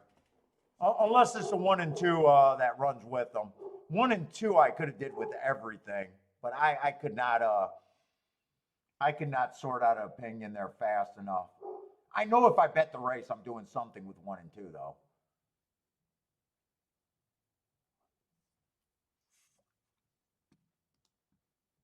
Oh, look, they're not going 22 like that idiot did the other race. They went 24. That's a little more sensible.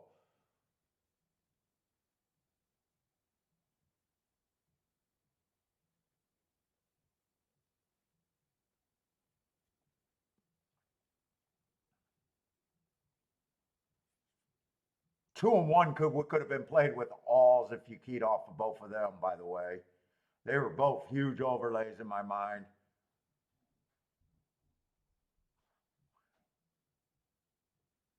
One got horse. He needs to be able to split these.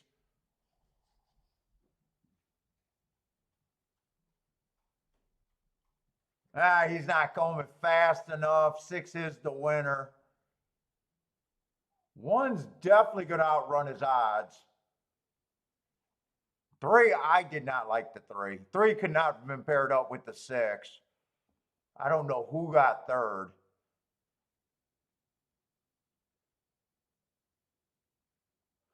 Even thinking about the doubles, I thought about doubles for a quick minute. Doubles, I thought I could have done a blind 1, 2, 3, but 6 with the 1 could not have been played. 6 with the 1 can't be played. 6 with the 2 and 3 could have been played, 156 and 20 to 1, but 6 with the 1 could not be played.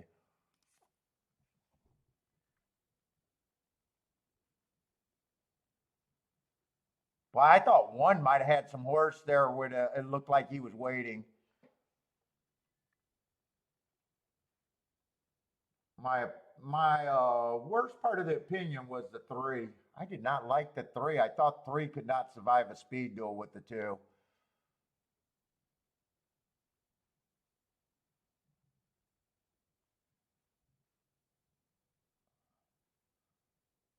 Wait, I'm looking at the wrong race. Let me look at the three one more time. I got kind of lost. He did have great marks.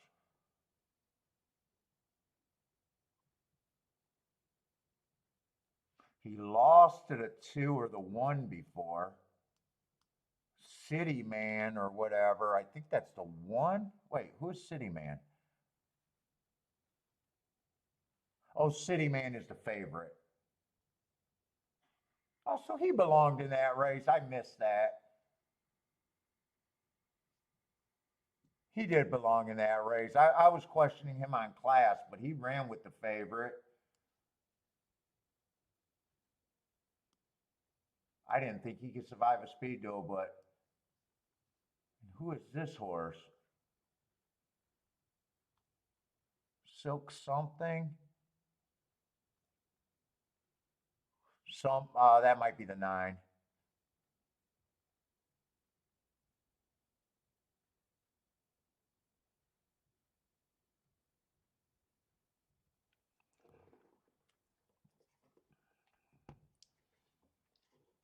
Let me text her. She might already be in the air. I didn't see her. When did she text me? I'm not going to be home alone anymore.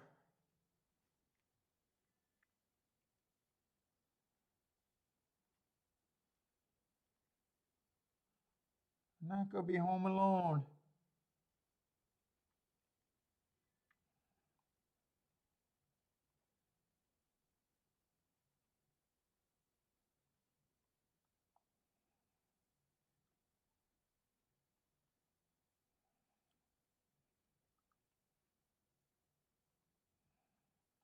I'm asking her what's for dinner.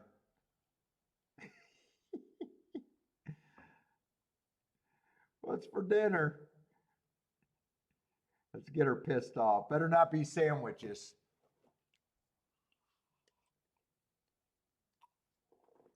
Dude, all I did was go to sleep every night. Well, last night I actually stayed up. Last night was the only night I stayed up. Other than that, I fell asleep way too early for being home alone.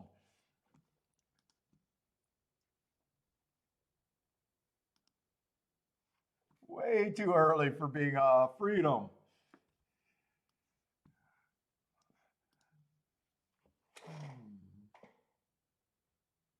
She actually answered the what's for dinner. I can't believe she had. Let me see what time she's coming home.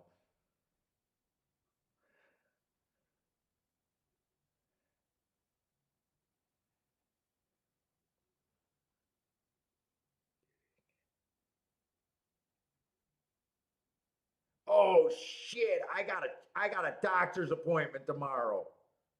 Oh, I better be ready for some butt stuff. Oh God. Oh, I got a doctor's appointment tomorrow. Oh fuck me.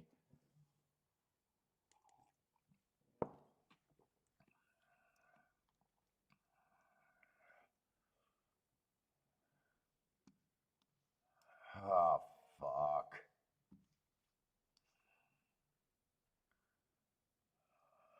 Hope he got small finger. I hope it's a chick, but I don't. We're in a new group. Probably not even a chick this time.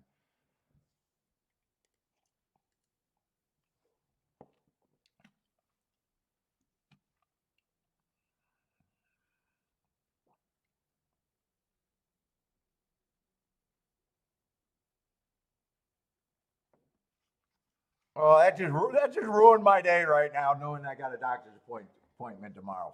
Fuck. Fuck. Fuck. Fuck.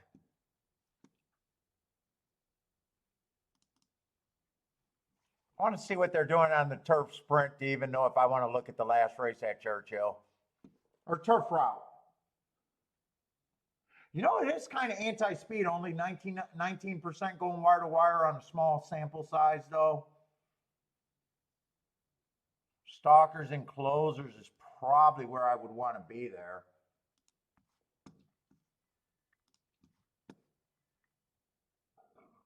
Wow, we haven't even got to look at most of Churchill today.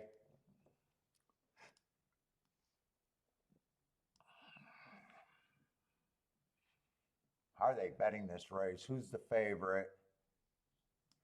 5 is the favorite, and so is the 9. 5 ran one race, bad rail stalking closing day, was nowhere to that rail in the 11 hole and stalked. Not a bad race, but trying turf for the first time. Turfway Park shipper. Who's the 9?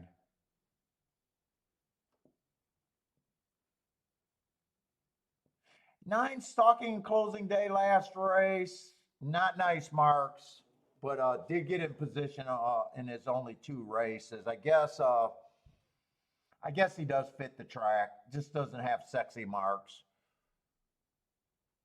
Oh, 10's also taking action. Who got, is there any sexy marked horses that are long that I could get to? 12, if we're right about the running style, might be able to clunk in at a price. Last 3 races, he's at least been slower early and looks like he been trying to close a little bit. I don't think I'm going to deal with this race. 11 would have, who is the speed here? Let's see, 8 went too fast to win last race, but that's kind of running against, he might be on the lead. He's the best marked horse. Whoa, at 32 to 1.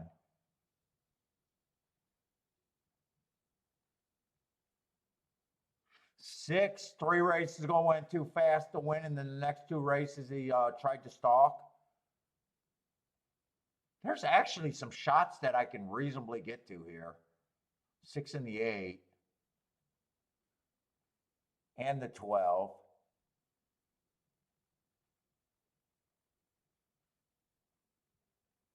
One looks reasonable, decent price if they back up. I don't think I'm betting this race though. They're pretty much behind the gate, starting to load, and I don't even got a start to it yet.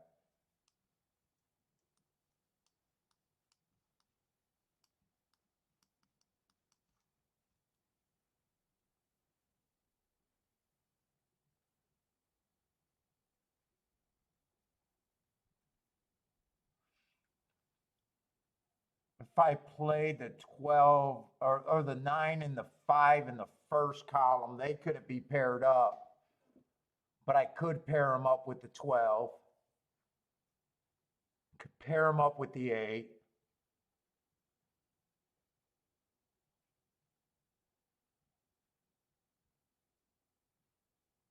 They can be paired up with the 6. I'm going to write it down, 6, 8, 12. Those are probably okay exactas.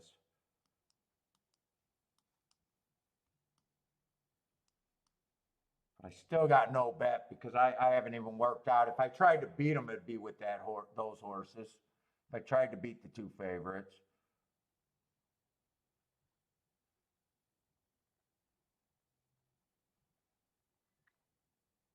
Shit, I even think they could be paired up with the 3. They probably can't be paired up with the 1, though. And if I was trying to beat them in first, and especially first and second, it'd be that group still. But I got no bet here. I just wanted to write down where I might be thinking. What's up, Ryan C? Jennifer's on the 12 at Churchill. Charles is king off that 5. Who got the lead here? Can't even tell who got the lead right now. Oh, 5's going to try to go wire to wire. That might not be good, though, really. Dixie Supreme is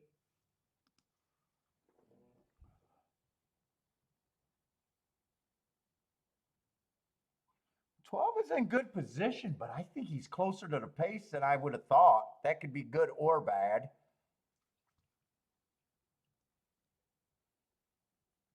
Yeah, he's closer to pace than I would have thought. Wow. I won't know what to make of that until after the race. That might be too close to the pace. 22-1 sounds fast if this track is not really favoring front runners according to my data.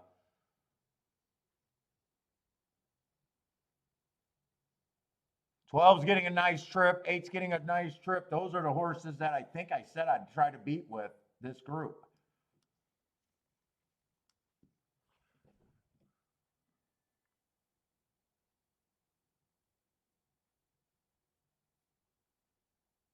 Who's that just squirting away? The 10 horse. 10 was not, 10 never caught my eye. Who is the 10? 10 and then the two favorites.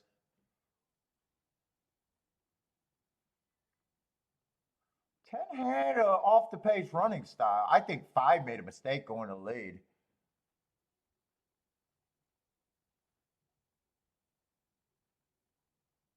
10's third choice. 10's third choice. That's ABC. Backward ABC.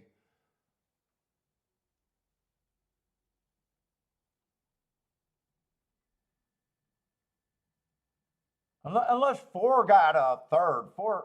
No, 4 did not. I don't think 4 got third.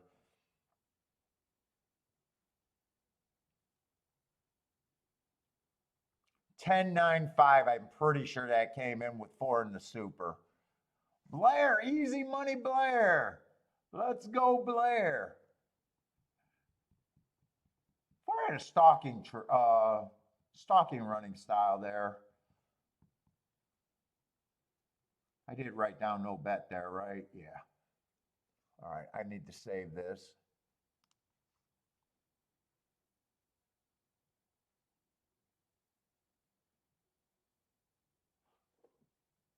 Don't I already have this set? No, all I got to do is save it. I don't have to export it again.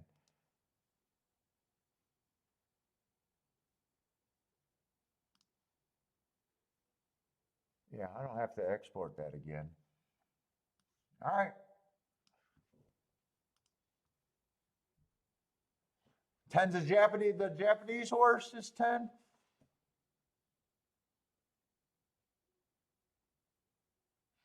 Okay, Jay's not looking any that hard anymore. He needs a 5 or the 6 at Monmouth for $1 pick 4. We'll pay small. That will put you officially Rolex Day. Good luck, Jay. Nice day either way, huh?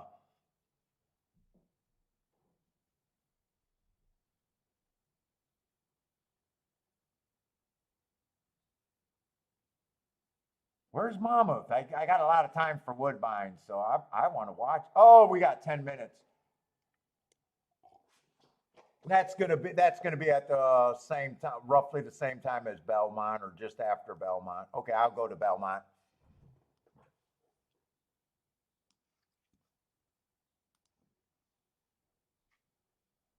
Oh, Marco called that 10 horse? Blair liked that 10. The doctor will probably have big broken knuckles. Oh man. And Kiki goes into a doctor's appointment with me because I'm a fucking child. I gotta argue with her to tell her to stay out, and then she just fucking barges in. Because I don't tell the doctor shit. I'll complain to her about everything, but I won't tell the doctor shit. Oh my God, I hate going to the doctor. Using a whole fist at the doctor? I hope not. I hope he doesn't give me the box to poop in.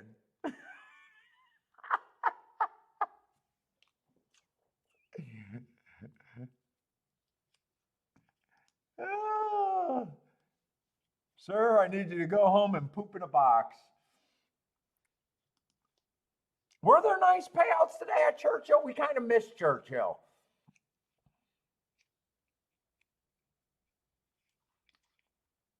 I know you had the really nice payout. That's the only payout that really caught my eye at Churchill. Let's see, the Echo Zulu race was nothing. $8 a horse. Oh, nice exacta though. 40. Oh no, 22 to 1. Useful exacta. I got to remember that they do theirs for $2. Oh, nice, Charles. 300 and 150, 100 and what is that? 65 to 1 on that exacta. $7 horse, but a $15. Oh no, $7 exacta. Oh, there's a decent exacta, that 610. I think we reviewed that race after kind of red boarding it. That might have been able to get to. Might have been. That 3-6 exacta there. I think I'm glad Bender had the form because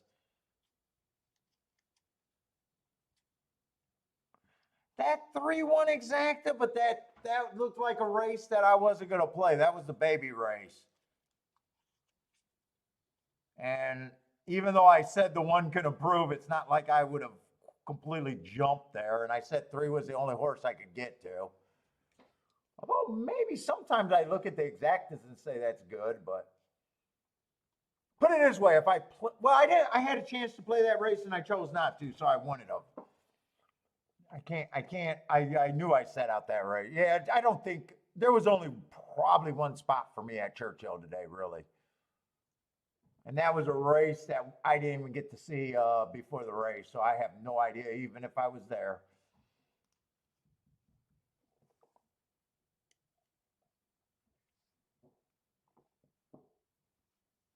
Oh my God, I don't like going to doctors.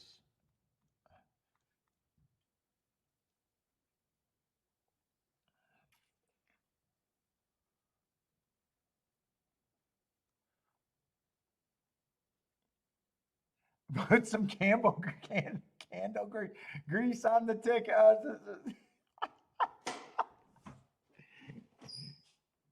Oh, should I turn on some sexy music when he comes in?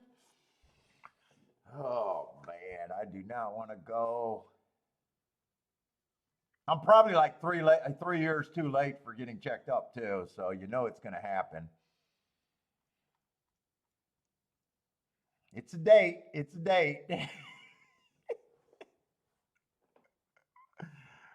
Oh my God.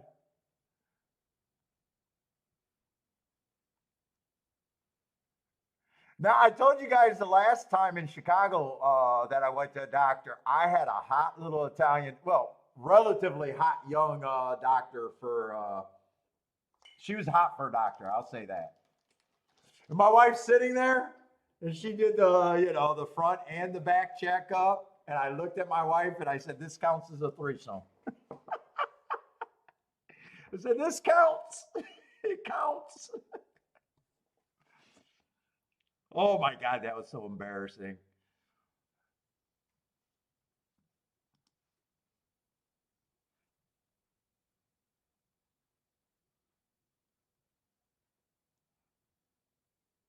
Yeah, I don't have marks this race, but we have been thinking that the inside's been really good on the dirt.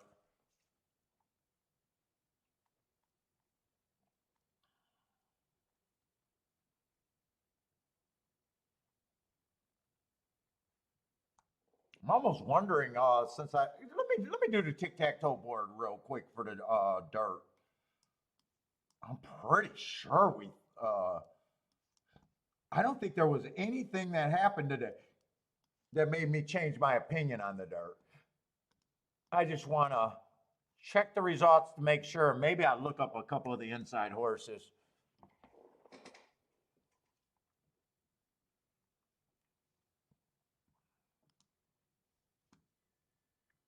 Let's see, that's at Belmont, not Churchill.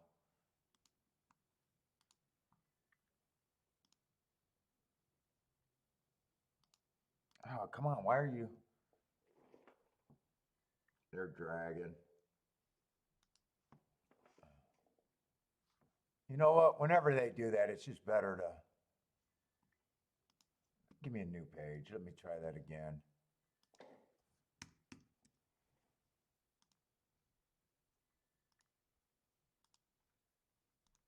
Yeah, that worked. Let's see, first race, the 4-horse went wire to wire. Favorite came in 2-3. That was a 5-horse field, 4-2-3.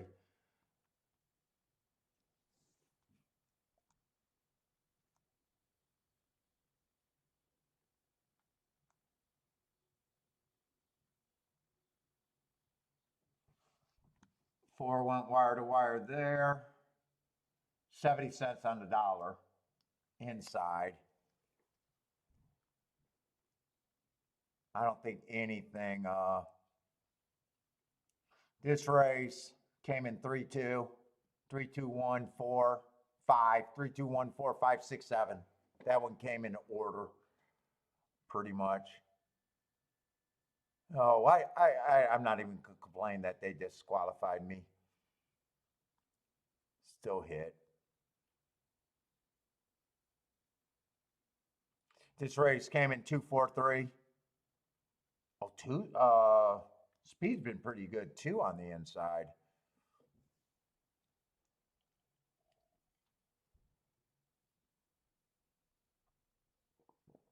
Oh, that's the race that was the other race that I hit. Okay. Yeah, nothing on the inside. Nothing happened to make me change my mind about that. I'm going to try to look up these horses real quick because I'm shocked that the one's not taking action. And 1-4 is freaking pretty good to get to if you want to. At least price ticket wise. Oh, wrong one.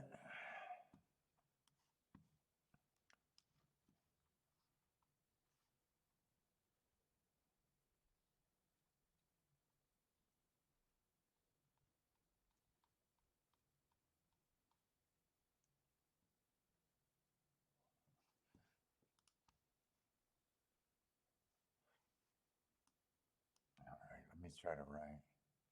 Let's see, early pressing. You know what? Just put the E there. I don't have to put both.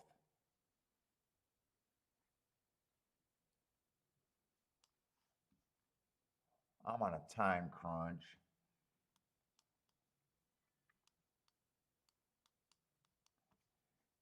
I'll give him an asterisk for the 4-hole, but he might not have deserved that there.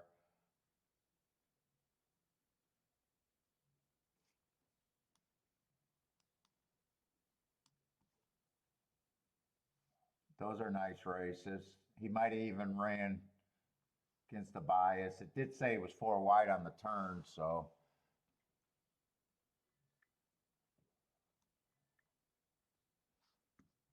Another early pressing day.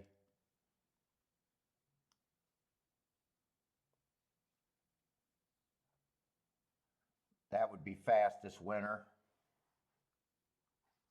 Let's see what the favorite, or the horse that I thought, the morning line favorite. That is a route. Okay, so this is going to be a route race. Do I want to give him an asterisk for that race? I'm not sure. Let's just say it was at a higher class. And I don't know if I need to give him an asterisk.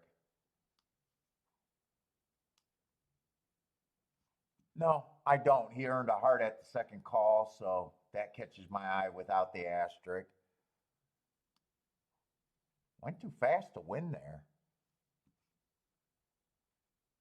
Let me just make sure I'm not making a mistake. Yeah, actually, that's a nice race.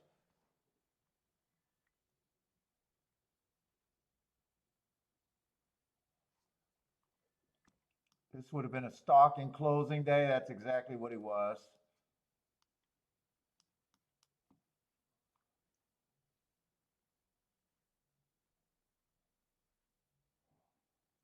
All right, that's a second. That's going to end up being a nice race, but you can argue that he rode with the bias.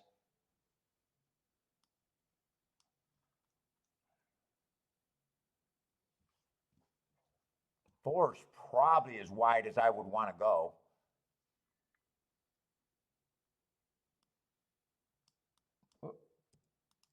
Bad rail. Come on. That's obviously not a heart that I'm trying to draw, and that is not a cue.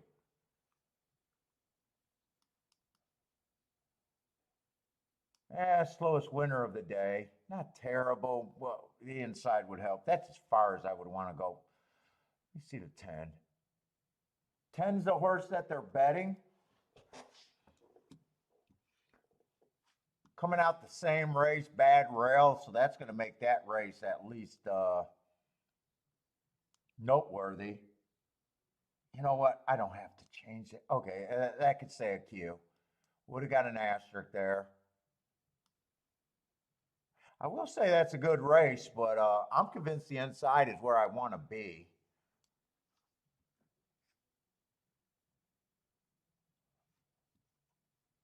Stocking closing day, this is probably going to be a really nice race.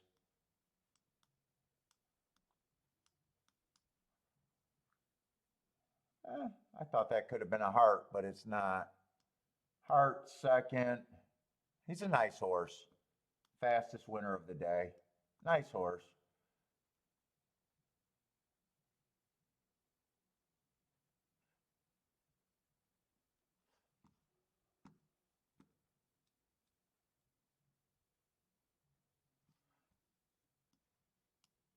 This would have been against the bias 3 races ago.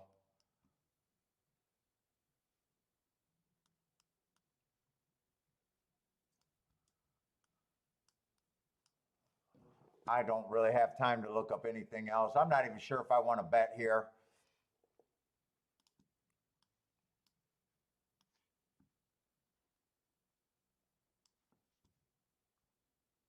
Yeah, make sure he doesn't have both hands on my shoulder.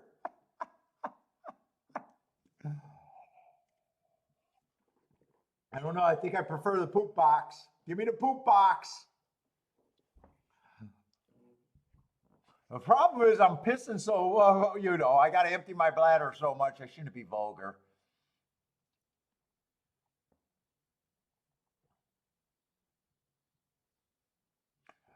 I don't think I'm playing. I'm already mentally kind of checked out this race.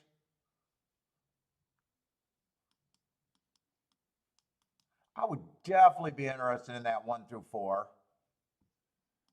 10's nice. 10 I would only do with probably the 2, 3, 4.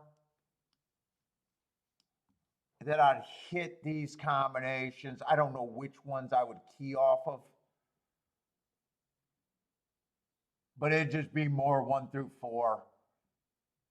Probably would want to key off of the 3 and maybe the 1.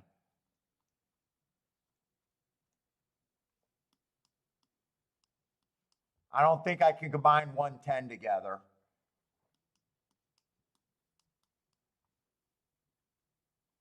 Already would have the 310. I think all of those tickets would work together. What is the 3 at betting wise? I probably do think 3s should be at least minimum 5 to 1, I would think. 1, I couldn't do a win bet. 10, I would not do a win bet. But I got no bet here. I'm having a very nice day off of 4 races. Had a bad day yesterday, having a very nice last week, but a very bad day yesterday. 3 could have been considered for a win bet because I think he's value. 2 and 4 could have also been considered for win bets on my book. 13, I never even looked at. If outside horses win here, I would have no shot. If I probably would have handicapped the whole race, but I'm thinking inside of the track is where I wanted to be.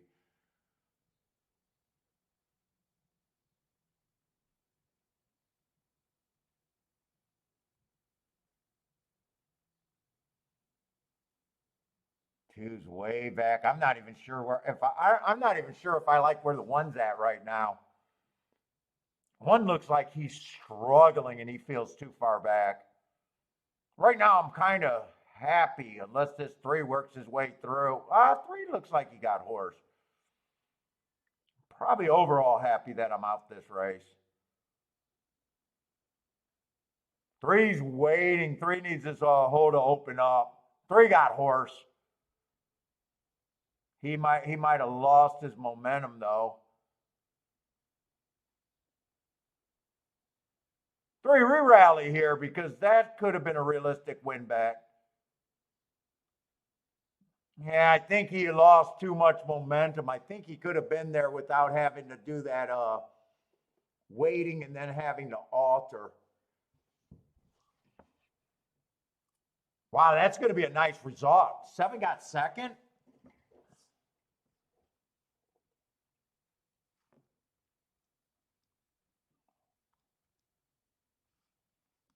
Oh, I already got no bet written down, but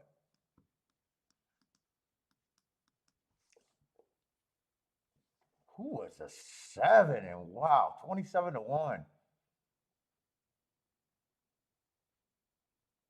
Dude, I want to look that race up. I just want to look it up. I got plenty of time.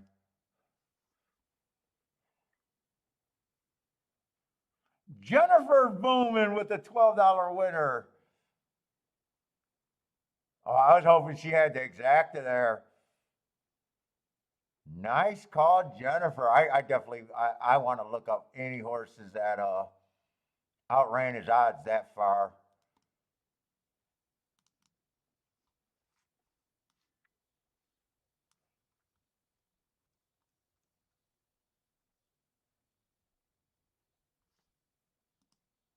That was an inside early pressing day, so he would have ran with the track.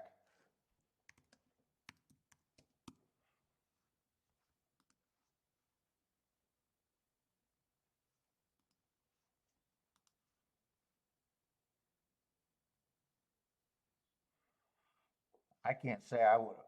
Wait a minute. He would have ran with the track, not against the track.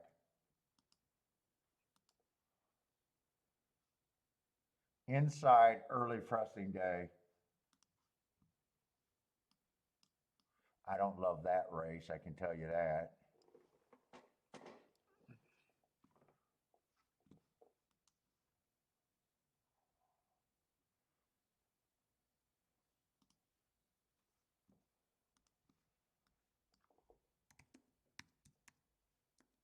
He would have ran with the track that day too.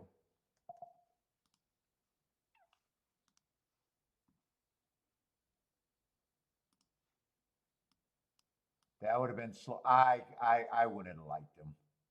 Even if I had notes on him, I wouldn't have liked him off of those 2 races. I would have thought he ran with the bias 2 races in a row.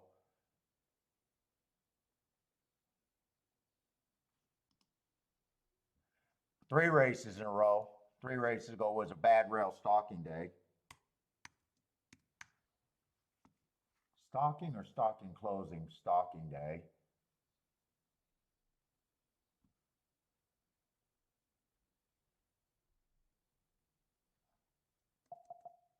I'd have liked that race a little bit better. But yeah. Nice race.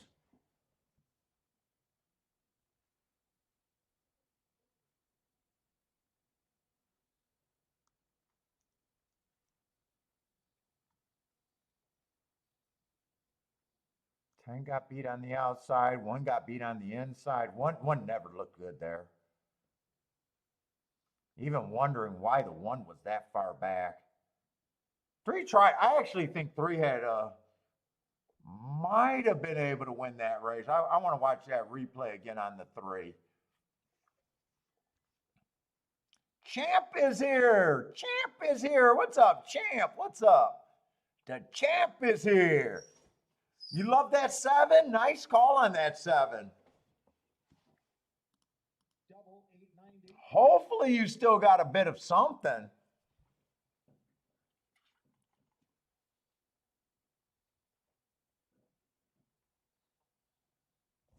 Hurts with the boom. Nice call, Hurts. Hit the exacta at Belmont. Nice exacta. 195 to 1. You better have a good day. You better have a good week after that. It's hard to fuck up a week. I hope you bet enough to have a good week. Nice job. Jennifer, oh, 6 was your best bet. Nice.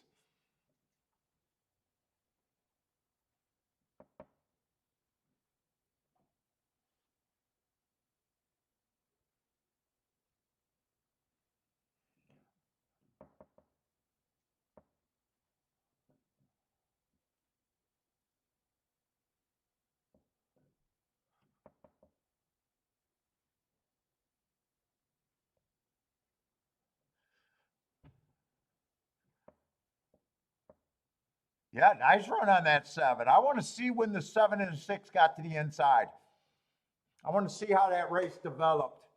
Now that was now when I do my bias reports, I do separate the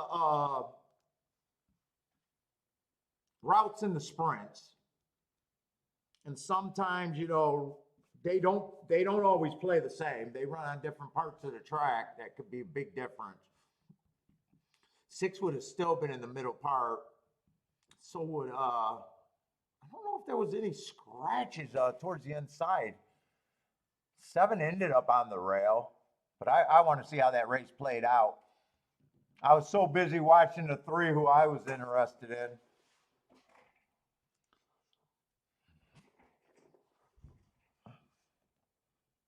I didn't really see where those 2 came from.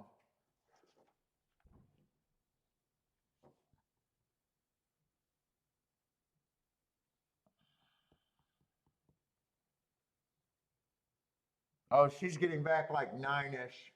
No, I'm not going to make her make my dinner. Are you kidding? I'll probably eat by then. It's a joke, and she answered it like I was serious. She knows I'm a bitch. Let's see. I want to see if I really believe that 3 had a lot more horse or not. 7 and 6 were actually pretty close to the pace. They're in the gravy spot towards the inside, both of them.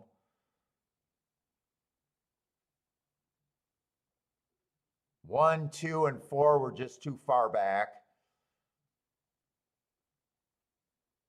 What does this pace look like? Oh, I'd say a fairly fast pace. To me, 1 had no excuse. Fast pace on the inside. It felt like the inside was pretty good. I don't think 1 had any excuse that I could see. I don't think he should. Well, fast pace, but I'm kind of shocked he was that far back. And 3, 7, and 6 were all closer to the pace than him, and were able to keep running. 6 had to go wide around the turn. 7 was probably 2, 3 wide the entire track.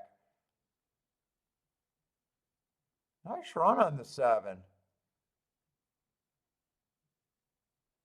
3 made an athletic move angling outside. I'm not sure that cost him the win there. I'm not sure that cost the 3. 3 ran a good race. Mike, I could accept just not being good enough.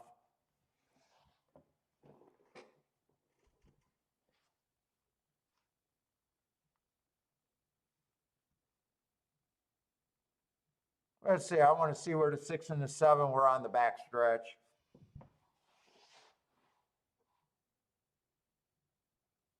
I think 6 is in white hat. 7 looks like he's pretty wide right now. 7's about 4 wide. That might be the 6 in the white. Kind of hard for me to tell. 7, I think, settled about 2, 3 wide.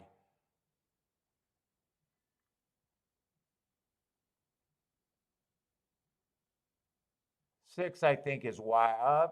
Maybe. I think 6 is about the same path. 6 is either in the white or the purple, I think. Oh, no, 6 is the horse in the white.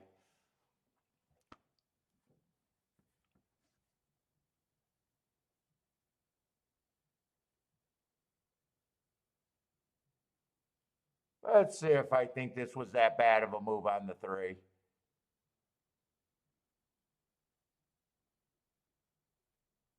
I thought he was waiting in the stretch, and then he had to hop over.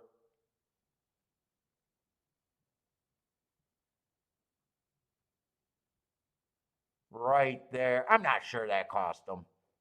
It don't help him, but I'm not. I can accept that he might not have been the best too.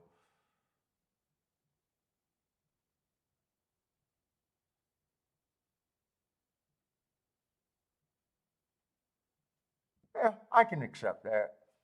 I got no choice.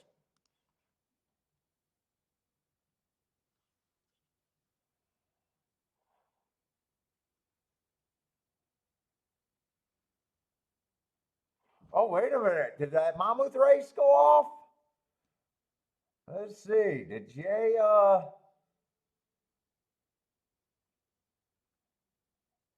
flirting with what, a pick 4 or pick 5 or pick 6 or something at Mammoth? I wouldn't mind watching that if can't tell if that went off or not. Why are my eyes not adjusting? Where's Mammoth? Where the fuck is Mammoth? Maybe it already ran and it's over. I don't even see Mammoth on my thing. Oh, it's official. I think he had the 5 and something.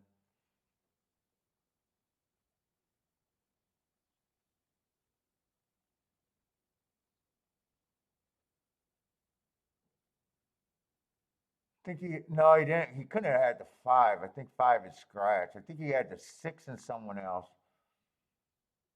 Who am I rooting for Jay?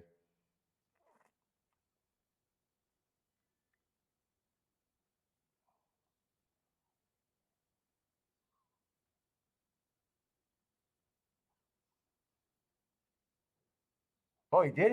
He did have the 5 and 6.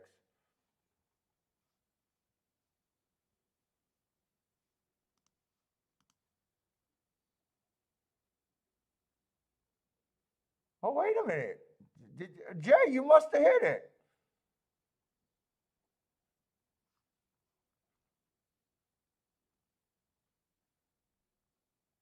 Unless I'm in the wrong sequence. Did Jay get his 6 did win. He said he was alive to the 5 and 6.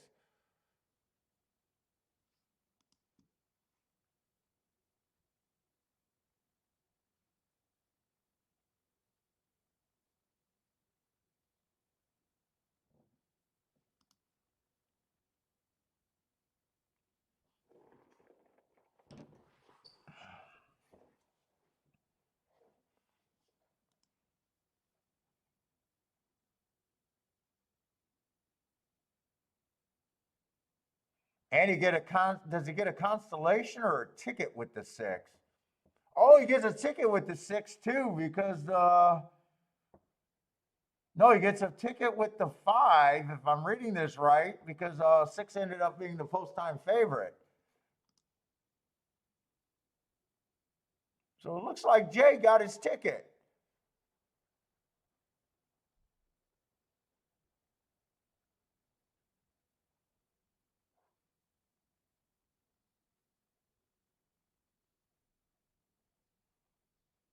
Yeah, it looks like Jay got his ticket, and he ended up with the pick 3 on both of his ticket because late scratch with the post-time favorite, if I'm reading that right. All right, I got one more race over there at Belmont.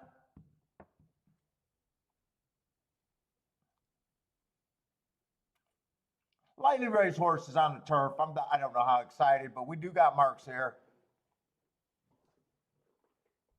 Oh, I got ringing in my ear. Oh, I'm getting symptoms because I'm going to a doctor. I never have ringing in my ear. I don't know why I do now.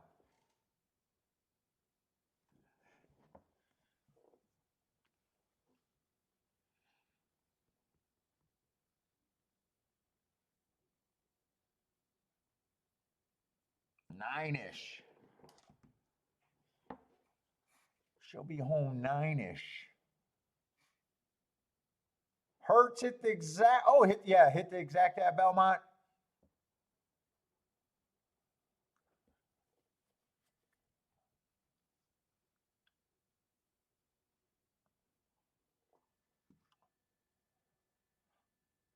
Definitely some decent marked horses here.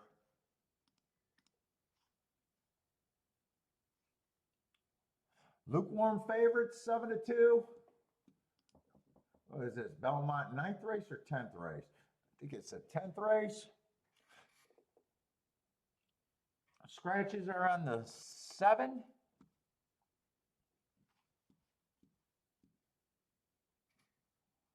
Looks like we got 11 horses.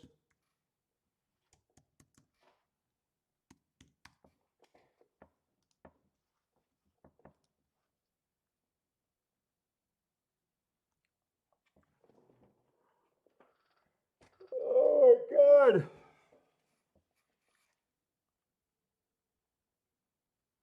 Three is one of the favorites. Looks like he needs a fast pace, though.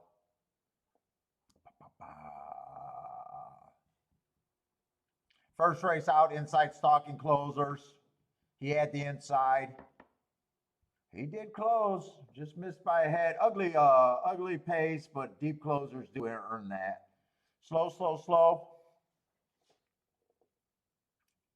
I just don't like closers when they don't get in position at the top of the stretch if I'm going to nitpick there. I like him to get 3 lengths in striking position. He did not. But first time out, nice race, I guess. But did have the inside in the right running style for that day. Comes back, bad rail speed favoring day. Definitely agree with that asterisk there. And he is not a speed horse so far in his career. Looks like a 1-run closer to me so far. And then last race, early pressing day, had no early press, and again ran against the bias there. I think Speed's been doing okay the last couple days at the sprints or Speed and Stalkers. I have not been really paying too much attention turf sprints.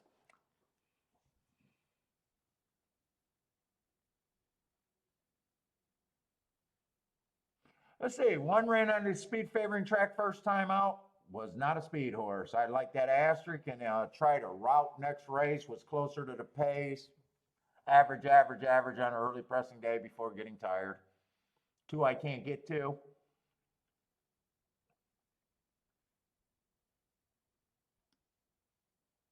Four had a speed favoring track last race, dueled with the probably eventual winner if it was a speed track. And he had the lead and was dueling. I imagine the other horse went wire to wire if my notes are right. So he got dueled in submission with a winner probably.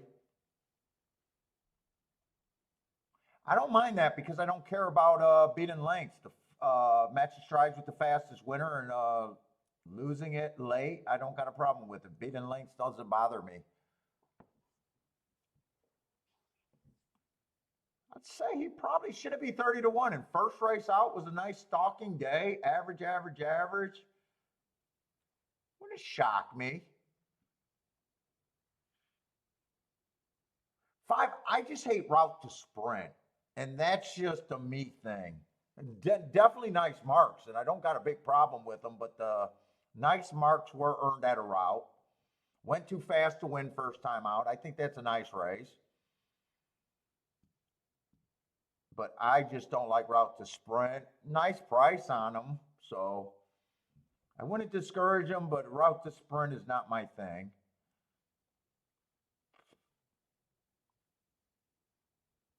Six ran on a bad rail, if I'm right about the bad rail.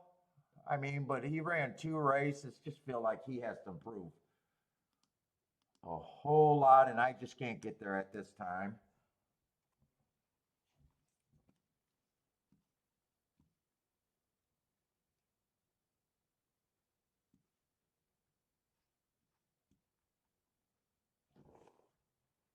Eight, I don't like route to sprint. Nice marks, no problem with him.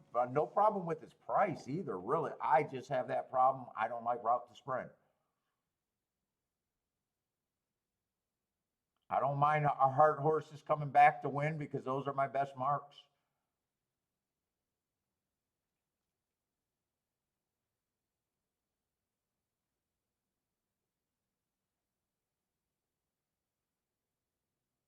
Nine, I'm just lukewarm on the nine. I'm thinking nine can win stalking. I don't like them, don't hate them. Sounds like just a 15%er to me.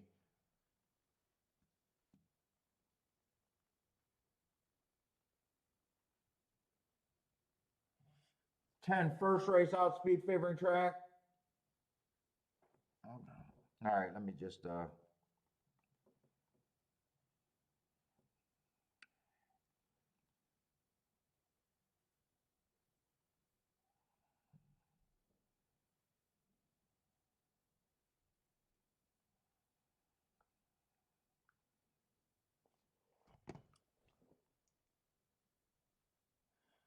10, I don't mind that first race. Speed favoring day, would have ran against the bias, came out fast, one tick slower than the fastest winner average. Second best, I do not mind that race. The next race, early pressing day, was a little far back, but it doesn't feel, this horse feels like possible stalking threat. Although last race was a little bit farther back. And 11 makes a lot of sense to me here.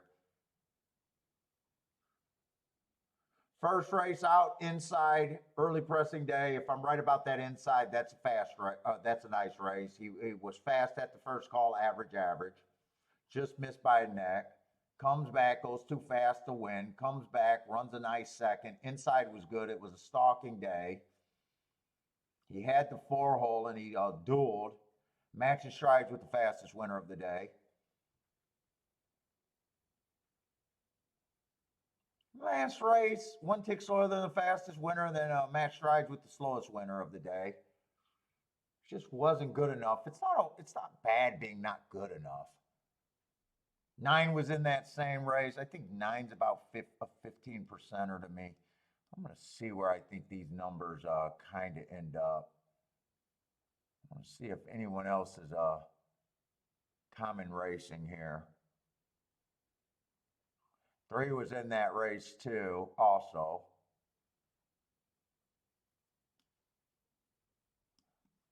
I just want to look at the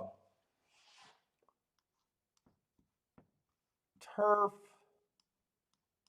sprints one more time before I just don't think there's enough there for me to think too much bias-wise. Post positions are pretty fair. A little anti-speed there. Well, I think we seen a horse go wire to wire on the turf yesterday, and I think we seen a horse go wire to wire today, if I'm remembering right.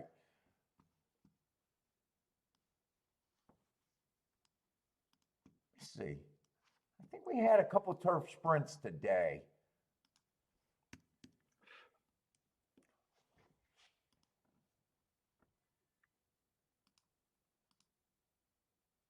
Let's see. I know we had at least one, and I think they went wire to wire. I think I noted that.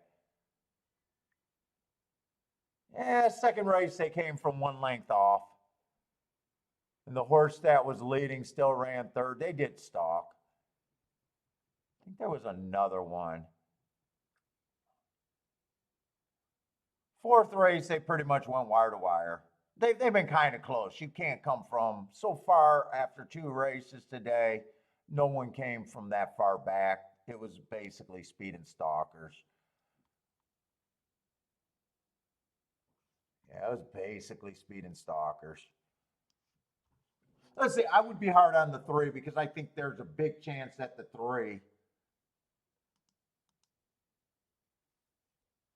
going to be too far back. 2, I just can't get to a first-time starter, so I'm going to be hard on him. They all start at 10%. So I'm just going to say 6%. I would need way better than 15 to 1 to be there. 1, lightly raced, wouldn't surprise me, but I can't get to him either. I think there's a chance. He was only able to stalk at a route. lightly right. Nothing would shock me in these races. I can't even lock in and say that these are great running styles. A 4, I think, is an interesting long shot that I do think is value at that price. I could get to the 4.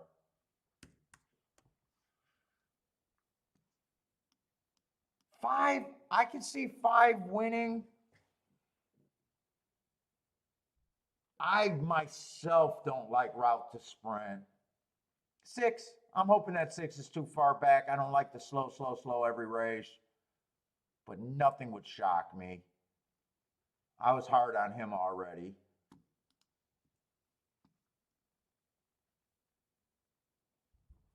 8's almost exactly like the 5. I don't like route to sprint. Wouldn't shock me at a decent number. I just have that route to sprint that I hate that move. 9, I think, gets points.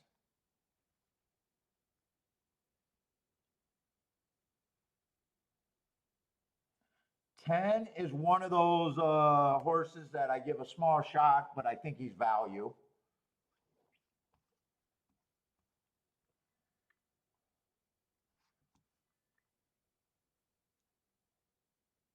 Oh, there's a 12 horse here.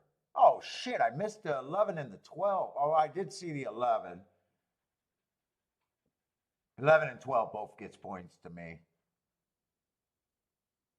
11 and 12 both gets points to me. They're going to be close. Let's see. I just want to see how many points I got to spread around on that. Got 6 horses.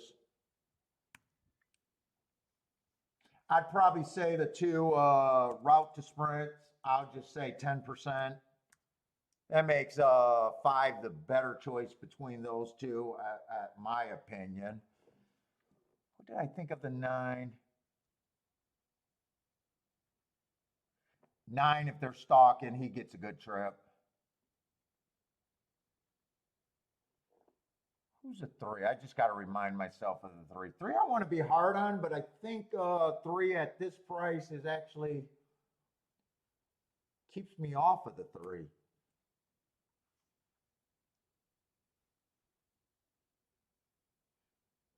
3 actually, I'm going to split hairs and say 3 actually feels like 5 to 1 to me.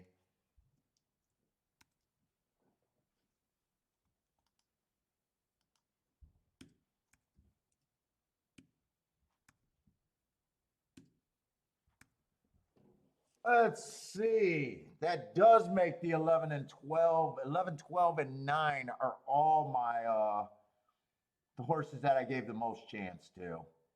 But that means 11 and 12, I can't do a win bet. They could be in exactas, but I can't do win bets. That means 9 would be the most horse that I gave the most chance at a win bet. I also don't hate the 4. Let's see. I don't know if I'm even going to work out a win bet here. And exactas, I think I got too many horses that I'd be using. 8, I probably don't use. I probably go with the 4. I don't think I'm going to have time here anyways. 10, I think, was another horse that I said is value, where I could do smaller win bets and still make a hit. I got 7 horses there. 4, 5, 6, 7. Yeah, I probably, if I bet this race, I'd probably just put more money on the 9 to win a little bit. I'd probably just keep it simple with win bets here.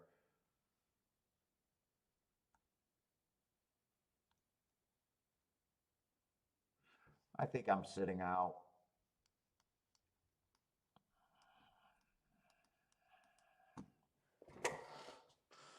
Take the very nice day.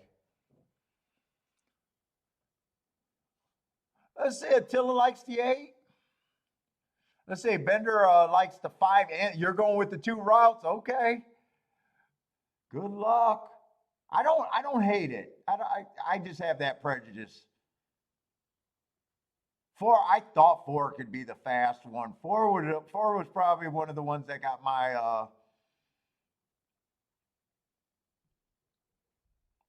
knickers or whatever you want to call it in a bunch. I don't know how they say that. Knickers in a bunch, panties in a bunch. Good luck, everyone. I'm done for today. I'm tired.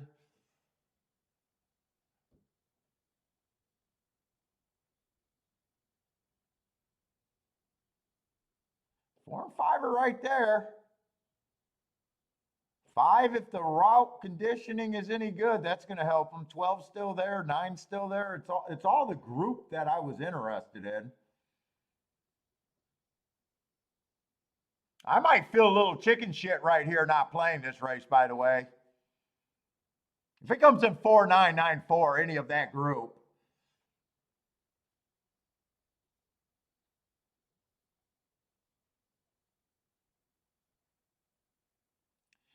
I'm a little chicken shit. I'm a little chicken shit. Is that the 3 or the 10? 3 could have been paired up with the 4. I don't think 3 could have been paired up with the 9, though. Obviously, if I key off the 4, I'm going wider. Yeah, that's tough luck if you bet the 4 there. And that's tough luck in the stretch if you had a 4-9 exacta there. That's rough. 4 ran great. 3 closed. I was hard on the 3 because he wasn't because he had so far back. If I'm going after that race, I'd still catch that exacta backdooring.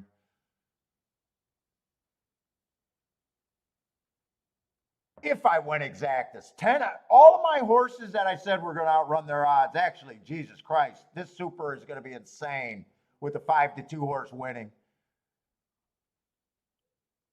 And 9 might have got second. 9 might have got second, actually. But this super is going to be insane, just throwing the chalk off of all the horses that were extreme overlays to me.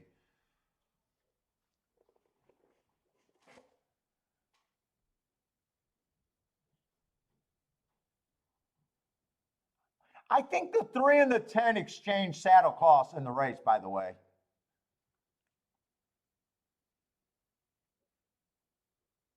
Jevin, because I can handicap and I'm a smart. No, I'm joking. Four got speed. I think, what was it? I think he earned, it was Marks. First race out, that's a beautiful stalking day. And second race out on a speed favoring day, I don't give a fuck about beating lengths. That's how you get the big horses. He matched strides with the fastest winner. If I'm right about the speed the speed day that day, he was dueling. If I'm trusting those marks, I almost guarantee that he dueled with the eventual winner of that race. Now, I gave him a 10% chance, but, that's a double. He's 24-1. Part of it is understanding math, too. I'm not a speed figure guy, but that 83 did catch my eye. It was like, oh, that's good. And then, he falls apart. You got to remember that speed figures are made by people that play speed figures can never, unless they're more creative, can never get to horses that showed speed, dueled, and lost. Because the definition, they only looking at the finish. Kind of deal. Hold on, I want to check the notes to just see if I'm trusted that March 18th race. I didn't look it up. I even thought to look it up, but I didn't. I'm just curious if that was the case.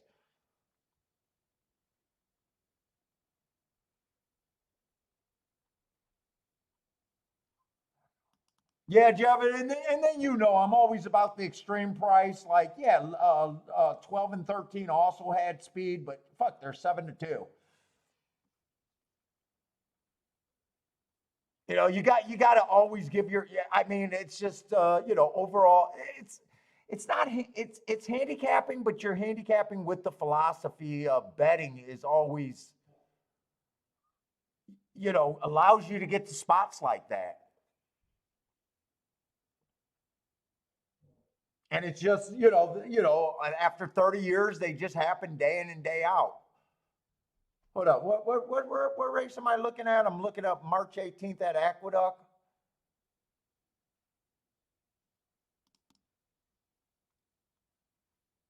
And then I like the 5 and the 8, but I hate route to sprint. If the 5 and the 8 wins, it'd be like, fuck, they're nicely marked, but I hate that angle. There's some stuff that you don't, and you're just, no one sees the future. Everyone acts like handicapper sees the future. We don't see the future. We just, use our bullshit. That if your bullshit is good, it gets you to spots that you could exploit some days.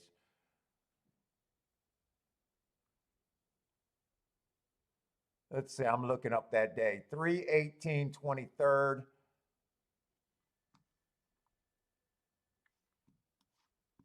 This is what my chart looks like. Everyone went wire to wire. That would have been, except for one race where he came 2 lengths off the race. And if you notice, that pace was I know retarded is a bad word, but that race did not match up with any other race. That looks like that was a special race, meaning bad race.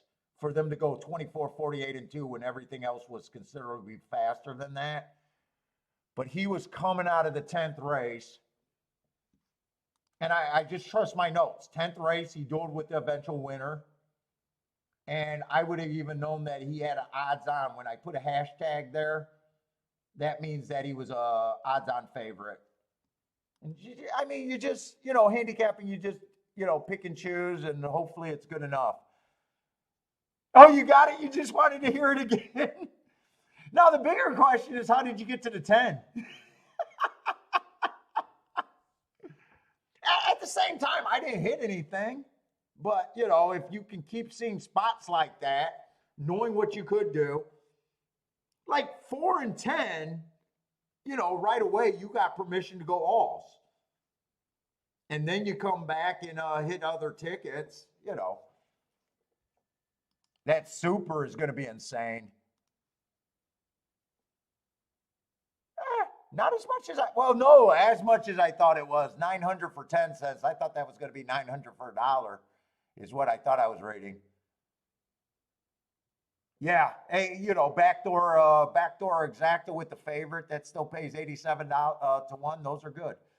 But anyways, guys, that's it for me. I wish I had more plays, but I don't really. I'll take hitting 2 races out of 4 races every day of the week. Yeah. Like Javon, a lot of times your bet, like it's so hard to explain. I keep working on these short videos, but without everything, they sound like. I got a whole bunch of videos that I could release that are like so short that don't do this, don't do this. But it's like, even I think they sound kind of. It's like your whole philosophy. What's good? What can be linked together? Trying to push the biggest tickets you can get to reasonably. All of that stuff is good. In a game of par mutual wagering, when most of your public is just trying to play safety, they're trying to be narrow. Even the hand grenade tickets, some people would say, hey, Paul, you spread too wide. Not at the prices that we spread wide on. You can't spread wide with a bunch of 3-to-1s. You can't Dutch with a 3-to-1 and a 5-to-2 very often. It's basically betting philosophy with handicapping and still knowing. So many people don't even want to acknowledge that their handicapping's flawed. Like, I'm the first one that will acknowledge that my handicapping is flawed, but when I'm right, it gets me to spots where most people can't, and I'm right enough of the time to overcome, being wrong. Like I still get emails when people are saying, hey, Paul, you got a good opinion. Why don't you take that 14-to-1 exacta?